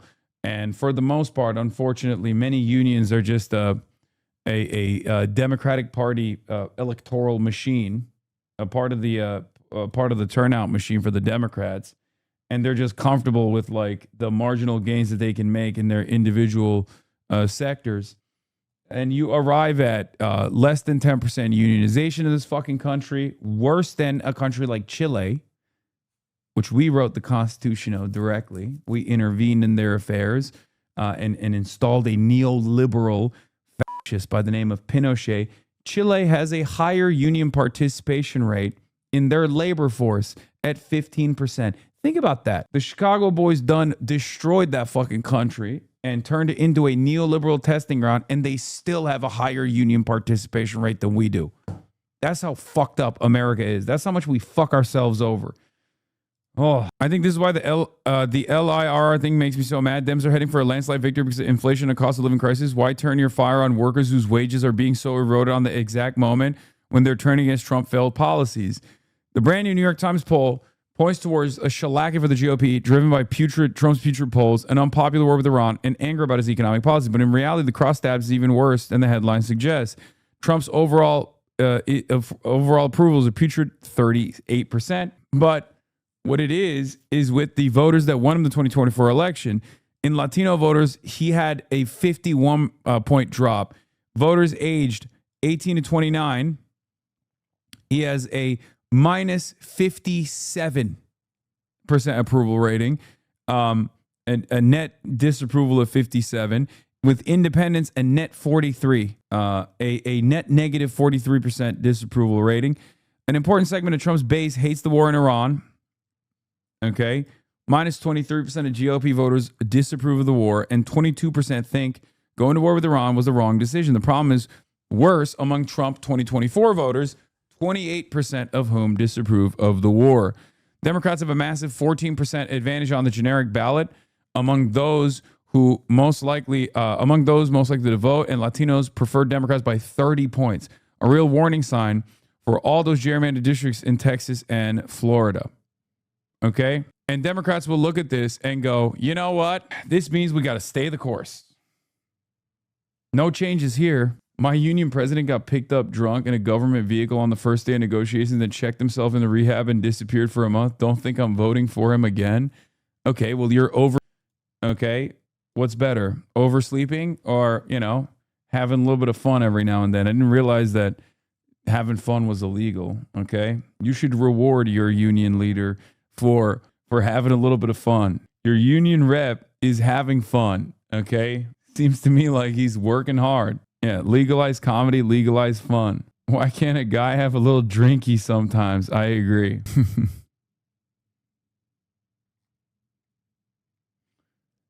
Anyway, New York subway hearing erupts as lawmaker snaps shut up amid grilling over guards letting fare jumpers walk. Jano Lieber and Senator Mario Matera clashed over $35 million security contract as fare evasion and fares continue to rise. What? Chatter's boss? People in the comments saying she lost their vote? Yeah, I'm the Chatter's boss. It was me. Just having a little drinky. Who amongst us hasn't drank on the job? In what way are MAGA voting Long Island Railroad strikers turning away from Trump? They love Trump. His crudeness and racism is precisely why they voted for him. Okay, none of this matters. I don't give a fuck if they voted for Trump. I don't give a fuck if they like Trump, okay? I don't give a fuck if they want to vote for Trump again. Do they deserve a better contract? Yes. That's all that matters to me. And the same goes for universal health care. A lot of liberals hate Republicans. I do too, okay? I'm with you on that one, liberals. All right. I despise reactionary politics. I think it's toxic. I think it's gross. I think it's violent. Okay. And I also think it's a distraction. Okay. Reactionary politics is a distraction away from class politics. However, I still want everyone to have health care. Okay. That's it. It's that fucking simple. I want all the motherfuckers that come in here to be like, you've killed Kaita. Where is Kara? Where's Kara? You killed Kara. I want every healthcare. Okay. I want all the people who call me a fucking terrorist to also have healthcare. I want them to have free college education. Okay. That's it. I don't give a shit if they're objectively evil. Okay. I don't care. Oh my God. They voted for the bad guy, so they deserve to not have their wages increase. Okay. Well, there's plenty of people who didn't vote for the bad guy in those unions. It's the same principle behind like wanting to punish the South. Yeah, you know who else lives in the South? Black people. Like, what are we talking about? In the end game, you're doing it to make everything go into chaos. So let me ask you this: your thoughts then on the fact that they from what everyone's saying, including Jano Lieber, who we talked with earlier, the 3 years of the contract was all set. Everybody seemed to agree on that. It's that fourth year that they wanted included on this that none of the other unions, and I assume your union as well, have.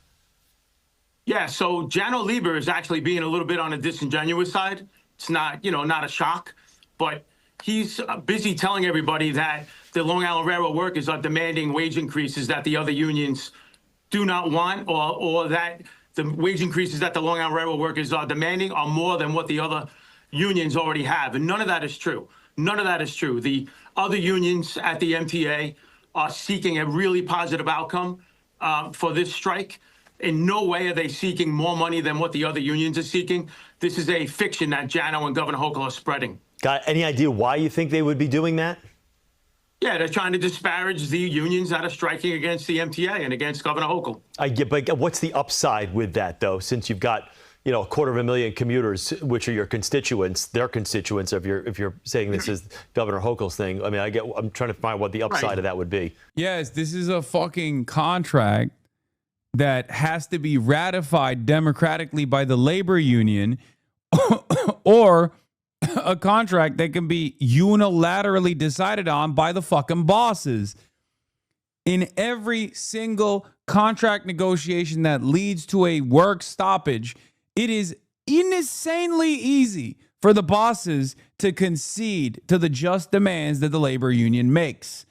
It's unbelievably simple. All you got to do is crunch some fucking numbers and go, sure, I'm signing off on the dotted line. That's it. On the other side, on the labor union side, however, okay, the workers have to ratify that contract. They have to look at the contract. Okay, they have to see if it's the best possible, and they have to make additional demands potentially. There's a democratic process on the other side of it, and yet, on the media side, this conversation always is, the conversation is always pitting the working class, the labor union, against the rest of the working class, the commuters. Okay. Oh, don't you care about your patients if this is a nurse that's striking, like a nursing union that's striking, right? If it's teachers, it's like, oh, don't you care about your students? Of course they do. They want to have a better work environment in general, okay? They want to make sure that they have the safest workplace possible. For nurses unions, one of the major demands universally is always that the hospitals are not hiring enough fucking nurses. That reduces the quality of care that nurses are capable of delivering. For example, okay? It's not greed. Greed is on the boss side, not on the fucking labor union side. And yet, from the perspective of the media, they always present the fucking working class as though they're greedy. Oh, you want to hold on to some more dollar bills, you fucking piece of shit. Get back to work. It's so stupid. The upside is that the upside to them is that they're trying to disparage the character of the striking workers. They're trying to make them out to be greedy, public sector workers. And the truth of the matter is that they haven't had a contract. You should be embarrassed. Okay? You should be embarrassed to say those words. Wow, look at these fucking greedy public sector workers. What an insane thing to say. Fact, in 3 years, the wage increases that they're seeking are around 3.6% on average over the life of the deal. Inflation today, 3.8%. So this narrative that these are greedy commuter rail workers just looking for more than everybody else is completely false. Let me ask you this. Based on what you're hearing, then do you think you hate the fact that it had to come to a weekday commute and that you're in day 3 right now, but do you think this is something that can be resolved relatively quickly, or do you think everybody's going to kind of, stick their foot in the ground here and stand pat? Yeah, I do. I think it's resolvable. It should have never happened. And it's certainly resolvable. The MTA needs to move into a rational meet inflation position. They're not there. They keep offering gimmicks such as lump sums, which don't increase hourly wages. They don't compound. If they want to settle, they can stop offering gimmicks and start offering solid wages. I'm a public sector worker in Canada, and our nominally social democrat government forces to strike for a full month last year. Yeah. I mean, none of this is supposed to happen. If you give a fair contract, then nobody fucking strikes. It's that simple. Again, 2 sides to every contract negotiation, 2 sides. And the media only fucking puts the evil on the labor side every single fucking time. I've covered this shit for years, okay? They always demonize the workforce. They always demonize the workers, the greedy employees that are money grubbing. They're money hungry. They want too much. Ridiculous. Like, what are you fucking talking about? You're a fucking journalist. You're a reporter. You're literally a worker too, dumbass. Half of those motherfuckers are also in unions themselves too. Increases. Yeah, I guess you understand though, in the position that you're in. These are, you hate for people to have to suffer, but these are the negotiating tactics. Whether it's the federal government, local government, these are the tactics we see more and more these days. Right, so what we have is a strike. The contract has been unsettled for 3 years. So Governor Hochul... Yeah, that's the other thing. Like, they've been trying to establish a contract for 3 years. Like, what's the expectation here? Did they just keep going for a 4th? One of the other funny elements of this is they'll always be like, oh, why now? Like, I remember when the longshoremen came out to strike, they were like, what are you doing? It's right before holiday season. It's like, yeah, bitch, that's when they have maximum leverage. Okay, what do you mean? Of course they're gonna fucking do it at a time when it's costly to the business, or do it at a time when it's costly to the fucking state. That's the whole point. Oh, I'm sorry, they should have done it. They should have done it when everyone could just avoid them. It's so stupid. They chose not to settle a contract. It went to 2 presidential... Bro, it's so bad. It's so bad in this country. It's so busted in this country. Like, dude, they can't even strike for a fair contract, let alone engage in labor militancy against like policies. Because like there is under normal circumstances, like a place like Italy, even, okay, what do they do general strikes for? Labor unions will do a general strike like their own longshoremen's association, their own like unions in the logistics side will literally shut down ports because they're shipping weapons to Israel. Okay, that's unbelievable. I can't even comprehend that, right? Like, that's not even a thing. Okay, wait, what? Never mind. While we were talking about it, Hochul, tonight the MTA reached a fair deal. Well, there you have it. That's why strikes work, okay? As of 5 minutes ago, while I was in the process of describing this, the necessity of labor unions, they already reached a contract. Literally mid-rant. Look at that. Oh my God. Talking all that shit. No, it's fucking worth it. What do you mean? They've been looking for a contract for 3 years, man. What the fuck are you talking about? They've been looking for a contract in 3 years. They got it in 3 days after they struck. That's it. Bruh, the commute from Long Island this morning was 4 hours. It's good to see they strikes. There it is. They reached a fair deal with 5 LUR unions that delivers raises for workers while protecting riders and taxpayers. I'm pleased to announce that phased LUR service will resume beginning tomorrow at noon. This is why they don't want it. Facts, the commute was awful. Good thing I'm in a union and got paid to rot on the LIE, baby. LUR. Brother, the Knicks playoff game is tomorrow. They knew who they didn't want to piss off. Yeah, look at the New York Times framing. Look at this. Look at this fucking... God damn it. Like, as the Long Island Railroad strike continues, tens of thousands endure painful commutes. Look at these greedy fucking public sector unions. Yeah. FYI, I work in Suffolk County government in Long Island, and the union I'm in hasn't been able to meet with the parties to get a new contract starting January 2025, so this happens more than you think. Yeah. Yeah, look at that $15 t-shirt that he has on. He wants a new one. He's disgusting. Your greed disgusts me, sir. Look at him. Look at him akimbo. Not one, but 2 pickets. Okay? He's holding up 2 placards. Disgusting. How dare you? Save some for the rest of us. Greed. Your greed sickens me. What's your analysis on this? Can Shoika still make it? It's tough. It was inevitable. Nancy Pelosi has endorsed San Francisco Supervisor Connie Chan to succeed her in Congress, saying Chan stands above all the other candidates. Nancy Pelosi personally does not like Scott Wiener. Obviously, she hates Shoika. The problem is a lot of the locals also, a lot of the local left orgs don't trust Shoika. And Connie, dude, San Francisco politics is so bad. I don't know what else to say. Like, for me, this is yet another clear-cut indication that Connie Chan is not going to be the progressive champion. Maybe I'm wrong. But they literally don't give up. They don't. San Francisco left genuinely is like, yeah, this is good, actually. Chance of negative polarization, maybe for the youth, but San Francisco politics is so busted and dusted. It's hard to look at it. It's hard to look at it as anything but it's what's fueling San Francisco politics at this point. It feels like it's just a lot of spite.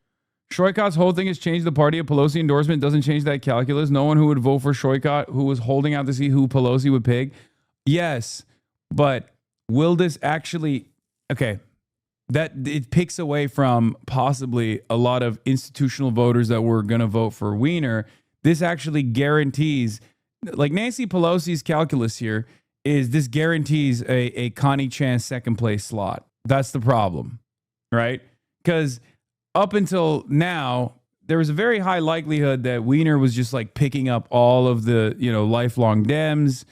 And then Connie gets to, Connie doesn't make it into the second slot. And Shoikat has a decent chance of galvanizing the progressive forces reluctantly at first into believing that he is a far better alternative than Scott Wiener. However, Nancy Pelosi hates Wiener and did this so that Connie eats away at some of Wiener's already robust base of support, and it's genuinely not going to. The attacks on Connie Chan made on Hasan Piker are starting to make a lot more sense. She's an establishment plant. I mean, you have no idea what you're talking about and refuse to engage honestly with anyone actually from San Francisco, just like Hasan. Oh. It's just we're outsiders. We don't understand it. Okay, we don't understand. San Francisco politics is so unique. It's so unique to any other place on the planet. You guys are right. I give up. Okay, I give up. I'm sorry. You're right, dude. You deserve it. You deserve what you get, San Francisco. Have fun. I understand. I'm sympathetic. I'm sympathetic to building a robust, progressive force in one of the centers of capitalism in this country, and then have it ripped away from you because a bunch of psychotic tech CEOs destroyed the movement that you were building before it actually had any opportunity to exist freely. Okay, I understand that. I'm sympathetic to that. I still think that there is a unique opportunity here to put forth a very bold candidate. Okay, a very, very bold candidate, very radical candidate that actually will move to make that change. Shoykot isn't a socialist. Why is SFDSA catching strays? They didn't endorse Connie. No, I'm not even talking about San Francisco DSA. I'm talking about like all of the left forces on the ground, including the labor unions, are totally aligned alongside California machine politics. The way I see it is we have to break the forces of California machine politics, the Nancy Pelosi, Adam Schiff contingency, the Gavin Newsom coalition. And that's the same reason why I'm much more favorable towards Tom Steyer as opposed to like Becerra, for example, who is the representative of California machine politics. These people are malleable. Okay? These people are malleable. These people are not your allies. I would much rather pick an outsider in that situation. If I had the capacity to vote in San Francisco, I would much rather vote for an outsider than vote for an insider who is center left. That's it. They just have organized labor leadership is oftentimes captured by the Democratic Party machine. We need an inside-outside strat for labor unions too, like we did with UAW and Sean Fain. I know. I'm not even gonna like the labor unions in the state. I work with them, obviously, and you know sometimes they arrive at decent politics, but they can also play a formative role, like they're doing in Pennsylvania right now with Sharif Street against Chris Rabb, right? They will always back the corporate Democrat horse in most circumstances. Connie Chen is a moderate progressive local politician who's been around, and she was hand selected by the institutional left that remains in San Francisco because they did not trust Shoykot Chakrabarti. He's a centimillionaire.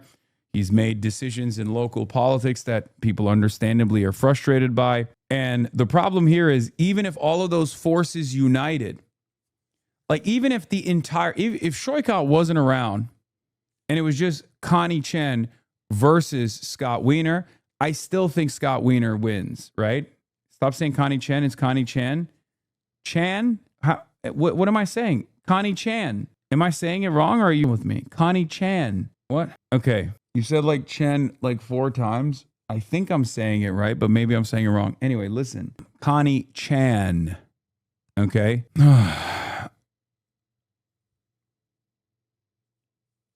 So what I was saying is, I think a matchup with all of the left forces and the financial power that Shoykot has creates a far more likely scenario for Shoykot to defeat Scott Wiener than Connie Chan defeating. Did I say it right? Now I'm like worried about saying it wrong. Defeating Scott Wiener. Because she already has all those endorsements and she's having a hard time securing the second slot, like the second place slot. Shoykot, with money and also the backing of you know people like myself, outsiders in general, has been able to comfortably rise to the second slot with no institutional left backing whatsoever. So I do think that he has the capacity to, if he got that boost, to potentially defeat Scott Wiener, who is a force to be reckoned with, considering that his state district is literally the exact same congressional district pretty much. It's, you know, at the end of the day, there's virtually, I think there's virtually nothing I can do. I hate the amount of animosity I've garnered because I see all of the like, I see all of the San Francisco leftist Twitter accounts that are just like constantly saying like, I'm a real piece of shit. I'm trying to interfere in your own personal politics. Bitch, I'm from the state, okay? The fuck are you talking about? I'm from the state, and I have a shit ton of my people that live in San Francisco as well, okay? I'm not interfering in your politics as an outsider like I'm carpetbagging San Francisco. I'm carpetbagging everywhere, okay? This is a goddamn congressional race. If you understand what I'm doing when I go to St. Louis, right, then you can probably understand what I'm doing in San Francisco as well. I hate that you aren't from here shit. Make your argument on policy. Yeah. It's never that. It's always like his past funding.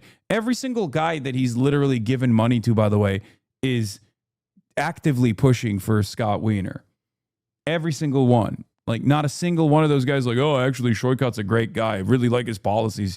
They're not endorsing him. They're actively working against them alongside Scott Wiener. Yeah, as a DSA San Francisco member, I don't completely agree with you, but your carpetbagging would have been welcomed if it was for an actual DSA candidate, so that's frustrating. Yeah, it's so stupid. I work with DSA candidates all around the country, and so does, you know who else does that? Shoykat Chakrabarti. Okay? Do you understand that Shoykat does not apply for an endorsement? No, I do. It's not. This is not even DSA San Francisco. DSA San Francisco doesn't endorse non-socialists anyway. And Shoykat Chakrabarti does not call himself a socialist. Okay? Anyway, who is the DSA candidate? There's no DSA candidate in this race. Connie Chan is not a DSA candidate. Anyway, it's so... Yeah, I saw the Mayor Lurie popularity poll, and that's when I knew San Francisco was... Anyway, look at this. Is Mayor Lurie still popular? Our new poll checks in on the state of San Francisco. They love this guy, apparently. They love a billionaire... They love a billionaire mayor. 74% of respondents approved of Lurie's performance so far, essentially unchanged from a year ago, far higher than London Breed's in 2024, the last of her more than 6 years in office. Still, he has some persistent weak spots. As was the case last year, Lurie receives lowest rating on homelessness and housing. Yeah, I think this is why the Nancy Pelosi endorsement is big for Connie, because they love Nancy Pelosi over there, okay?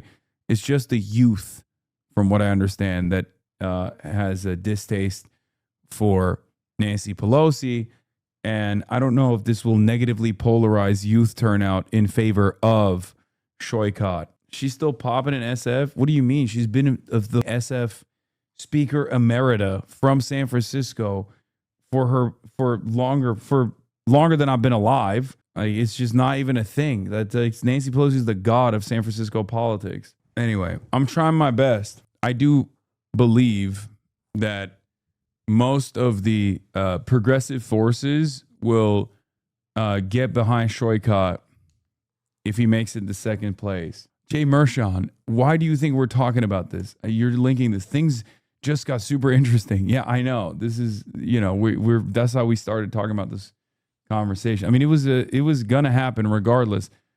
I'm just confused. I'm just shocked that it happened now, right before. So they must not be happy about Connie Chan's performance thus far in the polls. Pelosi was elected to the House in 1987. Can you please wish me a happy graduation? I just graduated yesterday and you helped me get through high school. Happy graduation, chatter. Dog, I just got recognized at Walgreens because of wearing your measure. The guy who recognized me was a Hasan hater, was ranting about how you're a fake communist. Was he a real revolutionary? He's like, he's a fake communist. Unlike me, a real revolutionary. I'm actually stealing this food right now. Hasan, he'd never steal food. All he would do is go on the bourgeois newspaper, the New York Times, to talk about micro-looting. He was a Walgreens cashier with a receding hairline. Oh, God. Stale 2000? You might see this clip. You can't even make fun of that? No, I can't. Well, I'll fight for him to have better wages every day of the damn week. You know what I mean? Squirrel cooked your ass. It's true. Every day. Every day I'm outed as a Zionist. Every day I'm outed as a lover and a Zionist. It's true. And then the next day I'm outed as a revolutionary terrorist, a radical Islamic terrorist. I'm both at the same time. Whatever the bad thing is in your life, I'm that. Okay? If you noticed, I get hit from both sides on every issue.